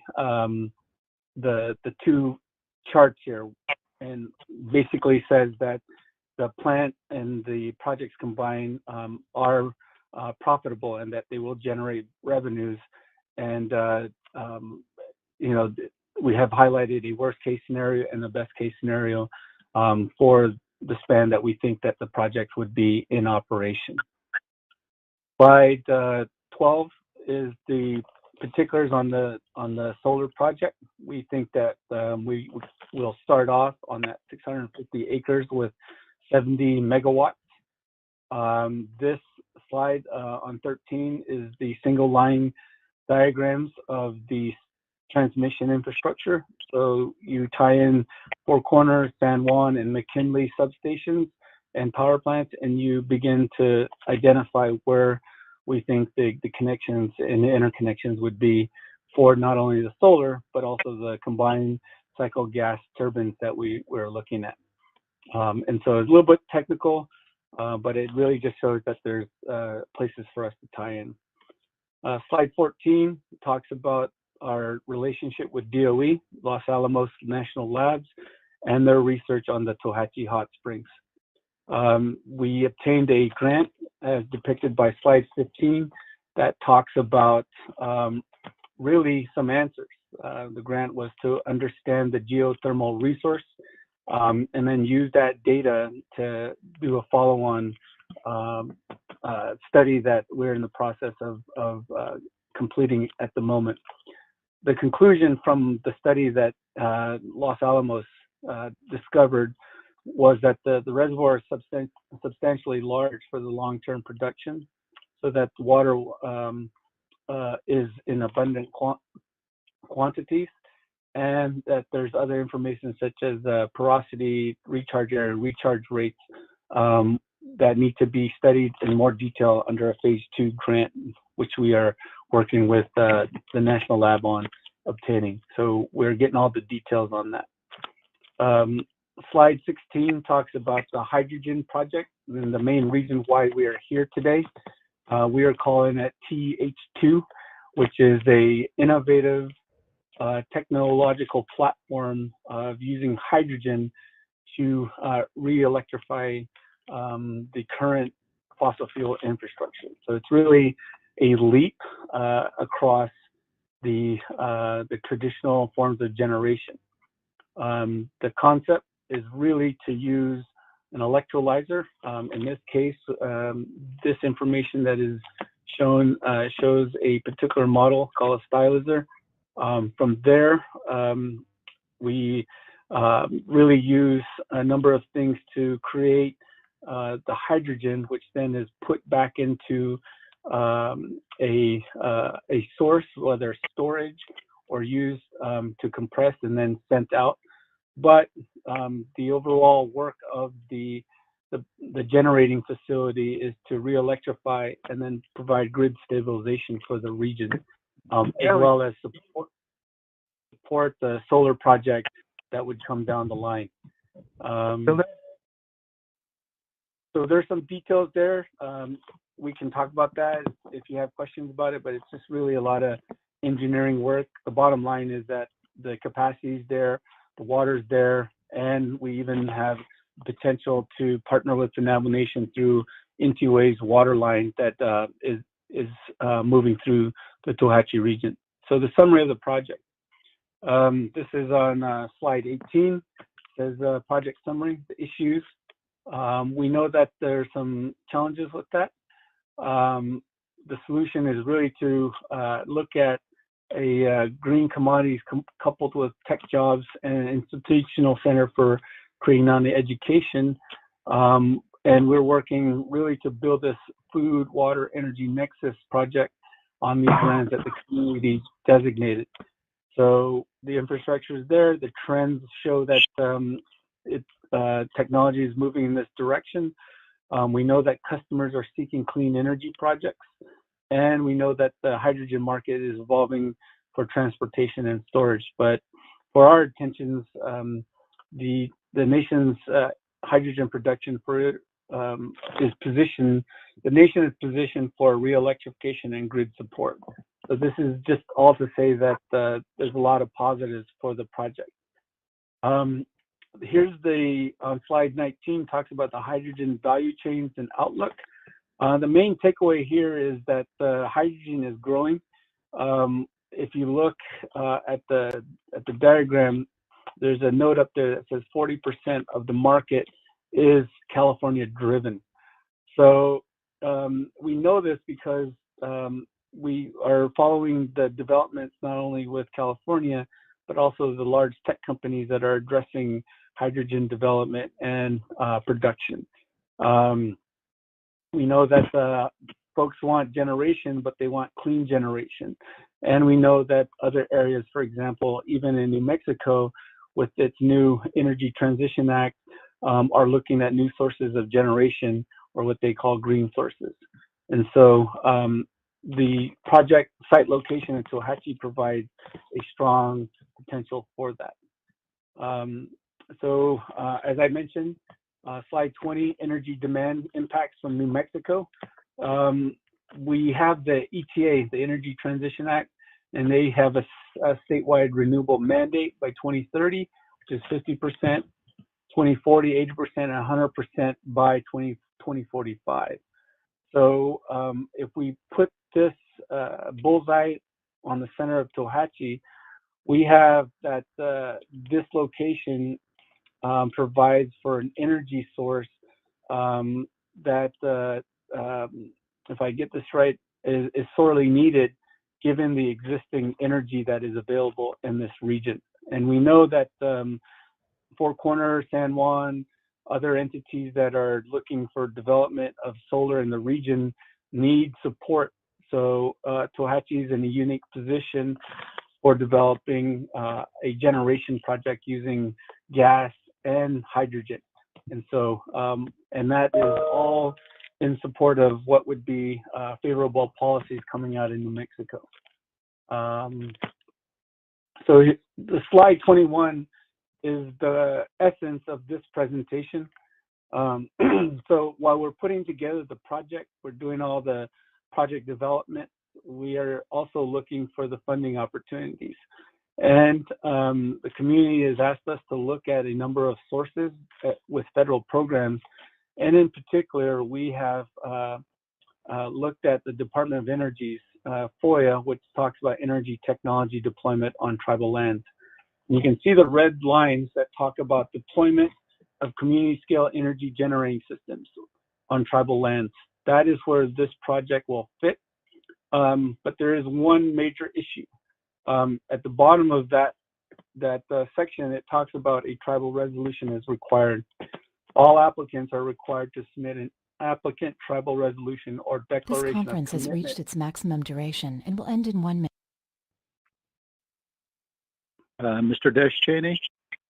Yes, sir. And everybody else, our time has expired, so we'll call back in about maybe give ourselves about maybe 5 minutes, 3 minutes. Yep. So we'll call back in. Okay. Okay. Thank you. The organ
for a This call resolution may be recorded that or allows us to transcribed. apply to the DOE grant program. And there is a timeline component. We are looking at a deadline of February 11th, so that we're hoping to work with RDC no later than January 20th to obtain the legislation. And then at that point, we would finish our application. We have a resolution before the chapter, but because of the 3-week timeout that the nation has put because of COVID, we thought we would have it by mid-November, but because of the delay, we now expect it by December 17th. So the chapter has that resolution. We've received initial favorable support, and we're hoping that we can obtain that from the RDC as well. And then finally, the last step is to submit the grant proposal by February 11th, so that we can begin not only the development phase of the project, but also work to solidify partners in developing this project for not only the chapter, but also the region, and hopefully supporting the nation as well. Last slide is our contact, myself and the team, and our addresses and other information for the leadership of the council and those in attendance. So with that, Mr. Chairman, members of the committee, I'm happy to answer questions. I also have my colleague Sam Woods here to answer any questions as well. Yeah, thank you, Mr. Deschini. Tonight, honorable members of RDC, let's establish a motion and a second.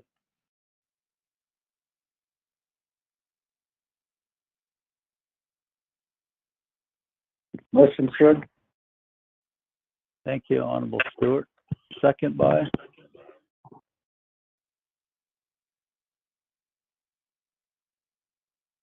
Chair, I'll second. Honorable Vice Chair Walker, thank you. Are there any questions? Mr. Deschini, I did request to have legislation drafted after the resolution that you drafted was sent to me a few days after, so it's over at OLC at this time. Just for your information. That's Mr. Chair and members of the committee, that's great news. I'm happy to hear that. Honorable members of RDC, any questions or comments? None? We'll go ahead and accept the report. Honorable Freeland, how do you vote?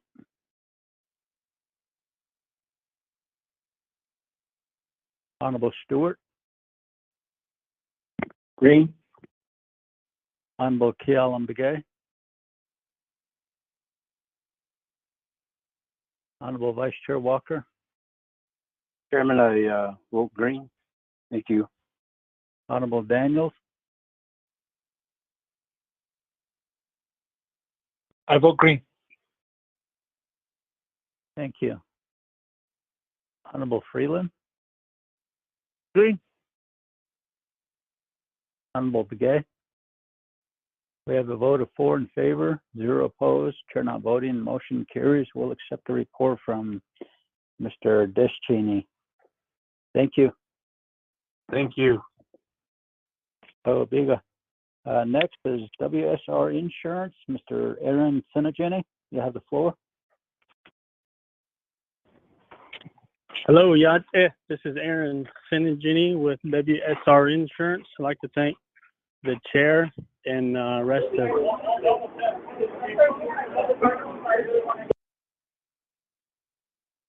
I'd like to thank all the board members and the chair. So thank you guys for listening to us. I'm partners with WSR. It's an insurance company, and I've known the guys ahead of this company. I've known them,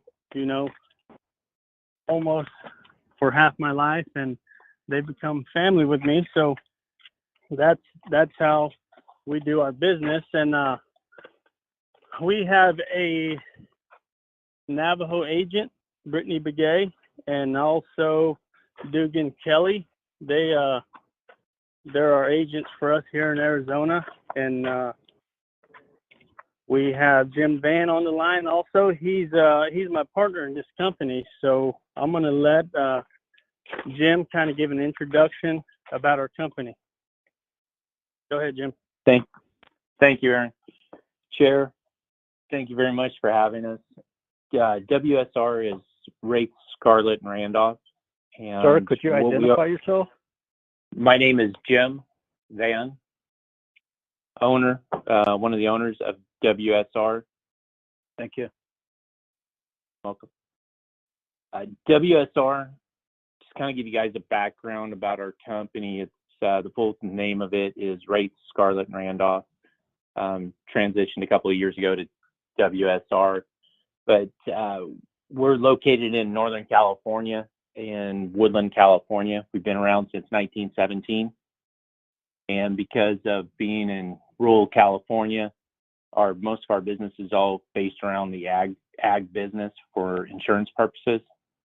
And within that, we've done crop insurance for the last about 30 years, since crop insurance was developed by the feds in the 80s. With the group of our partners that we deal with, we insure various crops and commodities from corn to soybeans to almonds to rice to apples to PRF, the PRF program, which you guys do.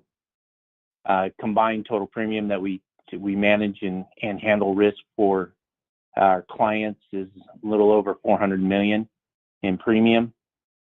And so that kind of gives you an idea the different variations of commodities that we deal with. From the beginning of our company, our main focus has always been on our customers and how to balance risk and manage that risk, whether it's in the property and liability side or in the crop insurance side. And that comes in two components. One is premium risk, and one is risk of actually the exposure of what is happening in to the commodity. In your guys' case, when we talk about PRF, one part is the premium, one part is actually the lack of rainfall that's happening, and how do we balance that to bring out the best outcome for our clients. For rates, we do have an ability to spread our coverage, or our ability to work with customers all over the U.S., and that's given us a lot of great insight of how we develop policies and how we've built out customized software to help our customers get the most out of any insurance policy.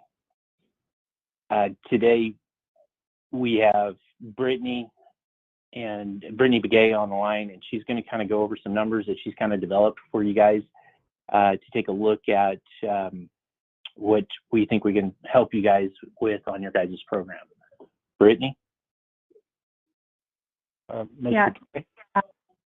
I'm an agent with WSR, and the Navajo Nation has been in the PRF insurance program since 2017.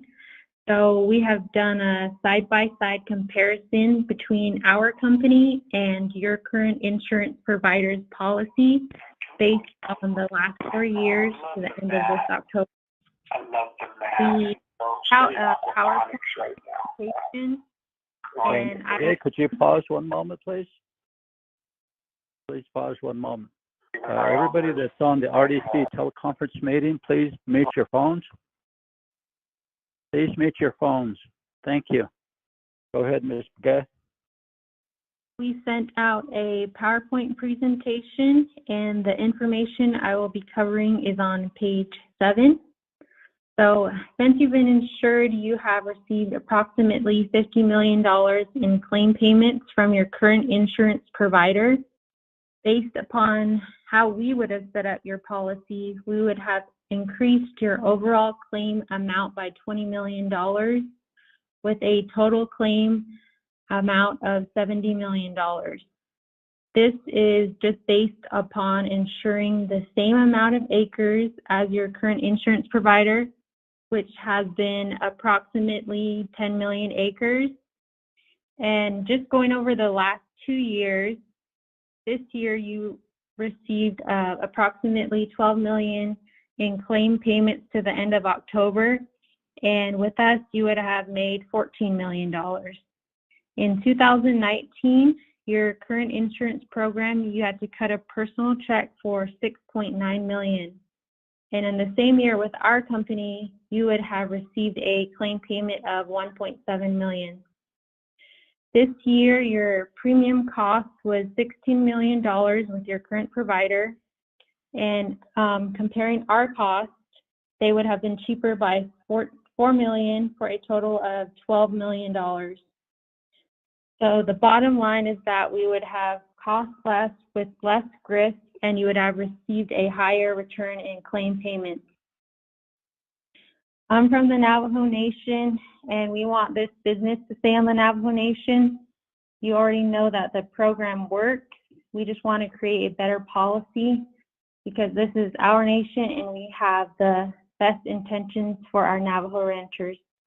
We are looking to the RDC to help us move forward. I am now going to introduce Dugan Kelly. He is the agent that will be working on the policy with me. Thank you. Mr. Kelly? Honorable members of the RDC, thank you for giving us the opportunity to present this information. My name is Dugan Kelly, and I'm an insurance agent with WSR Insurance. Brittany Begay and I have been working on the Navajo Nation policy together. My goal is to work together on this policy for 2 years and then give Brittany Begay the sole agent after that. The Navajo Nation has a good policy with the current insurance provider, and the Navajo Nation has done well with the PRF program. We feel with our risk management tools and experience, we can make your policy even better. What separates us from everyone else is our computer program's ability to give us more detail about the precipitation and history, which allows you to make educated decisions on where to place your coverage. We are a risk management team, and your premium is a risk that we need to manage as well as the lack of precipitation. If you choose to move forward with us, Brittany and I and the management team can sit down in person and show you how we set up your policy. Thank you for your time.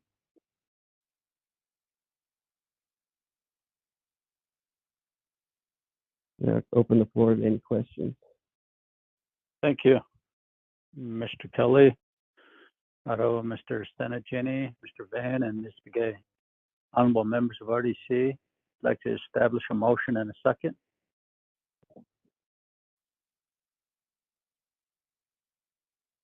Motion, Stewart. Second, Daniel. Thank you. Any questions?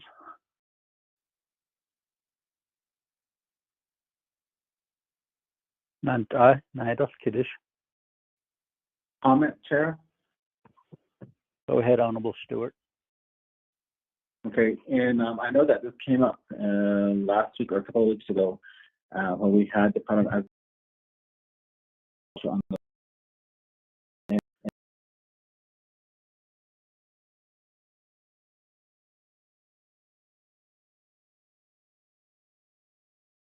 years are being followed. I wanted to know with this, and a question, I guess, not only a comment, but a question to Shana. Chair, are we going to go ahead and request for a work session on this one with Department of Ag and the current insurance as well? I don't recall if we said we were going to do that one, and then maybe as well with a work session. Honorable Stewart, I believe that we need to have a separate work session with the Department of Agriculture at Mr. Watchman's shop, and also a separate work session that we just got from WSR Insurance. And as leaders, we can make that comparison after both work sessions are conducted and see where we're at with both of them. Honorable Stewart? Yeah. So, Chair, this is Daniel. Honorable Daniels, go ahead. Yes, thank you, Mr. Chair, for the Adjournment RDC Resources and Development Committee members, Adjournment staff, Legislative Council. Adjournment appreciate the report that's given to RDC by WSR Insurance, Mr. Sinachini, for the Sicily, or actually KKD name. I like Bashir Chin, I don't know the agents for WSR Insurance. I don't know, we know that we have policy with CKP Insurance. I don't know, debate right now numbers were given to our RDC, the comparison. I don't know if that can be shared with the CKP. Usually, what insurance companies, other entities that usually they don't share their numbers that well. So I don't know them. Right now, just like I indicated, CKP, we have coverage with CKP drought insurance. I don't know. We have projects.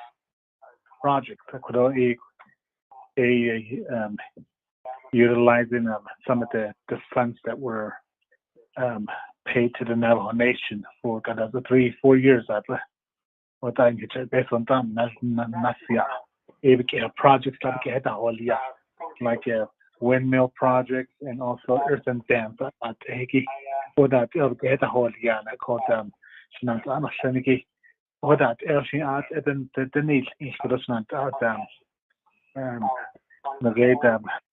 Mr. Chair, what you indicated in the work session, the nation bonnet rattle like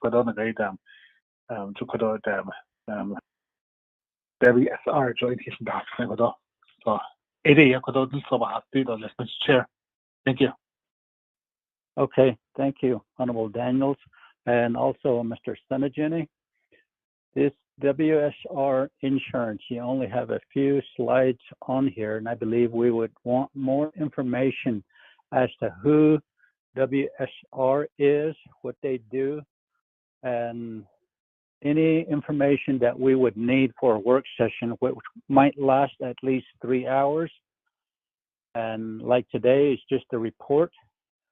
So we would like for you to prepare those for us when we schedule the next WSR work session with you all separately from the RDC meeting. So, Mr. Sajini, Mabigo here. Yes, sir. When would this work session be on the phone, or how would we do that?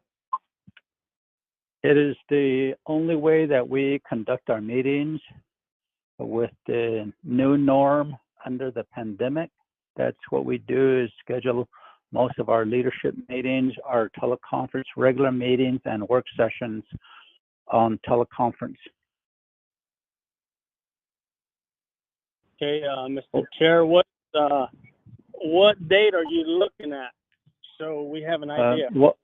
Mr. Senegini, when we schedule also Department of Agriculture's, it probably will be the same week. It could be in January when we do that, but we'll have to bring it back up onto RDC's agenda for approval. Thank you. Okay, yes, sir, Mr. Chair. That sounds good. Okay. Honorable members of RDC, any other questions, comments?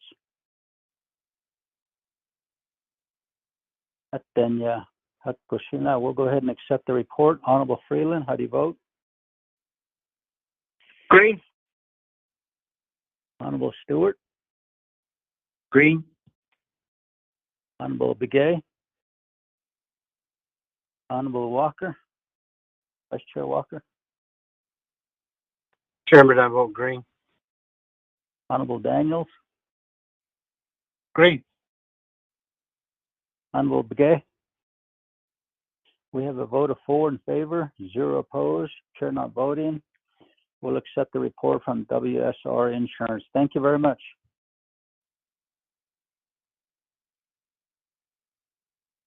Thank you. Mr. Senegini? Yes, sir. Thank you, Mr. Chair, and RDC members. Thank you for listening to us today. You're more than welcome. Thank you. Be safe. Honorable members of RDC, I believe we're done with the reports today. We're down to the conclusion of our meeting. Any other announcements? None? Motion to adjourn? Chair, there's an announcement that just came in by email. Speaker Dame is requesting a conference call with all of us at 4 p.m. At what time? 4 p.m. Today? Send the email, okay? Oh, today. It just Okay, now I'll came check in. it here. Okay, Oh. thank you for that. Appreciate it. Oh. Any other announcements? Motion to adjourn? Motion. I'll motion. Stewart. I'll motion. Sure. Honorable Stewart, motion, second by Honorable Freeland. Walker. I believe it was Walker there. Thank you. Any comments, questions? None. Honorable Freeland, how do you vote? Green. Honorable Stewart? Green. Honorable Begay? Honorable Vice Chair Walker? I vote green. Honorable Daniels? Green. We have a vote of 4 in favor, 0 opposed, chair not voting. It is currently 3:21 p.m. Meeting adjourned. Be safe. We'll call in at 4.